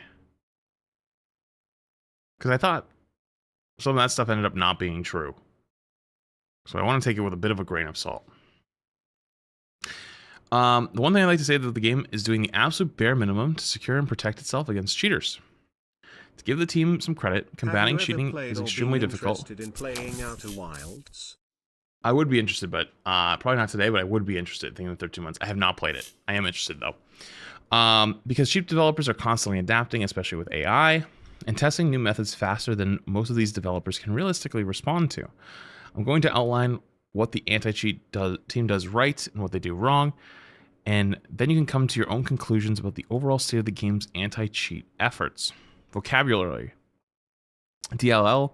This term will be used heavily when it refers to a piece of software that is injected into a process for Rivals. It is capable of executing arbitrary code within the game's process. This allows cheaters to modify or manipulate different parts of the game in order to gain an unfair advantage, reading from or writing to the game state. DLL sidelog or hijacking, replacing a legitimate DLL that the game uses with a malicious DLL. This allows an actor to execute arbitrary code within the game process while masquerading as a legitimate DLL. Zim, a cheating device primarily used on console. For the example, mask a keyboard and a mouse as a controller, allowing malicious actors to essentially have aim assist and run a ton of other scripts that give malicious actors to gain a competitive edge over players. Function hooking. This allowed malicious users to redirect how the code normally works, while giving them control over the program behaves and letting them change the result of certain functions. Okay. Yeah, I'm just gonna... I don't think he meant to do that, but... what they do right. Sending telemetry from the game's process to the anti-cheat backend server, even without the kernel level anti-cheat running, to determine whether a game session appears legitimate or illegitimate cheating. That's it? That's the only thing they do right?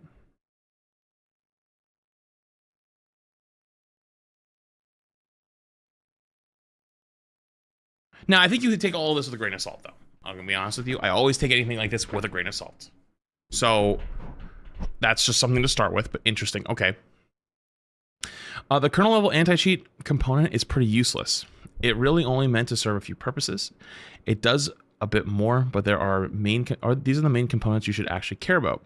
And the entire system becomes redundant when you can simply disable the kernel component.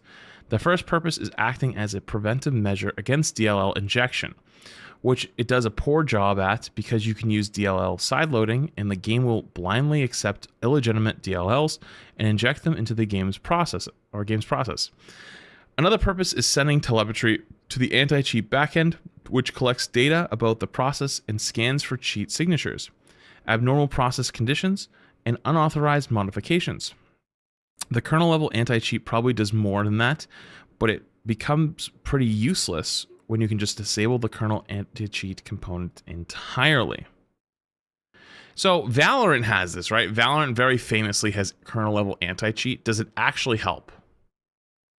I think there's still a lot of cheating in Valorant. At least there used to be. God, I look at TikTok and there's just porn bots everywhere. That makes me, you know, I was going to say something about it. It's like, dude, realistically, like, does gaming only have like a few years left in it? Like competitive, like online gaming only has like a few years left in it until like cheating gets so rampant and so bad that like they can't even fight it off anymore. You know? Valorant is actually pretty good with cheaters. The game shuts down on the spot and you get the famous red screen. I know about the famous red screen, but Valorant anti-cheat is actually pretty good. Is it because of the kernel or just because they're just like really good about it in general? Interesting. Good to know. There have been claims that if you run a certain command line argument, command line argument. No, it's argument. No, argument. It completely disables the anti-cheat, but this is only partially false. It disables the kernel level, the kernel anti-cheat component, but it does not disable the anti-cheat that lives inside the game's process. QSEC is another anti-cheat component inside the game's process, and it does a bit of the heavy lifting by sending increased telemetry about your aim score, zim score, and other unusual process events. This can also be disabled by patching the game's executable on disk, preventing the system from even being initialized. I've sent this directly to the developers a while ago, and they've done nothing with it. One thing I will give them credit for. So, by the way, something on this really quickly, this like, oh, I sent them things, like, they're never going to use that. Ever. Like, ever. Like, any game, like, never wants to work with outside people that, like, they don't really know, unless they've, like, contracted them and bring them in. Even if you're right. Like, they genuinely will never. And I know people want to be helpful with that, but, like, it doesn't even matter if you're right. Like, people will just never end up doing it. You can just mod the game to have the anti-cheat disabled. Didn't they say that that's not what it is? Or like they can't do that? Interesting. One thing I will give them credit for is that they're at least attempting to protect this code, but they've done a terrible job executing it. There's also another component they use called AC, Anti-Cheat SDK. This component exists in an extremely niche location within the game's process, but I won't explain it further because it could lead to an additional attack or additional attack vectors, although the team already knows where it lives. From what I understand, this component also sends additional telemetry and periodically sends screenshots of your game to the anti-cheat backend, at least for high-risk players, in an attempt to detect cheats like ESP, which gives exact player location through walls. This component can also be disabled. The anti-cheat team also has an additional QSEC anti-cheat component that is completely server-side. This anti-cheat automatically scans replay files and match data to determine whether a player is cheating based on heuristics. This approach is extremely flawed because a cheater can disable the components I explained above and humanize their cheats to avoid detection. It can also lead to false bans if the system assumptions are incorrect, which appears to happen periodically. The anti-cheat team actually does nothing to validate whether the kernel component is running or not.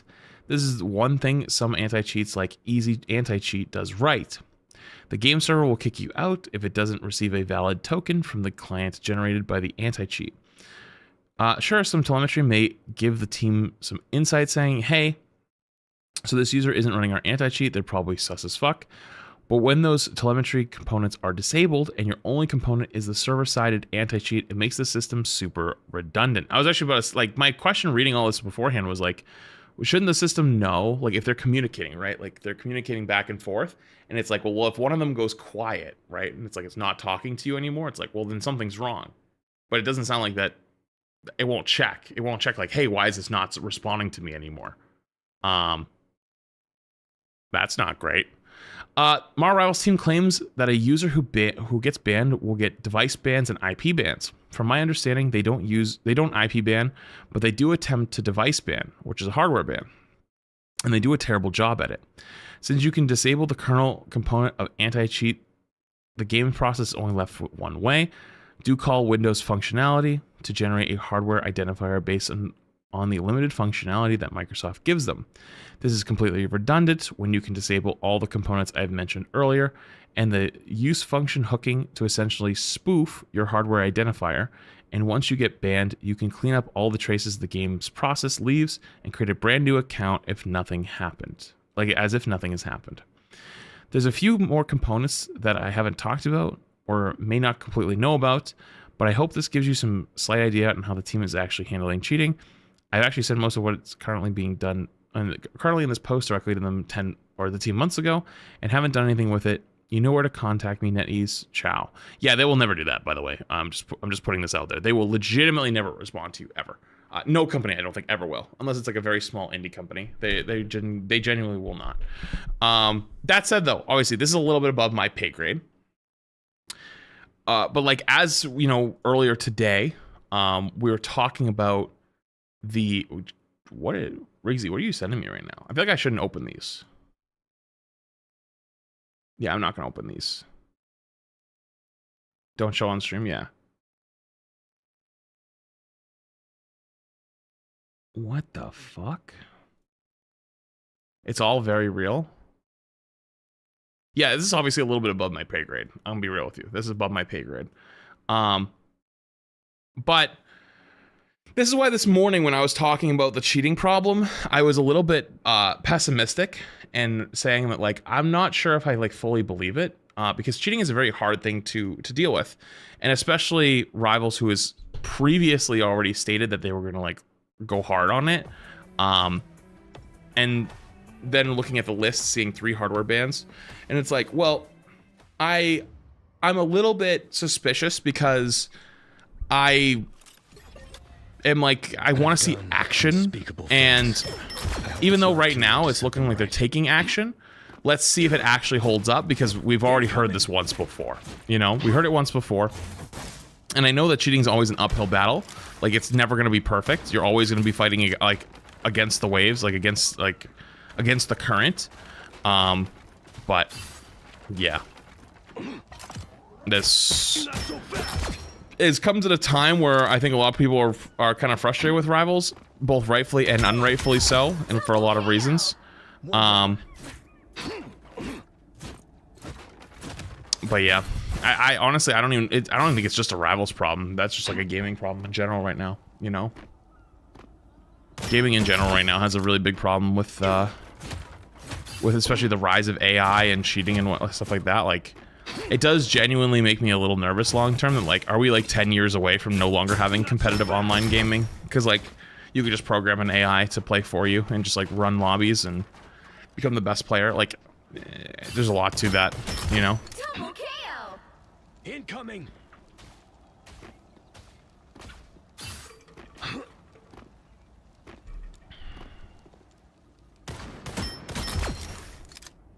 Wasn't there some game dev that worked with cheaters to reduce the amount of cheats? I have no idea.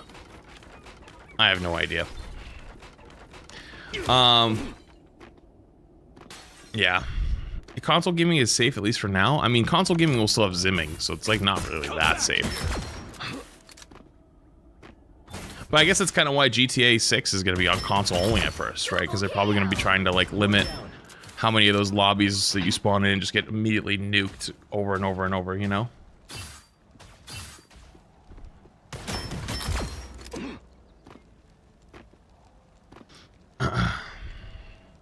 Forgetting the devs can also use AI. Got one.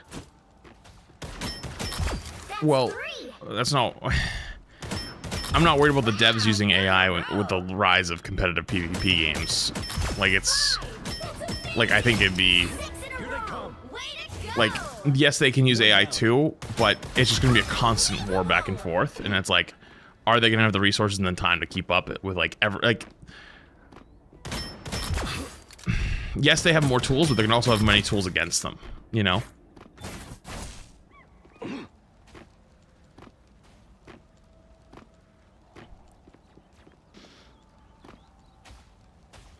I don't know. It's a lot to think about. There's a lot of stuff going on there, unfortunately, but it is what it is. There's not much we can do about it, you know what I mean? Not much we can do about it. We can only just do what we can, which is the sad truth, you know?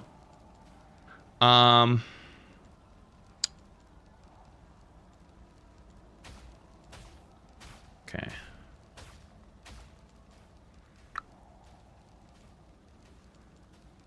Here they Do you guys just want to do some vids for the rest of the stream? I mean, it's already like 4.5 hours. Do you guys want to?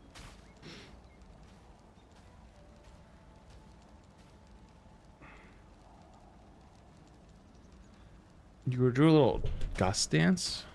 Let me look. Where is it?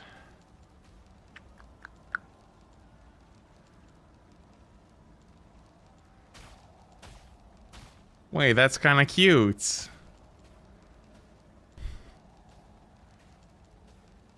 Oh, he's shaking it. That's really cute.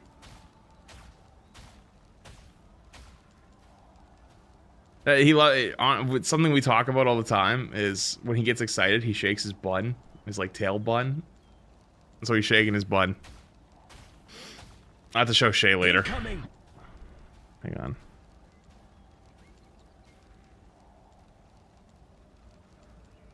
I'm texting her so I don't forget. Okay. Yeah, okay, so if you have stuff, throw it in Flats Reacts. There's a channel in my Discord called Flats Reacts. We just renamed it from Flats TV, or not Flats TV, sorry. We renamed it from Hot Topics because nobody ever understood it.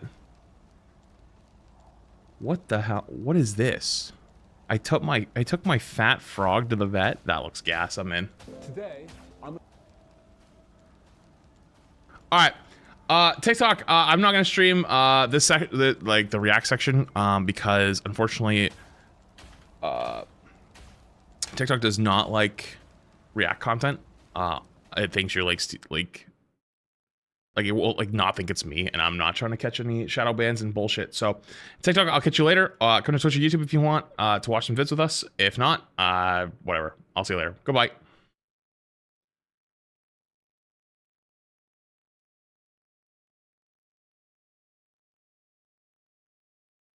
Okay.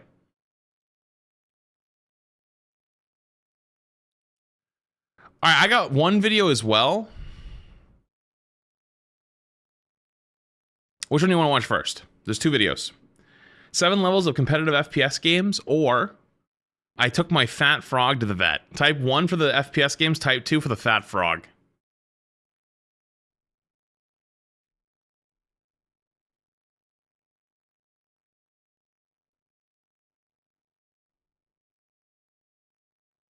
All right, fat frog's winning. Let me go pee really quick, and then we're gonna watch about a fat frog. Hold on.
All right, you guys voted.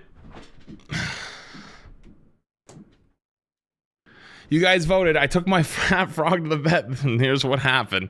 If you're wondering where I got this, there's a channel on my Discord called Flats Reacts. It used to be called Hot Topics, but everyone always got confused about it, so I renamed it. Lock in. Today, I'm going to show you what it's really like to take your dog to the vet. You excited, Dumpling? Oh yeah. And Dumpling isn't traveling alone. What? 6 of my favorite animals have appointments today. Oh, she's in. Oh! Whoa! Ooh, fentanyl! Here we go. Listen, nothing against you if you like reptiles. All power to you. Oh. And I would never have one as a pet, though. Into this styrofoam box. What they don't tell you about this process is that every single person you pass also has a snake on them. It's just hidden a little bit better. Wonder what they're fixing. What? There's probably a snake stuck in that. Because they have the heat blasting, Penelope gets to see the train for the first time. Okay, I'm not gonna lie, it's a little diabolical taking your snake out on the train. Like, people are gonna be fucking terrified. All right, this is our stop. Some of the animals should be fine, but others have ailments that could be deadly. Luckily, we've come to the right place. Plus, frogs are not reptiles. Okay, my big butt through here. He showed a bunch of other pets. The Upper West Side. Wasn't about just the frog. Home to the only specialized reptile and exotics vet in New York City. Let me give you a quick tour. Beautiful mountains. Black mountains. All right, we're here. Let's go. I've only been to New York once. Crap was there with me. I didn't like it. I didn't like New York. Honestly, I think Boston's way fucking cooler and nicer than New York is. Hello. I try and do these big checkups once a year, but this one is special because I brought a Riggs new animal I bet the vet has never seen. There's only one way to find out. What's going on? How you doing? Hey, good to see you. Good to see you. Hi, I'm How you been? This is Dr. Cleary. He spends his day working with all sorts of animals. We have got a lot of exams to look through. We're gonna go ahead and start with the animal that is probably gonna hate this the most. What kind of animal? Hello. Hi. Dude, he blends in. We're just gonna put you into this takeout container. Doesn't that look fun? Nope. Toes here has an almost embarrassing His name Toes? Oh, hello. His name's Hi. Toes? Oh, don't go there. I believe that she lays too many eggs. There we go. Oh, pee-pee. There, wow, right in my dirty bed. I'm so sorry. And I'm worried she's gonna crash her calcium levels, so I want them checked. I don't think I've ever met Toes. You've never met. Let's meet Toes, because she probably hates it in here. Fair warning, she's crazy. She's feral. She doesn't really bite unless she's really upset. So what did he do with the eggs? Like with the babies? She lays, Did he keep like, them? sometimes 6 eggs in the course in 3 months. Wow. Yeah, careful. Jeez. She's a Ooh, nice. she's got a real full abdomen. She might be. Is she grab it again? Could be. We'll pop the ultrasound on. Yeah, childbirth isn't easy on any animal. No, I cannot imagine. Dr. Cleary is looking for calcium sacs in her throat. They can indicate healthy calcium levels. She doesn't have giant calcium sacs in there. Hey, Mama, I know. It's mean. Well, let's see what the ultrasound tells us about it. I gotta say, dude, the thing I've had the hardest time adjusting to with like Gus is sometimes you gotta do stuff to the animals that they don't fucking want. Like, he gets very gooby. Like, his face gets really gooby. He gets these goobs, like eye goobs, and his face gets like, his folds get really gross. And so you have to like clean him. You have to like wipe it with like these special wipes. And you have to like get in there. And he does not like it. He'll like fight and he like makes noises. And I'm like, it's okay. I'm sorry. Like, I'm not trying to hurt you, but I have to do it. Since the day I got her as an adult because I like the color. I like it. But we sacrifice personality for looks here. She is raring up to bite at some point. Once she keeps that mouth half open. Shows. No trust. Oh, yep, there's an egg. Oh my god. Yeah, that's a long one too. But there's good calcium deposition. Wait, how does... And you can see, so you know how it's dark? How does it lay the egg though? Mm-hmm. That's because there's calcium building up on the shell around it. So it's blocking the sound waves from going. So that's a good sign. Not only is she gravid or pregnant with eggs, but she's got 2 in the oven in the form of follicles. I mean, we could always spay her if you want. But that looks like such a big egg and such a small this on her. I think that's animal. usually around like 12 to 1500 roughly. Because the calcium deposition on the eggs looks solid, there is no way I'm putting Toes under the knife. Toes, you win this round. You may have noticed that I pack the lizards in the food containers that we eat out of. But for the snakes, it's a little bit different. I actually use a pillowcase from my bed to transport them. I know, I'd hate to ruin the vibe in here. Hi, pretty girl. Penelope here is going in for what should be a routine checkup. Fun fact, Penelope has only ever bitten the vet. This is a very special girl. Oh, she's gorgeous. God, what breed is she? That is a very pretty snake. KZN I don't really like T snakes that negative much, albino but I'm not African afraid of hot them. I just don't snake. like them. Boeing capensis. God, she's gorgeous. Penelope is perfect. Or at least I thought. She's got things to do. 400 grams, okay. Oh man, I love her eyes. She should not be gravid. Yeah. There's something just kissable about her. She's beautiful. She gonna bite? Oh, no, she's going now. Okay, okay. You want a little thing to hide in while I feel your belly? So far so good, and now it's time for an ultrasound. What's the weirdest thing you've ever found during an ultrasound? Ooh, we found an intussusception in a 30-year-old red-tailed boa. So that's basically where, it's kind of like when you roll a sock off, how it like kind of doubles over. But the intestines were doing that to itself, so it's constricting them. Ooh, that's bad. Yeah, and it wound up having this weird tumor. She had a couple cysts on her kidneys. Dude, giving an ultrasound to a snake looks crazy. So those dark areas. Penelope has keeps wiggling. kidney cysts, but because they're benign, Penelope is still perfect to me. But for our next patient, my concerns are the frog. Okay, I was going to say, I kind of wanted to see the frog. That's the only one I was really interested in. This is Dumpling. He is my male rain frog. He is not a reptile. He looks like he's covered in sugar. Of amphibian with a beautiful booty, much, much better than yours. But that was too long for the title. It is my goal to breed them, but I can't seem to get Dumpling to call. A crucial part of the breeding process. Wait, they're attacking him. Fight back! And that's when I noticed that one of his lungs looks enlarged. Could this be an ailment preventing Dumpling from calling? God, his butt just does it for me, though. And he's got a small one. What? Whatever this guy is pressed right up against the skin. Okay. So these guys don't have a diaphragm, so anywhere, if there's an organ somewhere, it's gonna compress the lungs first, because lungs filled with air. I'll put a look with the ultrasound. Okay, buddy. Now, I'm putting him in here so that, oh, you nerd. So that we don't get the slime put him in a on plastic him and bag. his sensitive skin. It's just distilled water. Oh, that makes sense. This is Or slime. So that's his inside. You can see his little heart going. It's beating. It's good. Yeah. He's alive. Stomach wall thickness is 0.15 centimeters. Little man. He doesn't get anywhere too when he runs, and they can only run like 10 inches at a time. Running is a generous word. Nothing's looking that off. Yeah, I think this stuff right on the side is the liver. All that worry to find out that lump is probably just his liver. More obvious in males because they have less body fat. And he's okay. Speaking of weird lumps, our next... Okay. All right, I'm going to go to the other one. I just wanted to see if he was okay. That was pretty good, though. That was pretty good. Honestly, being a vet is... Oh, yeah, like, you think you're going to be just playing with dogs and cats all the time? I just realized I probably wouldn't be built for it, to be honest with you. Okay. All right, I have this one. Chat, I thought this would be a pretty good video. It's actually from a really small channel. I got recommended it. It's like the 7 levels of competitive FPS games. And so I saw Overwatch was number 4, behind Rainbow Six Siege and ahead of Halo. And I thought that was really interesting. So I was like, you know what? Let's hear your reasoning, Mr. YouTuber man. Hello? What in God's name is that from Steve? What is your reasoning?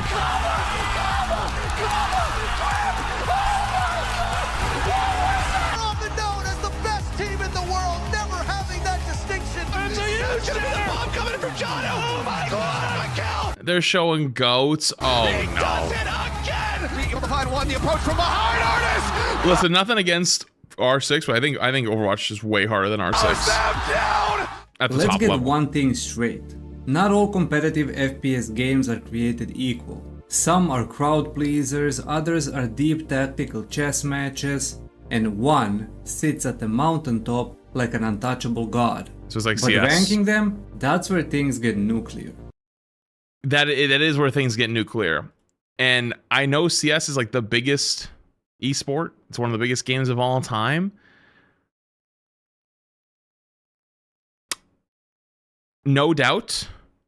But I feel like a lot of like, we'll let them talk, but I feel like there's some modern games that are like so much more, there's so much to them, but I guess like CS, you've been refining those skills for like 20 years, you know? The competitive FPS scene isn't just about who who you can have to say pick first. heads the fastest. It's about legacy, depth, cultural impact, and whether your game will be remembered I wish I was good in at 5 Valorant. years or forgotten faster than a TikTok trend. We're living through the golden age of tactical shooters. Yet half these games are built on foundations shaken This is COD, right? Vegas, Legion, Los Angeles in Thieves. a Yeah, this house is of COD. cards in a hurricane.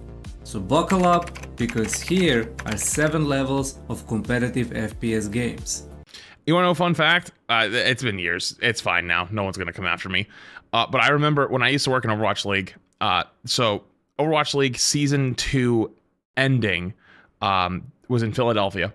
And so they have an investors meeting, right? And I got to go down. I got to go down with all the big wigs because they were like, they need their young intern to fucking please translate competitive speak. I'm like, okay.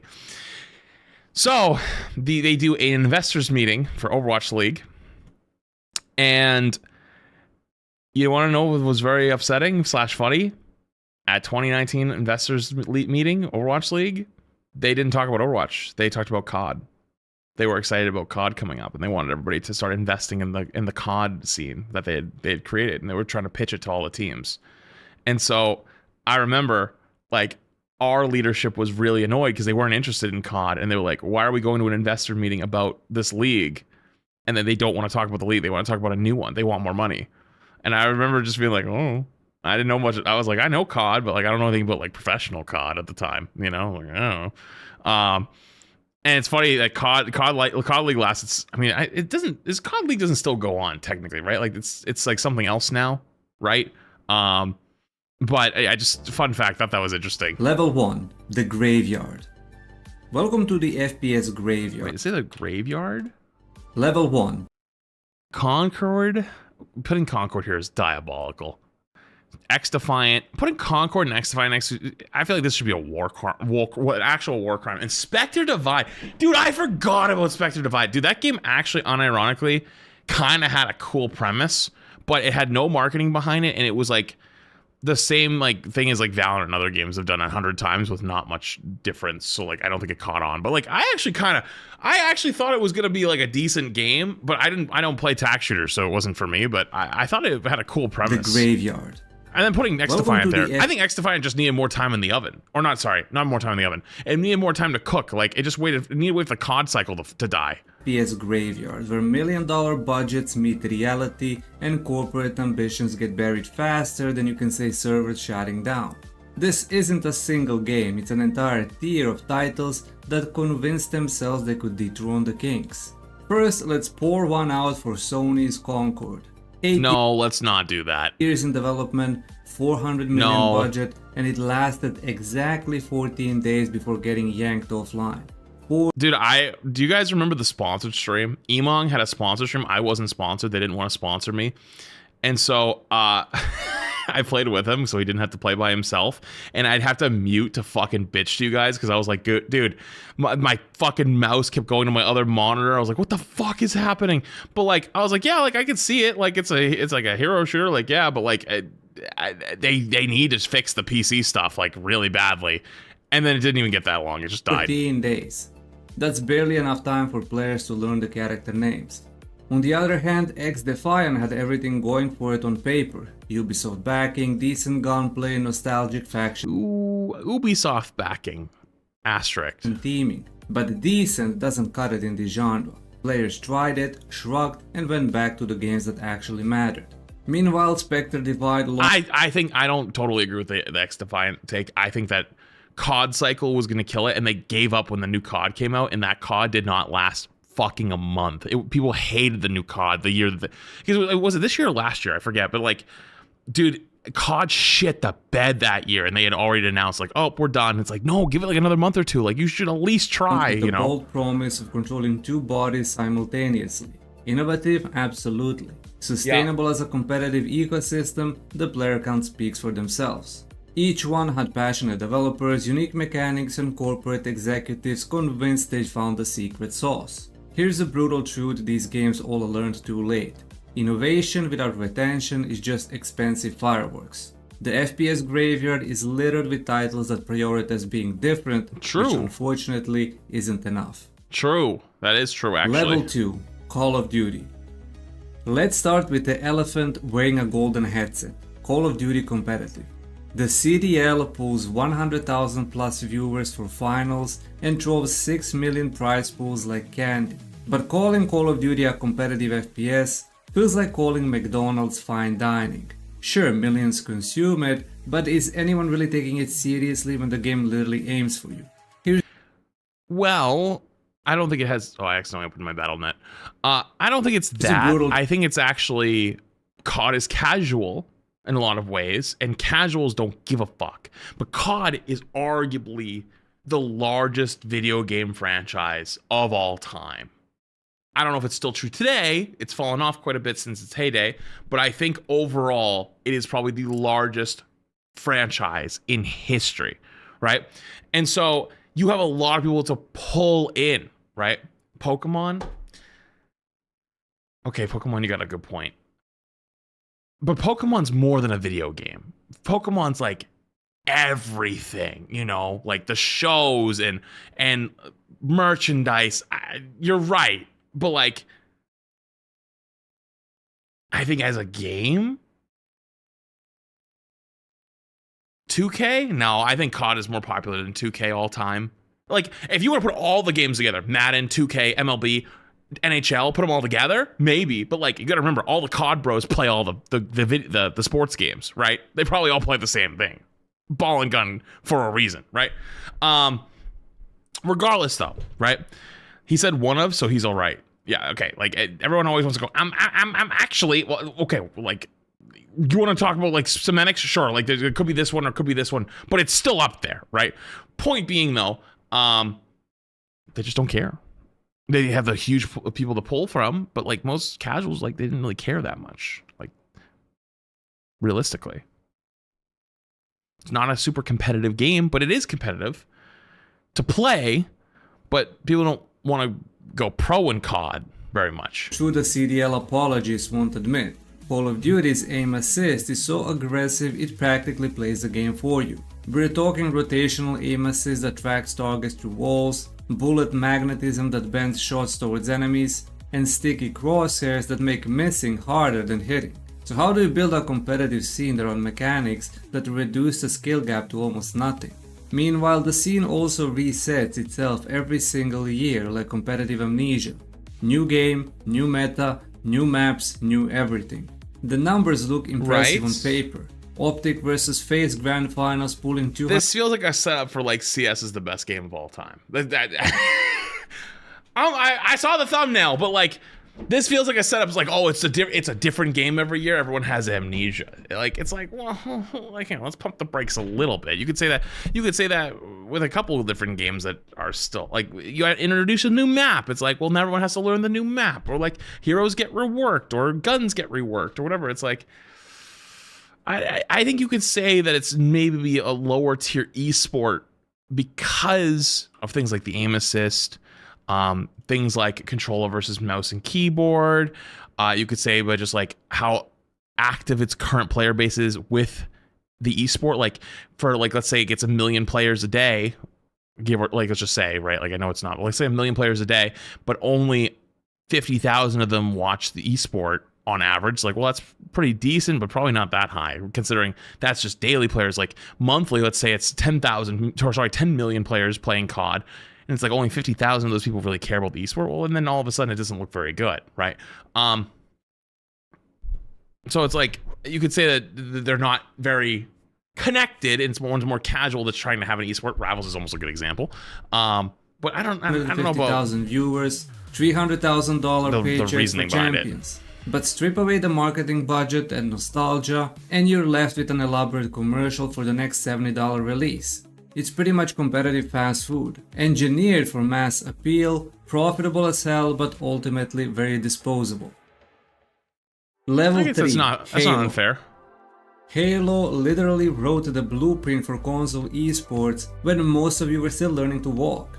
Before Counter-Strike was selling out arenas, Master Chief was packing MLG events with 50k screaming fans, watching split-screen lockout duels. The 2007 MLG Vegas finals between Final Boss and Carbon pulled the numbers that would make modern Halo Championship Series event cry. But let's address the uncomfortable truth. Halo today is a former heavyweight champion still throwing punches at 50. The Halo World Championship, more like throwing punches at 70. 2023 peaked at 115,000 viewers, which is respectable, but a far cry from what other esports games routinely pull. Modern Halo is living off legacy more than current relevance, and everyone knows it.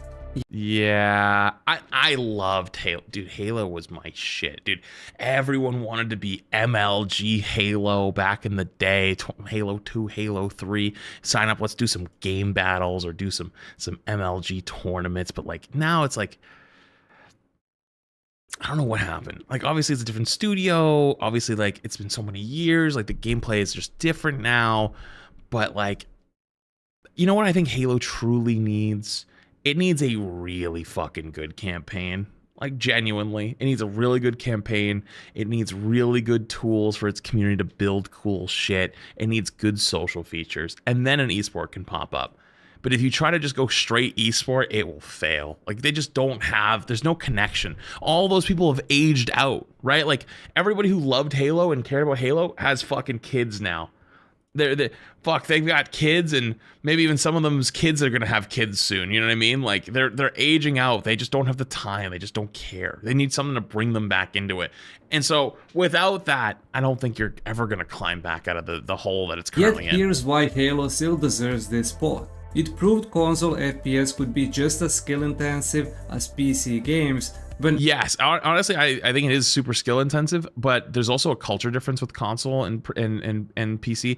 PC is much more integrated with like esports, Twitch, YouTube, all this other stuff. Console is like a little more separate. Everyone said it was impossible. 4-shot BR kills, spawn timing mastery, power weapon control. This wasn't casual couch gaming.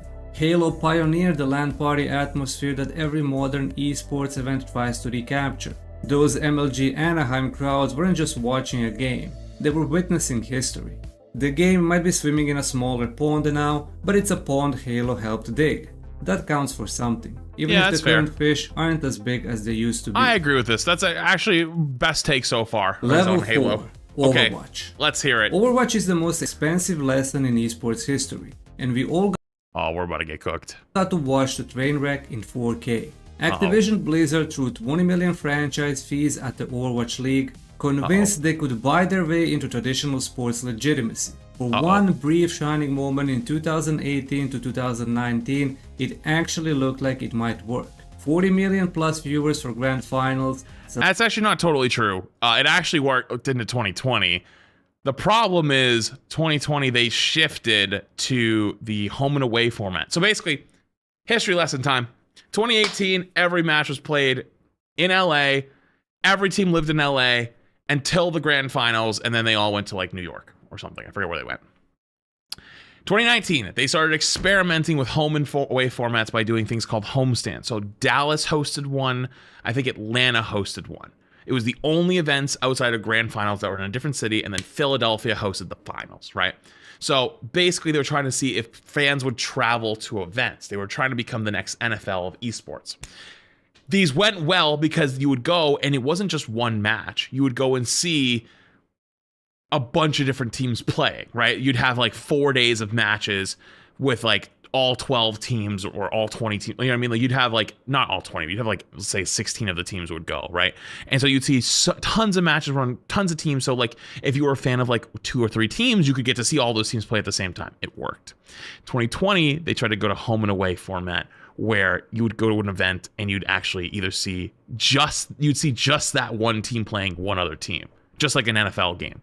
And they started to see that it wasn't looking too hot after the first few games, and then COVID hit.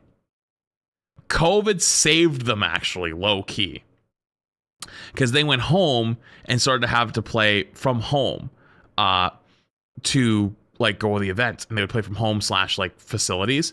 The problem was, though, they needed to use that time to regroup and go back to LA. They didn't do that. They tried to go back into live events. It did not work. They were bleeding money like crazy. The revenue was not there. And the original vision of home and away disappeared because COVID. And so a lot of teams started laying off all their staff. I was included in that, by the way. And then after that, they just realized they were bleeding millions of dollars and wanted out. And so teams were basically just saying, fuck it, we want out. Get us out, get us out, get us out. And so eventually, oh, sorry, there's another big piece. I forgot. I almost forgot the history. They sold out. They sold us out. In 2019, they got a huge, like $120 million YouTube offer to stream exclusively on YouTube. Twitch at the time was pulling massive viewership. Plus, they were embedding the streams, I think, on like websites, because like you could tell like the viewership would go super high, then super low, super high, super low, even with drops. But like they were probably embedding as well. And so people were hype. And then you also had the system where you could actually watch the game from people's point of view. Like if I wanted to watch just the tank player's POV, I could watch just the tank player's POV. It was a great system. It was $25 for the year. And then they went to YouTube and they removed that feature. So you gave fans a cool feature, like almost like a red zone, and then you took it away from them and said, oh, it's better because we make money. And then they took away the drop system. So like if you watched, you get to get tokens to buy the in-game skins that you could only get by getting tokens from watching the esport, right? It was sort of like a reward system where if you watch the esport, you could buy skins in-game of your favorite teams, like colors or whatever. They got rid of that because they went to YouTube and they had to rebuild the whole system for drops. It took like a year or more to build it again. And so they lost a ton of momentum as well. And so what happened was, realistically, the league got too greedy, too fast, tried to outgrow itself, stumbled, tripped, fell down a hill, fell on a cliff, hit their head on the way down, and then cried. Celebrity investors, ESPN coverage. Then reality delivered a brutal lesson in why you can't just throw money at competitive integrity. The viewing experience was pure chaos. If you weren't already deep into Overwatch, watching Overwatch League felt like trying to understand quantum physics during the and goats was what happened too. But 6 ultimates going off simultaneously while casters screamed about huge graphs and perfect transcendence, which made zero sense to outsiders. But the real killer was solo queue. 6 strangers trying to coordinate dive compositions and ultimate timing. It was like asking a pickup basketball team to run Lakers level plays. This has nothing to do with Overwatch League. The disconnect between what pros played and what regular players experienced was so massive that watching Overwatch League felt like watching a different game entirely. Well, yeah, of course, but you could say that for any esport. Of course, but like, I had nothing to do with that at all. Like, not even a little. The Overwatch 2 transition was supposed to fix everything. Oh, that was the other thing! I forgot about that! Overwatch 2 was played a year early for Pro League. So I was trying to think, why did it die so hard in 2021? After COVID, 2021, they played Overwatch League on Overwatch 2. Overwatch 2 didn't release until the October of 2022. They played it a whole year early while the game was still jank and they were trying to make it to pull it together. So you could only watch Overwatch 2 and play Overwatch 1 for a full year. Oh my god, I forgot about that. 5 role logs simplified gameplay. Instead, it felt like renovating a house by burning it down first. PvE promises were broken, legacy content was deleted, and longtime fans felt betrayed. Current Overwatch League viewership rarely cracks 50k for regular season matches. See, this is a little outdated now. I can say because it's 8 months ago. Actually, this is outdated even from 8 months ago. Grand Finals actually this weekend at 4 in the morning EST, or 7 in the morning, 4 to 7 in the morning, I think was at 165,000 viewers on Twitch. So they definitely have figured it out. Drops is a big part of that though, real talk. But yeah. 90% decline from peak numbers. But here's what Overwatch got right. It proved hero shooters could work at the highest level. it normalized ability-based FPS mechanics across the industry, and it created genuinely incredible moments. Profit's Genji Blade on Dorado, London Spitfire's championship run, Pine's Widow headshots, pure poetry when it worked. The problem wasn't the game. It was trying to force lightning into a bottle made of corporate expectations. That's pretty fair. Level 5. Not totally accurate with all the details, but that was pretty fair overall. Rainbow Six Siege. Alright, let's hear this one. If Call of Duty is competitive fast food, Rainbow Six Siege is that Michelin-starred restaurant where the chef personally insults you if you can't appreciate the molecular gastronomy. This game doesn't just have a learning curve, it has a learning cliff that most players fall off before they understand that they're even climbing. But that okay, that's kind of true. The brutal complexity is exactly why Siege works as a tier 1 esport. The Six Invitational 2024 sold out a 10,000-seat Montreal arena filled with fans who understood that watching Bulow execute a perfect runout or G2's site execute unfold is just as thrilling as any no-scope montage. These aren't aim duels, they're tactical puzzles where one drone spot or reinforcement placement can determine the entire round. Yes, but no. Like, okay. So for those who don't know, I played Siege, but this was like the year one, like the first year of Siege. So a lot's changed since then. Yes, like what walls you're reinforcing, where you set up, what operators you pick, and how you're holding is definitely huge. But that's very baseline. Like, that's the start. That's the starting line. Everything is beyond that. Like, that during my time, that was a big deal. I bet that's probably not totally Numbers true anymore. back it up too. I think it's probably way more complicated now, and it's probably like gunplay is bigger, rotation is bigger. There's probably a lot more than just like what walls you reinforce now. Invitational consistently pulls 300,000 concurrent viewers across platforms, with a $3 million prize pool that rival majors. The pro scene might not have CS's massive casual crossover or Valorant's corporate polish, but what it lacks in accessibility, it makes up for in pure competitive integrity. Every operator ban, every site take, every utility throw matters. Siege has something most games never achieve, a community that genuinely respects the skill ceiling. Watch someone get demolished by Pengu or Canadian, and instead of complaining about RNG, they'll study the WOD to understand the 4D chess move they just witnessed. The game.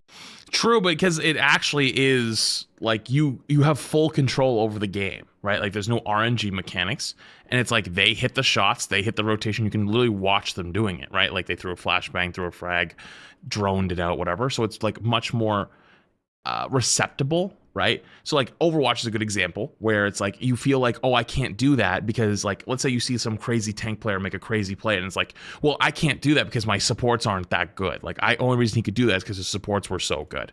Some level, true, but the opposite side is true too. Like their team was so good that if he was doing that in your rank game, he wouldn't even need the supports. He could do it normally, right? But like people don't realize that. And so it's a lot harder to translate it, and so people will write it off immediately. In Siege, though, you can see one person doing all these things. Game demands your intellectual respect, which is why it has earned competitive legitimacy that flashier titles still chase. Plus, let's be honest, there's deep satisfaction in watching streamers confidently load into ranked, thinking Siege looks easy, only to get absolutely dismantled by game sense they didn't even know existed. Level 6, Valorant. Okay. Riot Games looked at Counter-Strike's 20-year dominance and said, we can do that, but with a better infrastructure, international storylines, and abilities that actually matter. And you know what's infuriating? They were absolutely right about almost everything. Valorant Champions 2023, 1.4 million peak viewers. Istanbul Arena sold out in minutes. Fnatic vs EG Grand Finals that had more production value than some Olympic events. The VCT system creates genuine regional I actually don't know a whole lot about Valorant's pro scene, to be honest with you, but it always seemed well supported. Rivalries.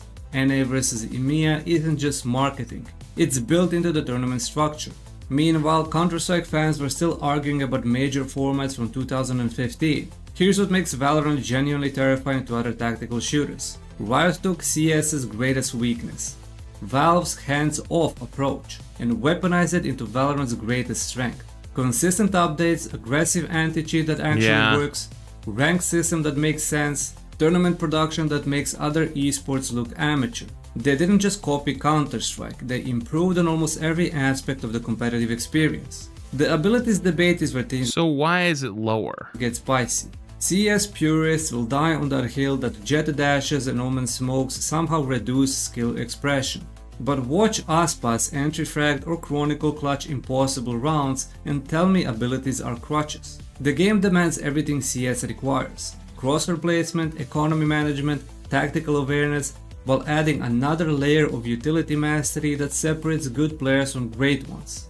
Is it as pure as Counter-Strike? It depends on your definition of purity. Is it building the more sustainable competitive I felt that one. ecosystem? The numbers don't lie. Riot's international tournament structure, regional leagues and consistent content pipeline make Valorant the most professionally managed tactical shooter in existence. That's not just Sure. good game design, it's good business. The only real question is whether Valorant can maintain this momentum when the honeymoon period ends. Or if Well, Valorant came out in 2020. It's been 6 years. I think we're well past the honeymoon. it's just really good at being shiny and new. A level 7. Wait, that's the reasoning for why it's a level 6 instead of a level 7? Is it has to go past the honeymoon? We're 6 years in. Hello? We're well past it. Like, oh, they were talking about Overwatch beforehand. Overwatch crashed and burned within 3. Actually, Overwatch League crashed and burned within 2.5. So, like, we're well past that one. When the video came out? 8 months ago. It's 8 months ago. We're well past it, so I don't know about that one. Counter-Strike. Yeah, okay, so, like, this better be the craziest reasoning of all time, because it just basically said that everything they did better than We CS. arrive at the final boss. Counter-Strike isn't just a game. It's a competitive religion that's been converting believers for over 2 decades. From 1.6's CPL tournaments to Source's brief detour to Global Offensive major dominance to CS2's rocky resurrection, this franchise has survived engine changes, meta evolutions, roster dynasties, and countless CS killers that now populate gaming graveyards. The numbers are simply untouchable.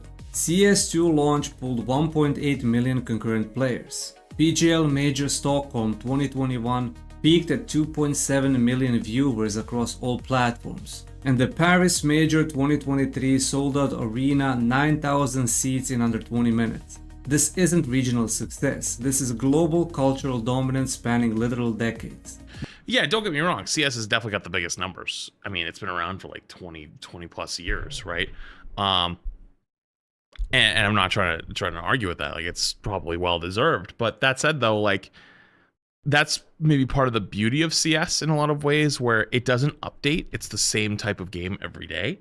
And that was like what the standard was. Like, most games that come out today are now on the content treadmill. They have to keep up. Like, they just release new stuff. That's what they're good at, right? CS has never been that. Like, since the beginning, you always just knew what you were getting into. And also, like, maybe I'm wrong on this, but I think CS is actually pretty easy to run, like, as a game, right? So, like, CS is a huge global audience, while, like, a lot of games are only really big in Europe, America, and maybe in Asia, right? Or sorry, in Asia, I mean, like, Korea, China, right? Like, Russia has a huge population of players for CS. Like, I don't know about like the Middle East and maybe like in Africa and South America. South America probably goes fucking crazy, actually, if I remember correctly.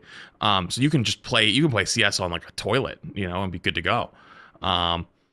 So maybe CS2 is a little bit tougher. I don't know about the whole CS2 thing, but I know CSGO ran exceptionally well. So like, I feel like that's kind of maybe their biggest advantage, you know? But statistics don't capture what makes Counter-Strike truly special. It's the purest test of FPS skill that exists. No abilities to bail you out, no random environmental destruction, no hero swaps mid-round, no aim assist training wheels. Just positioning, raw mechanical aim, economy management and tactical execution refined over 20 plus years of competitive evolution. Just think about Simple's jumping double from cash, Cold Zera's Mirage quad kill, Device's timing, get right clutches. These moments transcend gaming and become genuine sports history. The game creates legends, not just good players. Navi, Astralis, SK Gaming, Fnatic. So just because something's been around for a long time, does that make it the best? That's the question I want to pose. Because like, now we're saying like it's historically the best because it has so many hype moments and right now, and it's like, absolutely, right? Like, but that's like saying Call of Duty Modern Warfare 2 is the best game of all time. because it was arguably the most impactful Call of Duty. Everyone fucking played it. Everyone loved it. Like, it's very hard to find someone on the planet who had a really bad time with Call of Duty Modern Warfare 2, right? But like, does that make it the best game of all time? It created Legends of COD? Like, no, I don't think that makes it the best game ever. You know, like, I think it's a great game. It was a great game for its time. I don't think it holds up anymore. I'm not saying CS is that, but like, I think it's a little bit of a different type of argument. NIP, these aren't just teams, they're dynasties with legitimate claim to the athletic greatness. Here's why CS has survived when every competitive has faltered.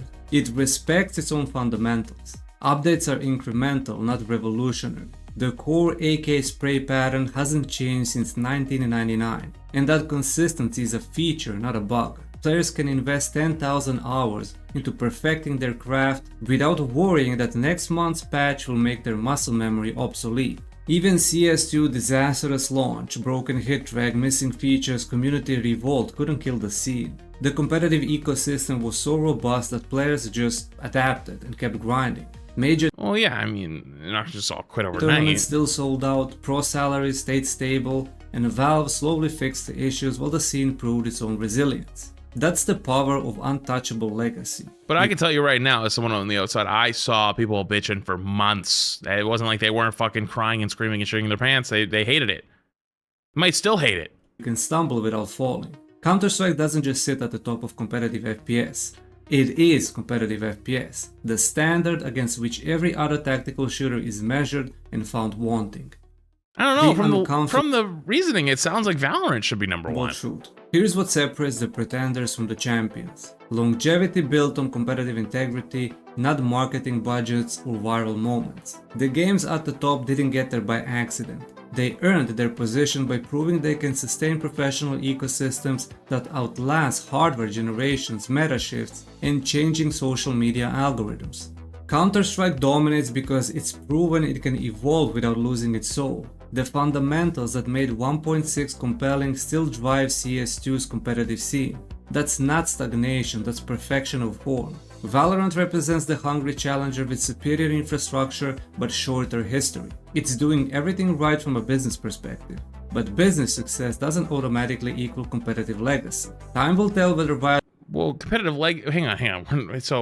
So because it's older and more legacy, that means it's better? I don't see that's where the logic falls apart. You know what I mean? Like, you can't say it's doing everything but better or just as good if not better, but it's not old enough, so you can't win. Haha. That doesn't sound right. This corporate approach can generate the organic passion that keeps CS alive across decades. On the other hand, Siege carved out its tactical niche and owns it completely, building genuine competitive respect through pure complexity rather than accessibility. Overwatch proved that corporate... Yeah, and having an opinion is totally fine. I'm just saying, like, by the logic money here. Can't buy lasting esports legitimacy. You need grassroots competitive... Okay, it's starting to piss me off a little bit. The Overwatch thing, they weren't just trying to buy it. That did happen, but that's not what killed it. Like, what killed it was the greed of trying to get the money back from buying it. That's what happened. Like, realistically, that's legitimately what happened. Not franchise fees. But here's also what happened was Bobby Kotick and Jeff Kaplan were at odds and were fighting each other. That's also what happened. Think about competitive hierarchies. They exist to be challenged, not accepted. Maybe you believe Overwatch's mechanical complexity deserves more respect than current viewership suggests. I don't think it's even a doubt. I think that Overwatch is mechanically and just like to be the best, like Champion 1, arguably one of the hardest FPS games on the planet, if not the. I'm actually trying to think what would be harder. Like, you can't just be like you can learn Overwatch right now with cheats. Like, legitimately, you can't miss a shot, and I bet you can't hit rank 1. You would never do it. Even if the Overwatch team was like, yeah, sure, keep your cheats, you wouldn't do it. You wouldn't get there. You literally couldn't. Maybe you're convinced that Halo's console... You could literally not miss a single shot. You still wouldn't get there. Legacy should carry more... You could have walls. You still wouldn't get there. ...than the current numbers. So here is my challenge. Rank these... Rocket League's not an FPS. 7 games yourself, but defend your rankings with more than nostalgia and wishful thinking. Consider competitive integrity, skill ceilings, viewing experience, professional sustainability, and cultural impact. Factor in whether your favorite game will still have thriving scene in 5 years, or if it'll be a footnote in some future remember when article. The comment section is waiting, let's see what you've got. And remember, Passionate disagreement is the highest form of competitive respect.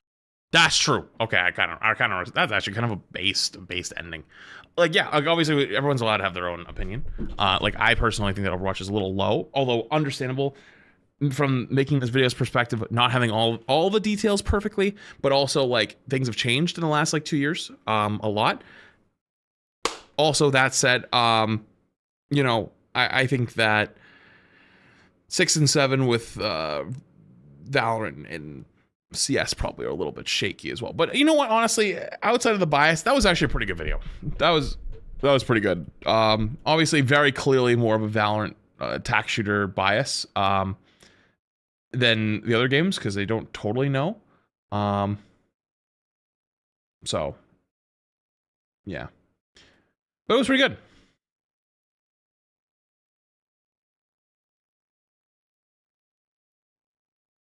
Mm-hmm.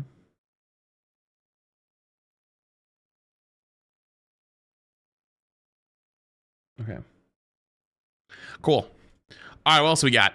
Any other good vids in here? Let me take a look.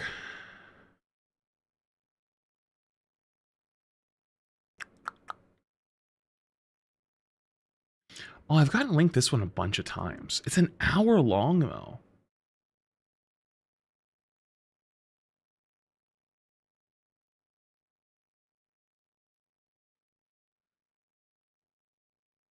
This one, it's an hour long though. Do I really want to commit an hour to this?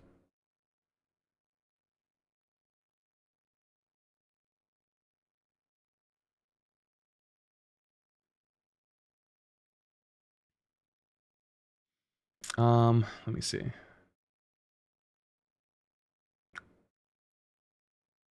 me see if we got anything else in here that's interesting. What's this one? It's a Kelski vid.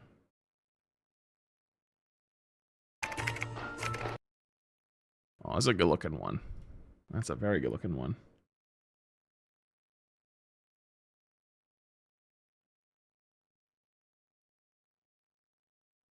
What else? Mm-hmm.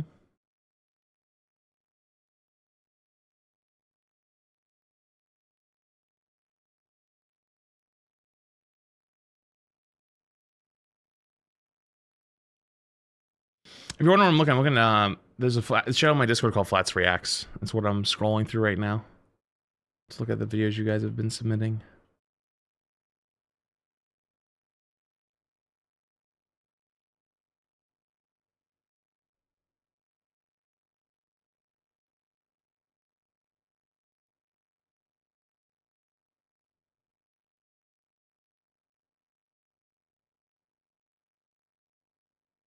What's this one?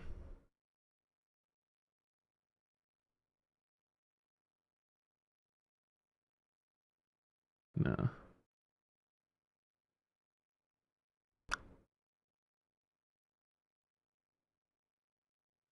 Okay, just for the thumbnail alone, I clicked on it. 7 company decisions that backfired horribly. The thumbnail of this one is the "Do you not have phones?"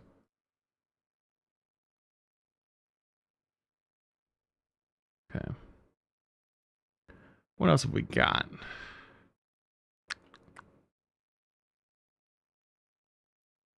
Oh yeah, actually I had this one saved. Oh, this one. This one I've had saved actually. I forgot it's still in here.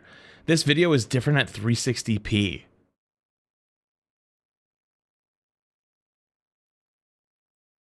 Wait, I'm actually kind of interested in this one, but I'm worried about the flickering. Hang on, let me go to the bathroom real quick. I'll be back in 1 second, okay? Be right back.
Okay.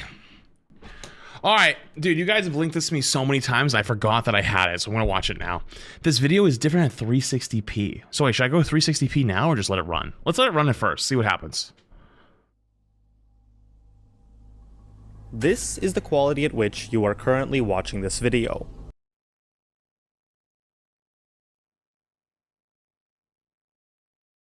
Or at least an lower approximation. If lower? Lower? Lower? Wait, it says lower, doesn't it? What? If you're seeing the text 1080p, then you might be watching at either 720p or indeed 1080p, depending on whether the text is striped.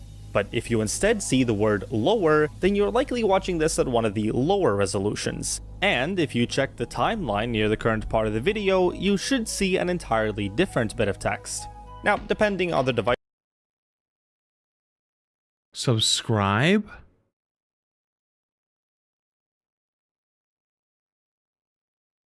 Still says subscribe. What? What? What? Device you're using and the properties of your display, some of these effects might not be as clear as the rest. And if you're watching this well into the future, some of the tricks used here might be broken for one reason or another. So let's not waste time with crude demonstrations and instead take a look at how all of this works in the first place. What? We'll start by taking a look at YouTube's list of quality settings. Each entry is named after its resolution. But for 720 and 1080p, there's an additional number showing the frame rate. For all of the other entries, their frame rate is half of the maximum, which in this case is 30. In case you don't know what these terms mean, here's a quick refresher. The resolution represents the amount of pixels on the screen, while the frame rate represents the amount of times. Sorry, I know it's frame rate. I meant bandwidth. That's why they're on the lower one, so that you those can pixels watch are videos in updated case your every internet second. sucks. Of course, this isn't entirely accurate due to factors like bitrate and refresh rate, but in general, resolution refers to image quality, while frame rate refers to smoothness of motion. Now remember, our goal is to make one video file show something different based. So it's going to be 60 or 60 for frame rate and 30 for the other one, and then that's how they're different? These two factors are pretty much the only way to distinguish that. More specifically, the video file gets uploaded to YouTube at the highest possible quality, and gets compressed the further down you go. Normally, video compression removes detail from the video, but our goal is to somehow make it so that new information is added when the quality is reduced. To get an idea for how something like this could work, let's look at the simplest example, which focuses on just the frame rate for now. That means you have to put like less frames, like a couple frames here and there, right? Of that image, so that way we can see it. For a clip that started at 60 frames per second gets 60 cut FPS down too to fast just 30 for us at to see lower it? quality settings. YouTube does this by simply dropping every other frame. Normally, this just means that the video playback gets a bit choppier. But what if we stored our video in only the dropped frames? This way, at 60 FPS, you can still see the original clip, albeit with some flickering, while at 30 FPS, it disappears entirely. What? How did you figure out, though? Creating a video file with such which specific frames conditions get is removed? also not a straightforward process. After all, if I were to simply weave together individual frames in a video editor, it would take me hours to cover just a minute of footage. Naturally... Wait, do you think it's still, right now, gonna look different?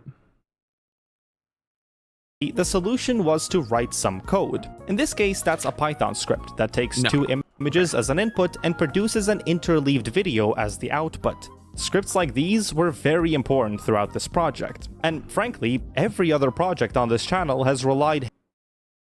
Dude, for half a second, I thought this was Marbler with a voice changer now, because I've seen he has so many videos that look just like this. On programming. Dude, has Marbler uploaded in a while? Dude, I miss that Which guy. is something that you too can master with the sponsor of this video, boot.dev. Okay, W sponsor. I'm gonna skip ahead. Get serious, or the QR code on screen % off. All of this impossible, an idea of how something like this is even possible in the first place. But it doesn't quite get us to the solution just yet. If all we're doing is interleaving frames, then not only does the flicker get kind of annoying, but it also doesn't explain how we get a custom message at 30 FPS. So they have to insert... You have to insert frames then. If we try drawing something on those other frames, ones, the right? 60 FPS playback would now blend and blur the two shapes together. Well, We could try to work around this by subtracting the unwanted frame from the desired output, creating a sort of optical illusion that cancels out certain parts of the image. But this makes the flicker even worse, and pausing the video at any point could expose the image that we're trying to hide. So clearly this isn't the full solution. And in fact, if you go back to the demonstration at the beginning of the video and step through it frame by frame, you'll notice that there's definitely a lot more going on, especially at 1080p. 524. We're seeing the text 1080p. Wait, hang on. What's the frame button? Is this one? Oh, I can see the lower. Oh, like, do they intentionally blur it? Also, what time was I at? Oh, fuck, I don't remember. It was like 5:20, right? Through it frame by frame, you'll notice that there's definitely a lot more going on, especially at 1080p. To understand this, we'll have to take a look at the other factor, that is, resolution. Scaling down a video might seem like a fairly simple task. Just reduce the amount of pixels in the frame. But what's not so simple is figuring out which pixels to keep. If you're going from 1920 by 1080 to 640 by 360, then that's 3 times fewer pixels per axis, or 9 times fewer total. This means that a 3x3 grid of pixels would get condensed down to just 1 pixel. You could do this by arbitrarily picking one of the pixels in the grid and drawing that, but then you're effectively discarding most of the information, which might misrepresent the actual contents of that area. Instead, the most common way to do this is to average the color value of the whole area. This seems to be the approach that YouTube uses, and it's often the best balance between speed and so it's accuracy. like, it really is just an optical illusion. Regardless of how you do it, this is a destructive process with an unavoidable caveat. One output can have multiple inputs. For example, a perfectly monotone kernel will obviously come out to a pixel of the same color, but a noisier area with a distinguishable pattern could still average out to that same color. Mathematically, this makes sense. But if you surround the noisy pattern with a solid background, then even though they average to the same color, you can clearly spot the pattern at full resolution. It's also worth noting that some patterns are more visible than others. A checkerboard or grid might feel very noisy and contrasting close up, but when you zoom out, your eyes start to blur it together. However, regular patterns like straight lines are easier to see even at small scales because your brain is less likely to filter that information as noise. And the choice between horizontal and vertical lines also matters. On certain displays, changes in viewing angle can impact which pixels you see. This effect is most noticeable if the offset axis is perpendicular to the lines. In other words, horizontal lines permit... Wait, so if I go back and I look at it in the beginning from the side, will it look different? Horizontal view offset, and vertical lines permit vertical view offset. I figured that it's probably far less likely that you're watching this with your screen turned to the side, unless there are multiple people sat around the same screen, but... 745.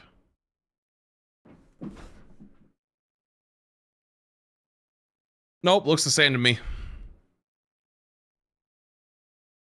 You're watching this with your screen turned to the side, unless there are multiple people sat around the same screen, but I'll take my chances. It is far more likely, however, that you're watching this on a phone, a laptop, or a TV that isn't exactly eye level. And because of this, I chose the vertical stripe pattern.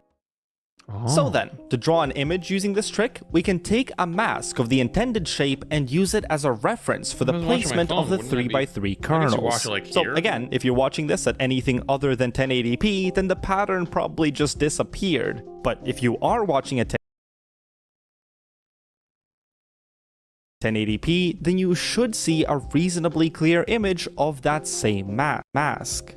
Now, 3 pixels is actually a very small quantity, and it's possible that even if you're watching this at 1080p, other factors like the size of your browser window or the orientation of your phone or even the settings on your TV might impact the visibility You had to lay of your the monitor pattern. flat and look at it To from an address angle? that, I decided to combine this trick with the previously mentioned frame interleaving trick, placing the original mask on every odd frame to make it show up only at 60 FPS. This also reduces the flicker. Oh my god, you do the opposite. So the removed frames is where you put Because this time, a 1080. part of the image is always visible. But it still doesn't solve our earlier problem of getting an image to show up exclusively for lower resolutions. Right now, we can get a pattern to show up for 1080p, but at any other resolution, nothing shows up. Maybe it's like every That's other because, again, at the downscaling 60? is a destructive process. We're actively losing information at lower settings. So, to make a custom image show up at a lower quality, we'd have to find a way to somehow reveal new patterns by dropping information. At first, I tried creating a field of high contrast white noise, where some kernels contained one white pixel more than the rest. The idea was that when this is scaled down, the noise would average out, and the result would be a clean image. And while yes, that did work, you can also clearly see the pattern at 1080p. Yeah. The brain is just very good at finding such patterns, even though the difference is just 1 pixel per kernel. So, okay. Let's take a step back and approach the problem from a different angle. Okay. What characteristics are unique to low-quality images? Sure, you can All talk have about 30 pixel count and 30 whatnot, FPS? but more generally, high-quality images are sharper than their low-quality counterparts. We That can express too? this more formally as the frequency of details decreasing as you go down. For example, think back to the times that you've seen a weird-looking cloud in the sky and thought, hey, if I squint hard This is the kind of stuff I watch at 4 a.m. when I have to get up in 3 hours. enough, it kind of looks like a puppy. And if you only had the blurred version of Does it that look like a picture, puppy? you might as well associate that with a child's painting of a dog, whereas at full quality, it's obvious that these are clouds. The point is, that is an example of a case where lower image Does that quality look like a puppy to actually you guys? reveals more information. When it was blurry? Applying this to our problem, you can I thought imagine that if our pattern I had saw some clouds. blurry text in the background, it would be harder supposed to to be make it clouds. out than the much more clearly visible foreground pattern. And the brain is lazy, so it'll almost always choose to interpret the That's thing that it true. sees Mine is first. very lazy. But if you remove the high-frequency foreground pattern, it has no choice but to focus on the low-frequency background. Of What? course, this optical illusion isn't as strong as the rest, so you do have to be a bit clever in how you use it. The word lower was chosen deliberately, because it aligns perfectly with the characters in the foreground text. L is very similar in shape to 1, just with an extra leg. O is the same shape as 0, W fits in the lower half of the 8, E can Holy be rounded shit. down to fit mostly within the second 0, and R is again the same shape as P, just with an extra leg. When layered on top of the line pattern on only even frames, it becomes nearly invisible at 1080p, but at 360p, it is the only visible thing remaining. Now all that's left to discuss is how I got the timeline to show something that's completely different from any frame in the True. video. While the techniques we've talked about It's so still- far have Dude, been that's rooted in crazy. optical illusions and steganography, this next part involves an exploit hidden in the video file itself.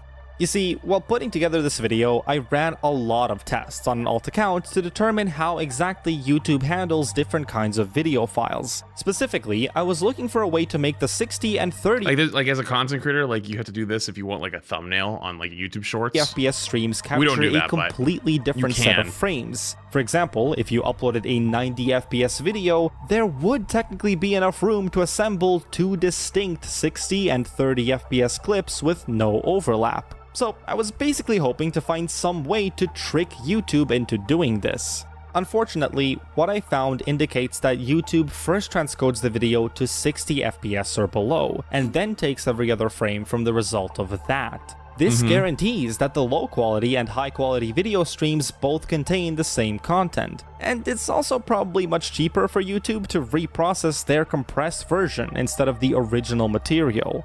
But there is one place where they do seem to be using the original clip: the timeline. You see, the average MP4 file doesn't just contain screenshots of every video frame. No, that would take up far too much space. So instead, videos consist of 3 types of frames: iframes, p-frames, and b-frames. I thought iframes was only a video game thing. I did not know that was an actual... traditionally consider a full frame, or a keyframe. They contain full image data for the entire screen, and are I did not know that was a thing in video editing too. In the average video file. P-frames, on the other hand, contain only the differences from the last frame. This naturally enables far better compression, but also means that they cannot stand on their own. And finally, B-frames can contain information from both past and future frames. These compress even better, but are a lot more complicated to decode.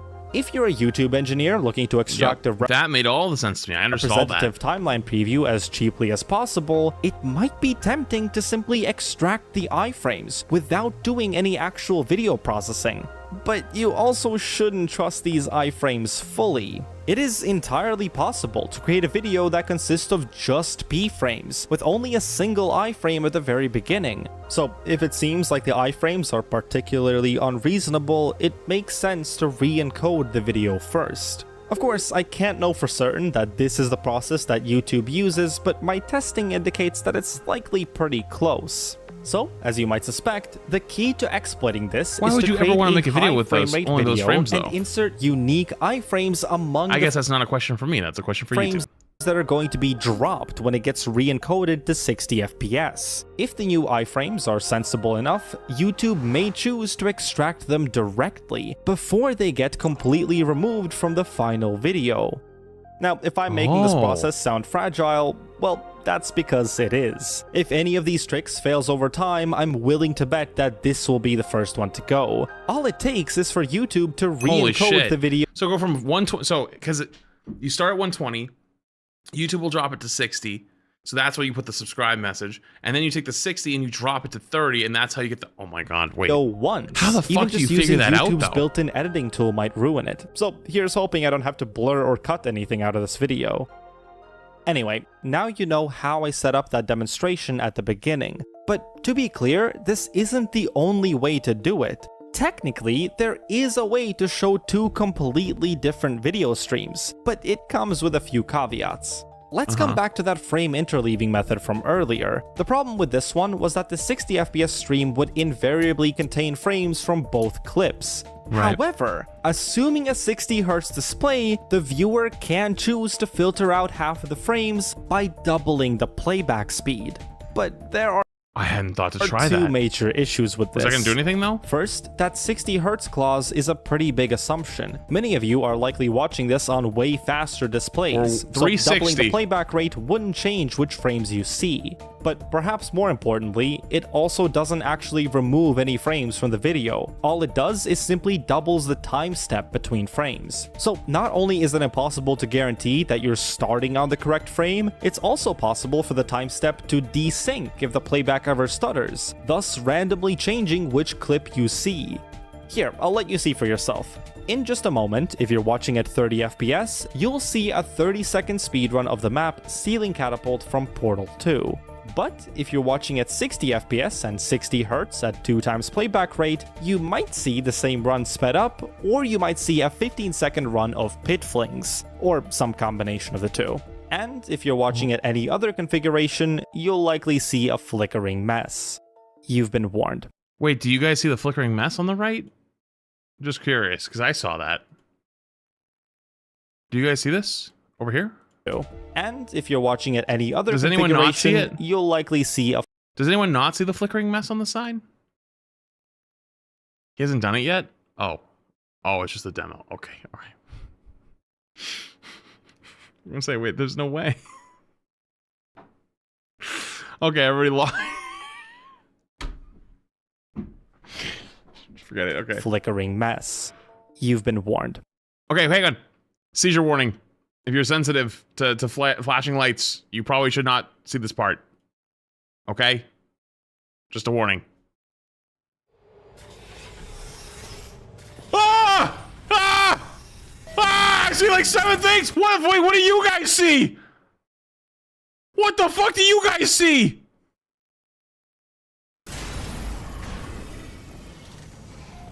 Ah! I'm seeing so many things at once. I feel like I'm looking into the future. I see like 4 different videos at the same time.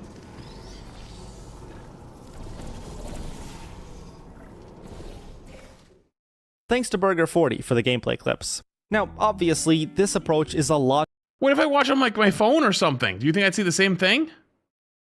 closer to what you might expect from this kind of project, but the general inconsistency and hardware You put it at 2x speed just for the test? Okay, here we go again. One more time, chat. Okay, it's gonna be flickery, I think.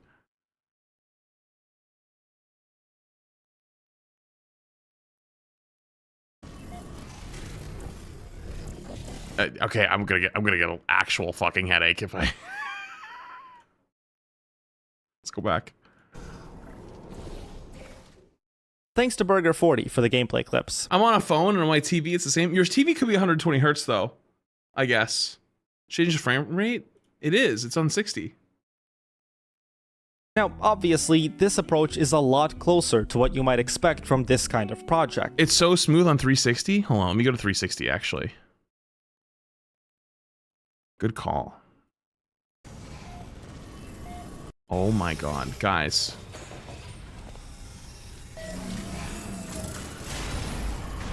It just looks like normal gameplay.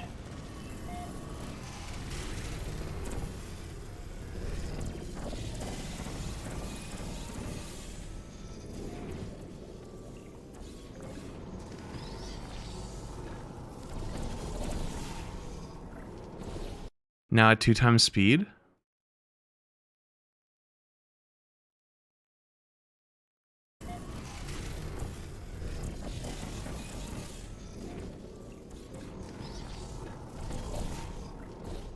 Thanks to Bro, Burger40 it looks fucking normal. That's crazy. That is actually unbelievable. the gameplay clips. Now, obviously, this approach is a lot closer to what you might expect from this kind of project, but the general inconsistency and hardware assumptions are the main reasons why I ended up going for an otherwise far more What's with all the Portal creators being fucking nuts? Marbler does the same shit. He was a Portal guy. complicated and less flashy demonstration for the intro. I also tried uploading at 4K, at high frame rates, and a bunch of other stuff, so I'm pretty confident that I haven't missed anything major. If you think I have, let me know in the comments. Oh, but do check the pinned comment first. I always try to post the answers to the most common questions there. So, if you found any of this interesting, please consider subscribing. This is exactly awesome. the kind of stuff that we like to do around here. And if you happen That to be was a looking for a sick tutor video. or consultant on your personal projects, you can now pay me money to book my time at learn.ptor3.com. Or if you instead want to learn how to code with Dude, that was a sick video. Hang on, what's it say down here? On mobile, quality does not change instantly. If it doesn't work, wait a bit, rewind, try again. Most of the conclusion of this video from my own testing. Said many times throughout the video, your experience may be based on hundreds of different factors. I can't reasonably test every device and screen out there. Mobile devices are especially likely to misbehave. Here, that said, I think you missed something or technical details that got terribly wrong. Let me know. HDR video, interlaced video. Unfortunately, as far as I can tell, YouTube doesn't natively support interlaced video. Enhanced bitrate. I don't think it really does anything. Can you publish the scripts you made to make this? I'd rather not. Sorry, they're very messy and highly specific to this video. Adapting them from anything else or figuring out how they work is about as much work as trying to making new script. Can we? Oh, wow, dude, holy shit. Dude, that was a fucking awesome video. Dude, the Portal nerds are actually scary beings, though. Real talk. W video, though. Holy shit. That was awesome. Okay. Let me see. Got anything else in here? Let me look through the Flats Clips area.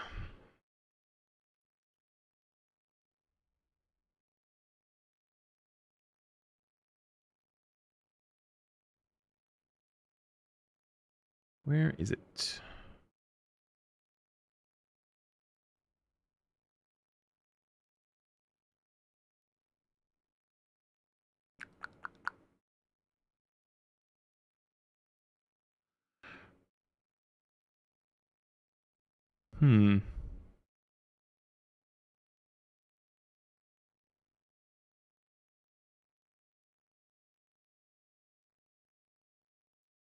Okay. A BP montage? No. I have no desire in watching a BP montage. Also, be honest with me, is that your video? Did you link me your own video? Brother. It very clearly says in there no self promo. Like, brother. I'll let it slide this time, but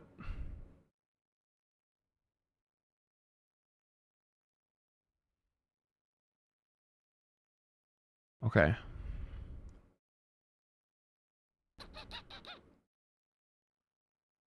This.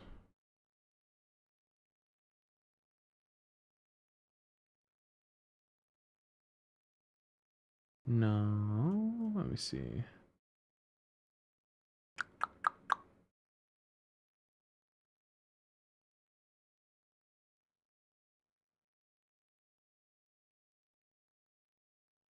This Kalski vid looks pretty good, but it's a little new. I always like to wait a little bit before I watch new videos, just because I don't want to like insta yoink it, you know?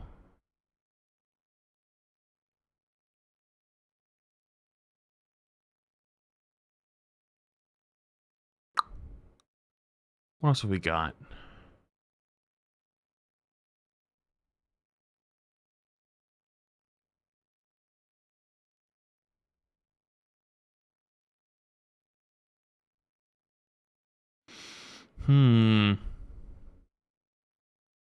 Sorry.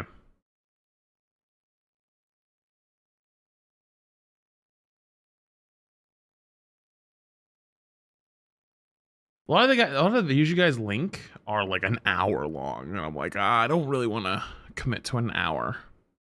An hour is a pretty long video, unless it's like something that's like super interesting, where you're like, we're all like, hell yeah, let's do that, you know?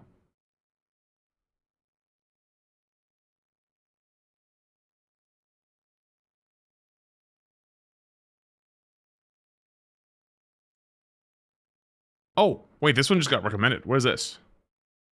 Oh, it's another speed video. Wait, does this guy always upload videos like this? We watched one the other day.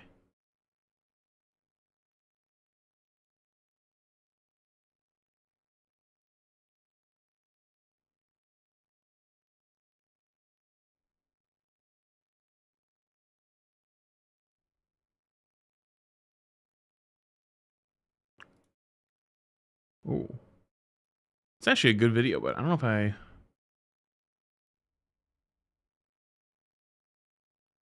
Okay, let me grab it. I'll put it off to the side. Dude, my algorithm actually just kicked in.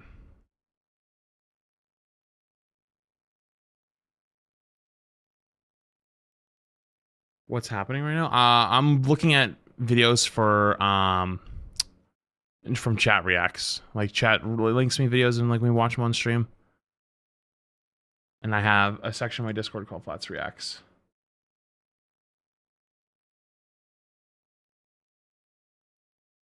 Let me see. Okay, you guys are all linking like Rival stuff and Overwatch stuff, and I'm like, I kind of like to skip those. Oh, this one.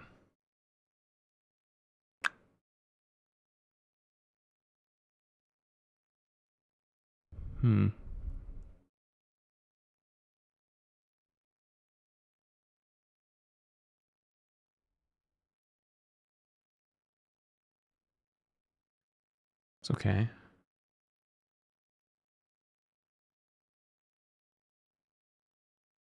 Bum, bum, bum, bum. How about... Let me see. Let me see. Let me see. Let me see.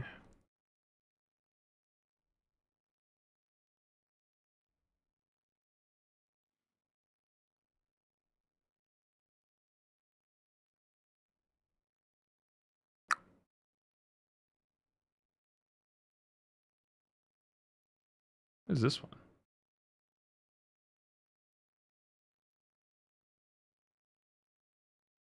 China went to war with sparrows and lost? Wait, what is this?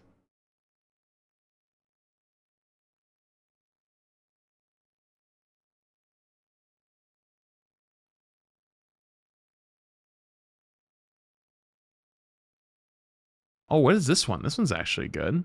Or looks good. What is this?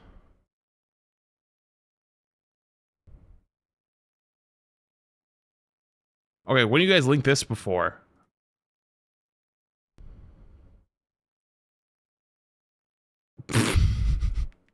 Okay, when do you guys link this video? This one right here. And I wanted to show you guys the thumbnail. Okay, without like going back through Discord. And so I clicked on it. That's a funny ass thumbnail. Or for video, the bird peanut is a recession indicator. What does that even mean? What does it even mean? Also, they're all like streamer videos. Curse of building something too big. The cost of becoming jinxy. I bet this is a really good video, actually. Dude, okay. Can I say something really quick? I've like kind of low-key realized with time that becoming like the biggest streamers like on the planet, like 20, 30, 40, 50, 70,000, 80,000 viewers is almost impossible unless that's literally the only thing you do. Actually, that's why I wanted to watch this one, because I was like, Queso's such an anomaly to that, but like all like the new gen like phase and all that stuff, like they just are on stream 24/7. Like everything in their life is content all day long, and it's never not. And so like Jinxie, I think, has not missed a stream day in like almost 2 years. He's like at 1.5 days or 1.5 years. Like that's crazy, like crazy to think about. You know, maybe if this video is good, I'll maybe watch that one another time. All right, let's lock in the last honest streamer. For whatever reason, the internet loves the spectacle. The bigger it is, the louder it is, the more expensive it looks, the better it performs. Look at the top of Twitch right now. It's flooded with million-dollar mansions, celebrity subathons, streamers buying their 10th dream car. Everything seems to be built around the question, how much money can we burn on camera? And then there's this guy. I was gonna say that is like sort of true, but I also feel like it depends on like what your audience is. Like I feel like especially a lot of the younger audience loves to see that kind of stuff, you know? Queso is interesting because on paper, he's doing almost everything wrong. His production quality is kind of garbage. Queso, where'd he come from? 200,000 viewers playing Fall Guys yesterday. Yeah, it wasn't even zoomed in or cropped. His setup isn't designed to. You know what's actually funny? Dude, so like he like built like a warehouse or something. He swapped his stream setup for a little bit, and I feel like I saw so many people talking about like, oh, I missed the old one already. And then he just went right back. Smartest thing I've ever seen. Like if I'm being honest with you, chat, if I was to tell a new streamer coming up today, I would tell you, even if you moved houses, like if you went from like your small apartment to your like multi-million-dollar home, you should rebuild your apartment in the house. Like you should rebuild it like completely, like make it look almost the exact same. Because like people, if not, stay there, or hell, buy the house and then keep the apartment and like stream only out of the apartment. For some reason, you can actually say this with many streamers. I'm confused. Let me explain. There's a lot of people that if they change their camera, their aesthetic, the background, etc., like they start to lose that connect that they already had. There's other streamers I could say that I think of this immediately, where it's like they could be making millions, but as long as like their aesthetic on camera and like their setup and all that stuff stays the same, like people don't really think of it that way. But if they change over, even if they're the exact same person, exact same stuff, like with maybe a better camera and a better setup or more like a bigger room behind them, people like for some reason subconsciously start to think like, oh, this guy is not the same guy I used to watch, you know? Asmongold, I think you're on the money actually with that one. I think one of the smartest things, if I was a new creator and I blew up tomorrow, I would tell you just never change your setup. Like don't even move. Like if you were in an apartment, great. Like you want to buy a house, great. Like buy it near that apartment and stream out of the apartment. Travel back there and stream. Be some massive content machine. Half the time he's live, he's playing. I mean, for me personally, it's already too late. Like I've moved multiple apartments. There's no saving me now. It's over. Some random game most people have never even heard of. Your costume sucks, kid. I mean, when your entire job is getting people to watch you, you don't turn down a Mr. Beast video. But Queso did. Queso did not respond to my message. And somehow, despite doing Kinda the opposite based, of what actually. the internet tells creators they're supposed to do, he's still one of the biggest streamers on the planet. How does that It's because he's authentic. The honest just does what answer he is that wants. none of this should have worked, because Queso's had the odds stacked against him since day one.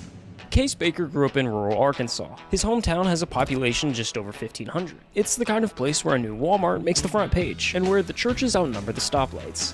Towns like that don't have a lot going on. So, as a quiet kid, Case did what quiet kids in quiet towns have always done. He disappeared into a screen, in this case a PlayStation, Call of Duty on repeat. And when YouTube started blowing up in the early 2010s, he was right there watching Nate Shot and the Optic guys build something that didn't exist a decade earlier. He watched gaming turn from a thing you did after school into an actual career. Well, how does... Also, I just realized, are we getting DMCA'd to all hell right now? I was just hearing the music in the background. Is this DMCA Apocalypse? The South, making a living and even a small fortune just playing video games. Oh, well. The biggest names were GGs. clearing their parents' annual salaries in a single weekend. And after watching that, it became Case's dream job. Too late now. The problem was, he knew the odds, especially in his situation. His Wi-Fi was barely good enough to even watch YouTube. Uploading to it or streaming on Twitch, forget it. So he buried it. Damn, that's like me right now. Just kidding. He graduated high At least I school, can bounced stream. between jobs, often working 2 at a time, just to keep the lights on. For 6 years. 6 years of clocking in somewhere he didn't want to be. 6 years of watching other guys his age blow up online doing the exact same thing he'd given up on. True. By the end of it, Case was broke, burnout. He was one bad week away from walking into a recruiter's office and signing up for the military. Then his mom stepped in, and she asked him the question that changed everything. I feel that Why not actually, take a though. real shot at the whole streaming thing? What's the worst that happens? That's Now, so streaming is- cool. That's actually so cool. I listen, I'm not trying to make a sob story, but I did not have that experience. My family was very against it, very much was against the whole idea. And so that's fucking cool. Honestly, that's so nice One of and the most supportive. competitive jobs W on the mom. planet. And if you're like Case, trying to pursue it full time, you need to understand, there's levels to this. Level 1, you can quit your job. Level 2, you're living large. And at level 3, you're the top 1% of the top 1%.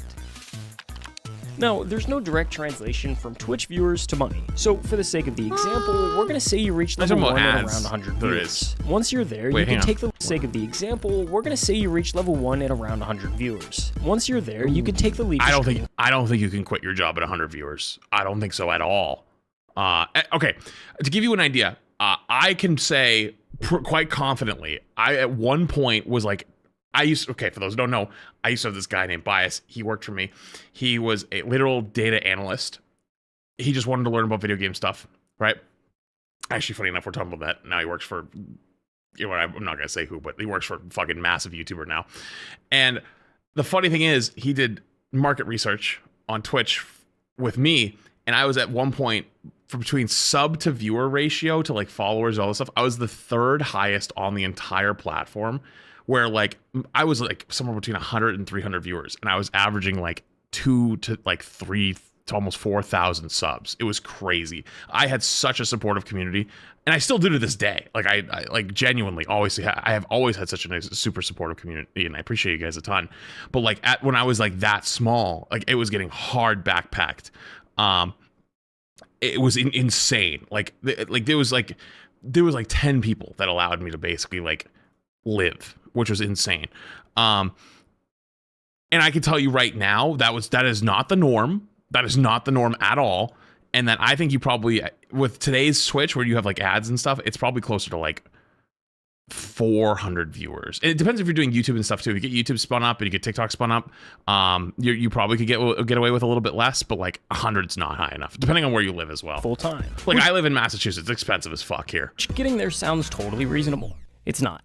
Somehow convincing 100 people to watch you live is brutal. In the past year, 18.4 million people opened up Twitch and broadcasted live on the platform. I want you to guess how many of them actually made it to level 1.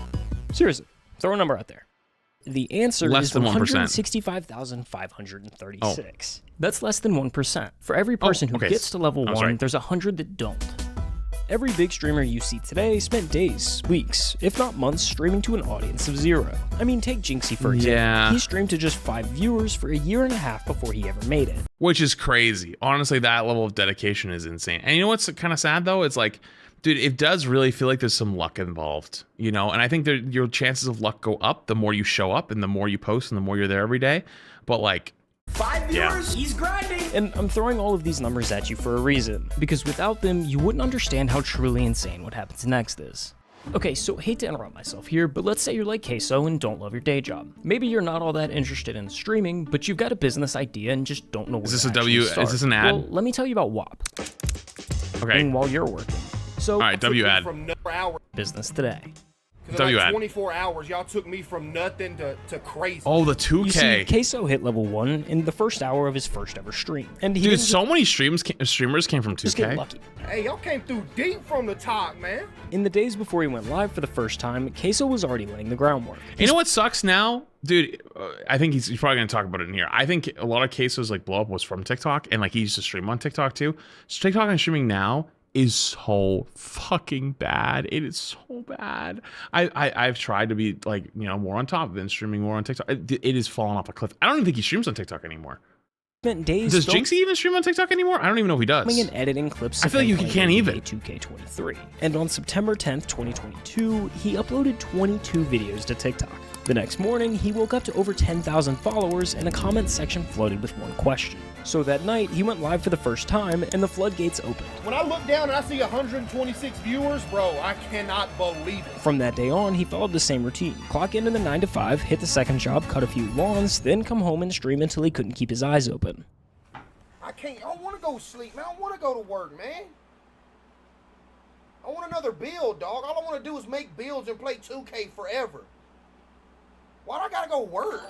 After each stream, he'd find the best moments, clip them, and fire them back onto TikTok. The loop fed itself. Inside a week, he'd blown past 100,000 TikTok followers. Every stream was pulling 500 plus concurrent viewers. Dude said, call the boss quit, this your life now, cuz? Dude, imagine.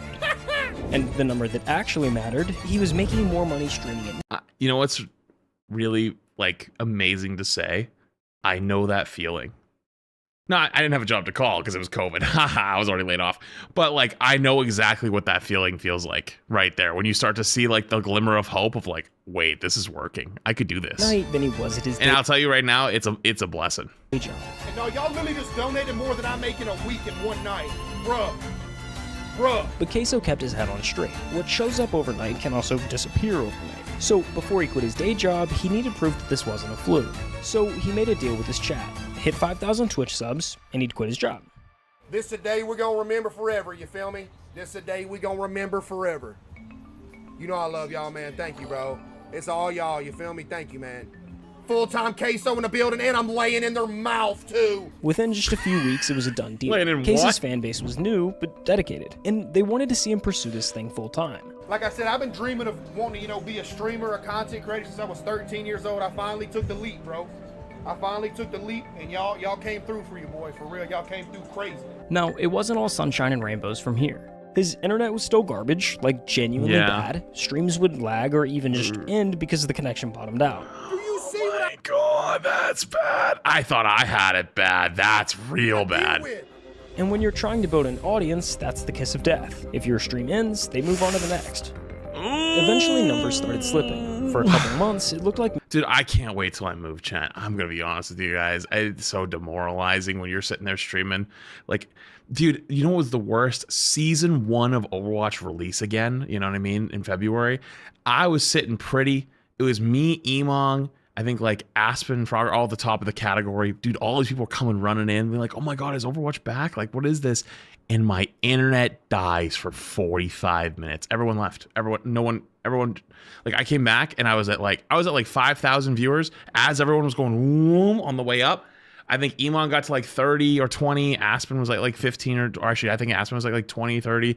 Frog was at like 15. I was at like 2.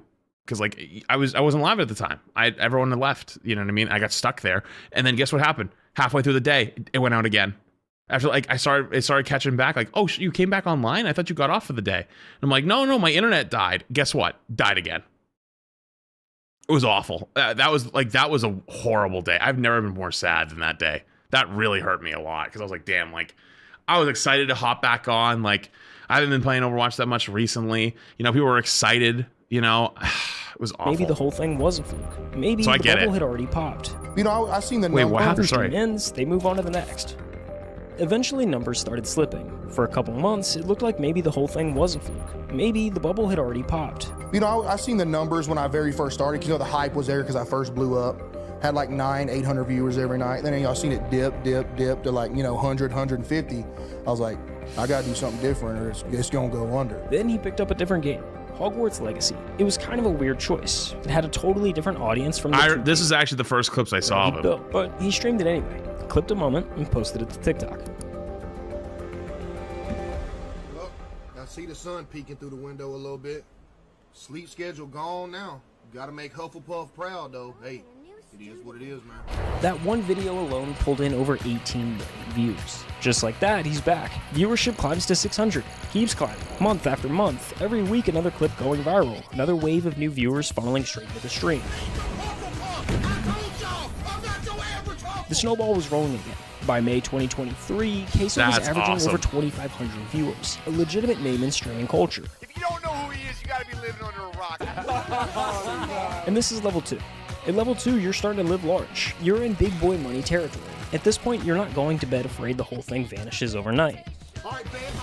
Yeah, DMC Apocalypse, you're right, but working already too late. Viewers, Queso was sitting somewhere just inside the top 1,000 streamers on Twitch. Incredible by any measure, but remember, Twitch is stacked top heavy. And when I say top heavy, I mean it.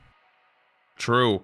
If you're not at the top of the category on Twitch, you're typically not growing. At the moment, there are about 3 million users on Twitch. Dude, that's why like just chatting is a fucking is a danger zone. Unless you got like 30,000 viewers, you ain't growing in that category.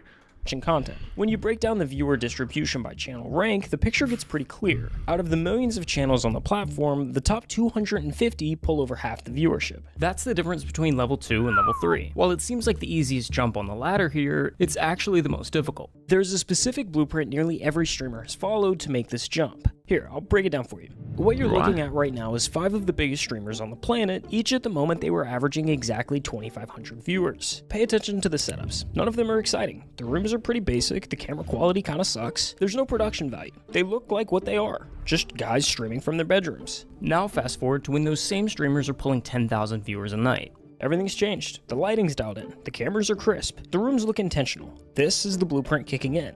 But Ninja's looks the same though. It all starts with one realization. So does Aiden's. At this level, streaming isn't just a job. Okay, respectfully, I disagree with this so much. Anymore. It's a business. And like a business, the goal is to make as much money as possible. The internet, for whatever reason, craves a spectacle. And the spectacle game is pretty easy to play. You've kind of just got to spend money to make money. The setup is just the start. Next comes the move to LA. Buy the mansion, drop the I just bought my dream car video. Hire a dozen editors to pump out clips around the clock. By the time you're clearing... Wait, did I do it wrong? Wait, hang on. I didn't drop a video on either of my cars. Uh-oh. 50,000 viewers, it turns into an optimization race. Every stream, every upload, every second of content is engineered to milk the cash cow. The longer you stay on the top, the more efficient it becomes. And weirdly, the more the internet praises you for it. But the spectacle only works if people are still looking. Relevancy is Where's the car vid? I didn't make one. I never made one. Oh, jeez. The second your numbers dip, the money goes with it. So you're forced to stay visible. You hit the podcast circuit, impulsive on Monday and blank on Thursday. You show up to every mainstream streamer event. You become a permanent fixture in the conversation because the conversation is the product. And the fastest way to stay in the conversation is to stand next to someone bigger than you. Take those same 5 streamers and pull up their biggest streams of all time. Ninja, Fortnite with Drake, Aiden Ross, the Donald Trump interview, Kai Cenat, the LeBron stream that pulled over 1 million concurrent viewers.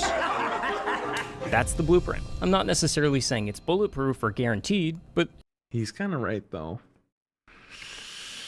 Yeah, he is kind of right. It's the safe route.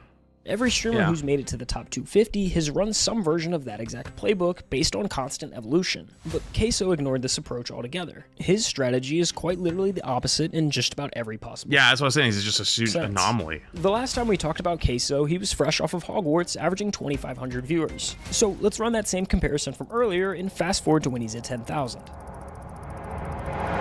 Not much has changed. I mean, sure, he did buy a new house, but he moved from a trap house to a trailer just across town. Either way, at the end of the day, his computer monitor is still being held up with a vacuum cleaner. If I don't have the vacuum cleaner holding up the back of the monitor, it'll fall over. And then back here are my PCs. You can tell. Wait, I've never seen this. Held up by books as well. And the camera. Wait, I actually unironically used to have a setup kind of like this in my old apartment. He seems to somehow have gotten worse. Like my desk was like this long, this wide, right? And so like the monitor would be in front of me and then my keyboard was off to the side. I had to put my desk against the wall because the monitor was like falling off the back. My stream quality is actually so crispy. It looks like it's in 4K. Since Hogwarts, he's continued to stream 4 to 6 nights a week. Same time, same chat, rotating through whatever random games he feels like. Supermarket Simulator, Granny, Dress to Impress. What is this? Why is it I remember the Dress to Impress clips. I used to see those. Games a normal person wouldn't think to stream. But then you watch for 5 minutes and you start to get it. This is the funniest dude on the internet right now. Just plays the most random everything. games. Queso, where did he come from? 200,000 viewers playing Fall Guys yesterday. Because the game isn't the point. The chat isn't there for the games. They're there to watch him fall out of his chair for the 10th time this month and narrate it like he's describing a car accident. Yo, that almost killed me. Oh! Yo, chat! The chair is dead, dude! To watch him get jump scared by a horror game and scream at a volume that blows out the mic.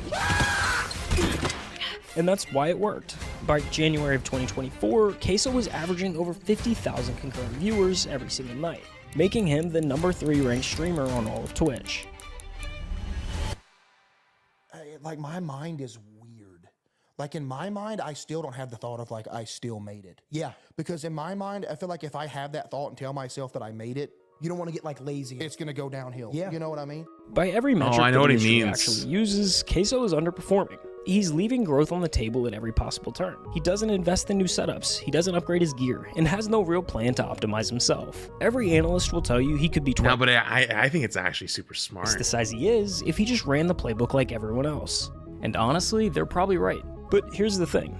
Queso never looked at any of that and felt like he was losing something.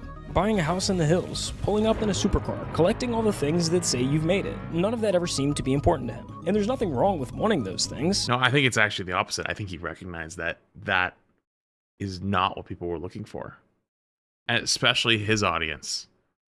A lot of creators go in with exactly that goal in mind. But Queso sits in this rare category of someone who actually reached the I made it moment and genuinely doesn't want it. It was never about, like, being huge, just like, because it didn't matter the money. You know, I just wanted to do what I loved for a living.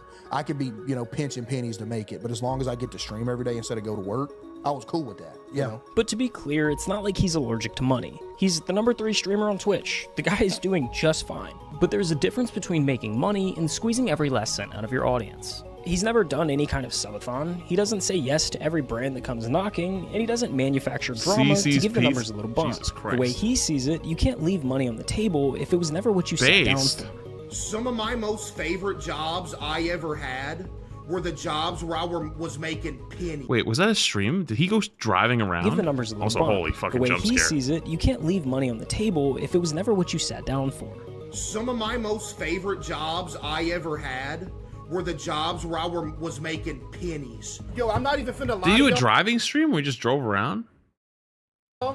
I think y'all just don't. Wait, someone on YouTube super chat. Why no Overwatch 10-year anniversary appearance? What are you talking about?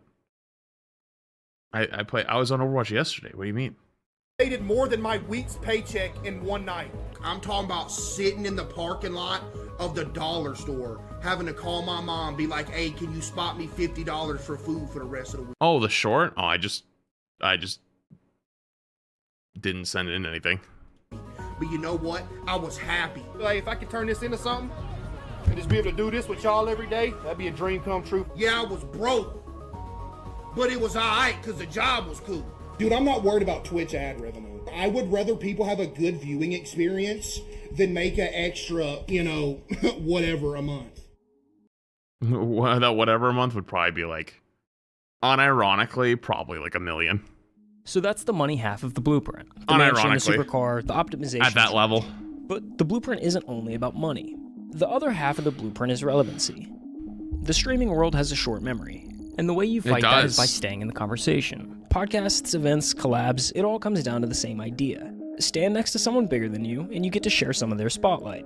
Well, if you thought he was underperforming on the money side of the blueprint, just listen to this. In 3 years as one of the biggest streamers on the planet, he's done exactly one traditional collab. Jinxie. What's the furthest you've ever traveled?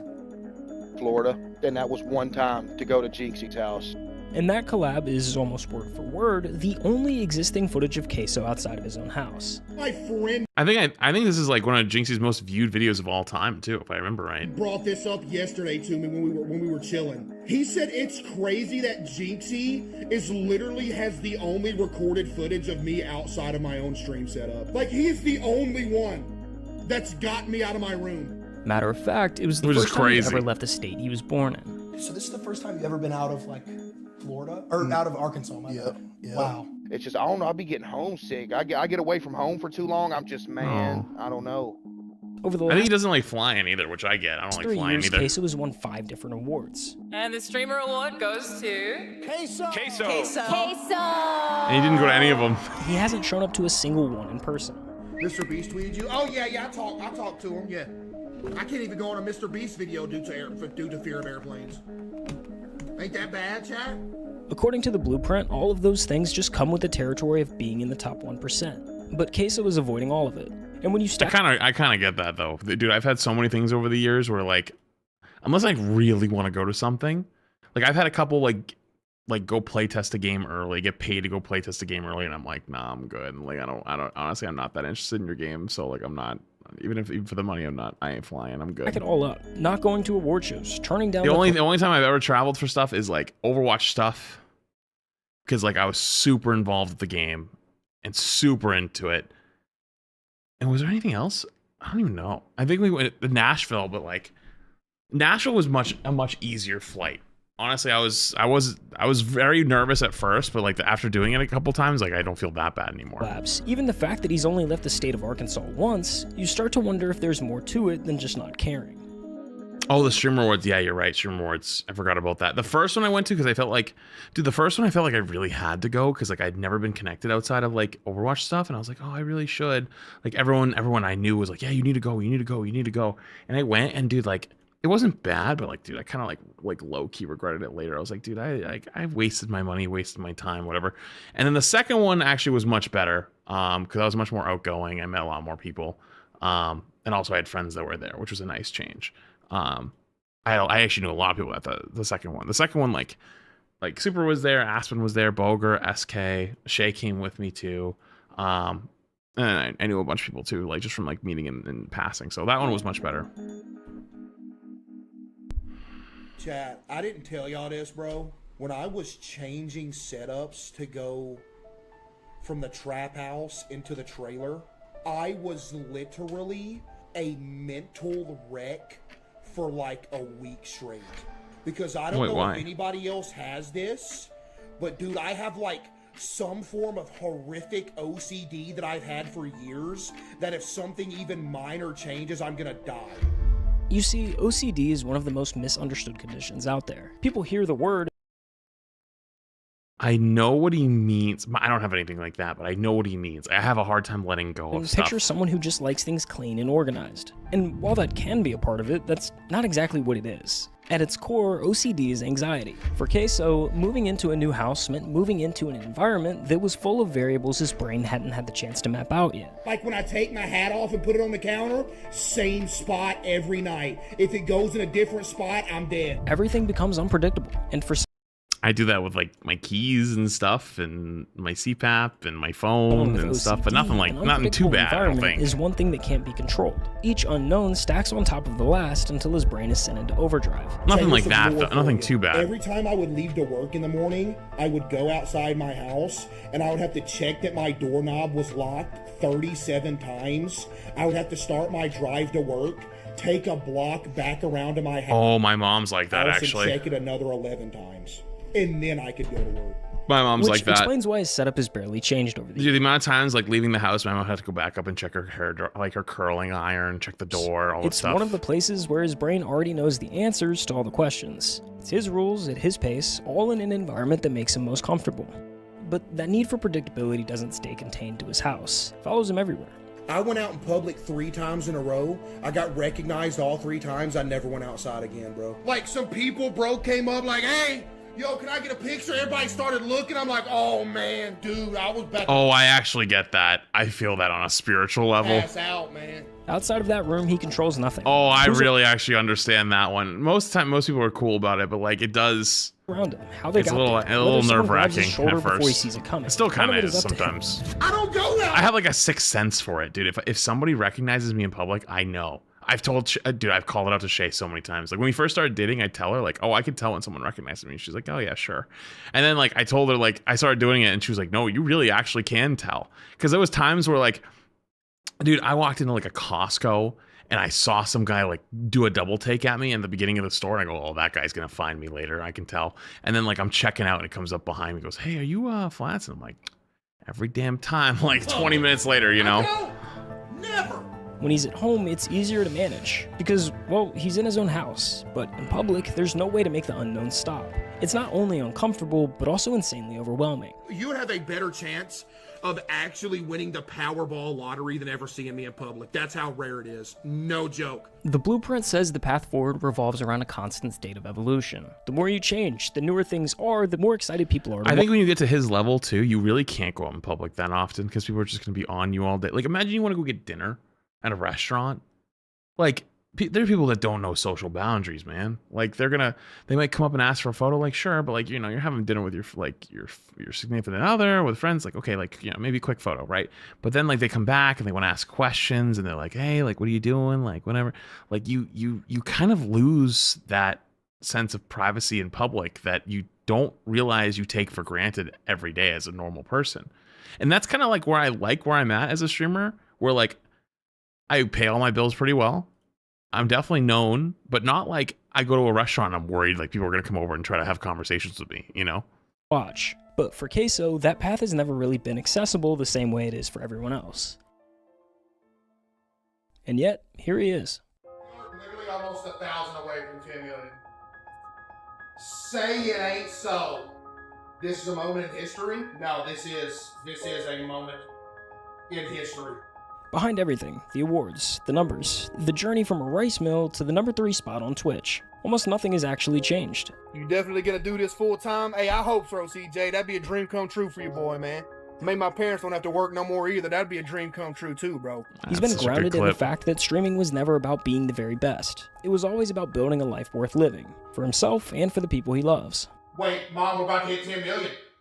I can't believe what I'm seeing. Oh my goodness. I can't believe what I'm seeing. We about to hit 10 million! Is that a cooking stream? No way we're actually about to hit it. We hit 10 million, baby! Let's go! 10 million on YouTube! By the way, that is the comfiest looking chair I've ever goddamn seen. I gotta ask, what is that chair? His mom was there before any of this made sense. She brought me some balloons in here! Yo! She brought me some balloons! Aww. Get a pose in there with it. Before all of the awards and money, before tens of thousands of people were waiting for him to go live, she was the only one who pushed him to try streaming in the first place. That's a dadgum diamond play button! You've had this? What? It wouldn't be possible without y'all, Chad. That's actually so sweet. Possible without my mom. Come stand in front of the camera. Look at that. And his dad, the man who spent his whole life doing the kind of work nobody claps for. My dad, for example, like, dude, his whole life just working. He's had multiple back surgeries, multiple wrist surgeries, multiple foot surgeries, all from just working his whole life. The man he watched and worked alongside with do it with no complaints. I worked with my dad. We were both maintenance men. Maintenance ain't easy work. You know, you're no, it's crawling under not. Sinks. Dude, I don't want to do maintenance on my own house. Faucets, you're crawling up in attics. You know, all Fuck that. Just nasty. The same man that taught him how to work was eventually the one who told him to quit his regular job and do what he loved. I remember the night we hit 5,000. I was like, all right, tomorrow I'm gonna call my boss. I remember I got him to call because I was scared. Like, hey, boss, you know, I'm playing video games for a living, but it'd sound better coming from my dad because, you know, my dad was essentially like his right-hand man. Yep. But yeah. So when streaming became a reality, he made sure that the two people who spent their lives building him up never had to work again. What has been like the most fulfilling thing that you've run into in your career? Just that everybody gets to chill. Yeah. And they have to get away from the jobs they hated and everything like that, and we can all just chill and do this. That's the best thing. I was gonna say they're retired because they don't want to just chill and do nothing. They do a lot of stuff for me. Like my dad, if I need something to go get or something, he goes and gets it. My mom handles all the background, like all of it. If you ask Case, that's the whole story right there. In a world where overnight success has a way of quietly hollowing people out, Queso never let any of it change him. The only thing I want to be is a place for people to go for 4 hours a night, forget about life, crack some jokes, have a good time, and just chill out. And that's why this story isn't over. Queso has already crossed the line that mattered the most. Puppy. He turned his dream into real life. He helped his family stop working. He became the place he always wanted to be for others. So whatever happens next is just the icing on the cake. Damn, that was a good video. That was a really damn good video. I've been dreaming of this since I was a kid, bro. Y'all for real low-key making dreams come true, bro. That was a damn good video. God damn. Oh. That was a damn good video. All right, guys, I think that's a good place to call it.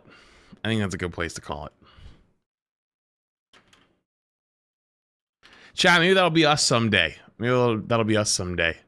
I know don't get me wrong. We have it fucking very well made in Rivals and Overwatch and stuff like that. But maybe one day that'll be us where we just kind of do whatever all the time. Maybe that'll be us someday. We'll see. All right, guys. Love y'all. I'm going to send you guys to Flats 2. Actually, hold on. Before I send you to Flats 2, shouldn't Flats 2 be resetting soon?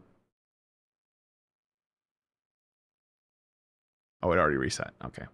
I'm going to send you guys to Flats 2. Have fun at Flats 2. YouTube, I got nowhere to send you, so you don't have to go home, but you can't stay here. I'll be on probably tomorrow, but I might be late tomorrow, because tomorrow, I've been waiting for the holiday weekend to be over, because I got a lot of things I got to do this week, and I needed places to be open. So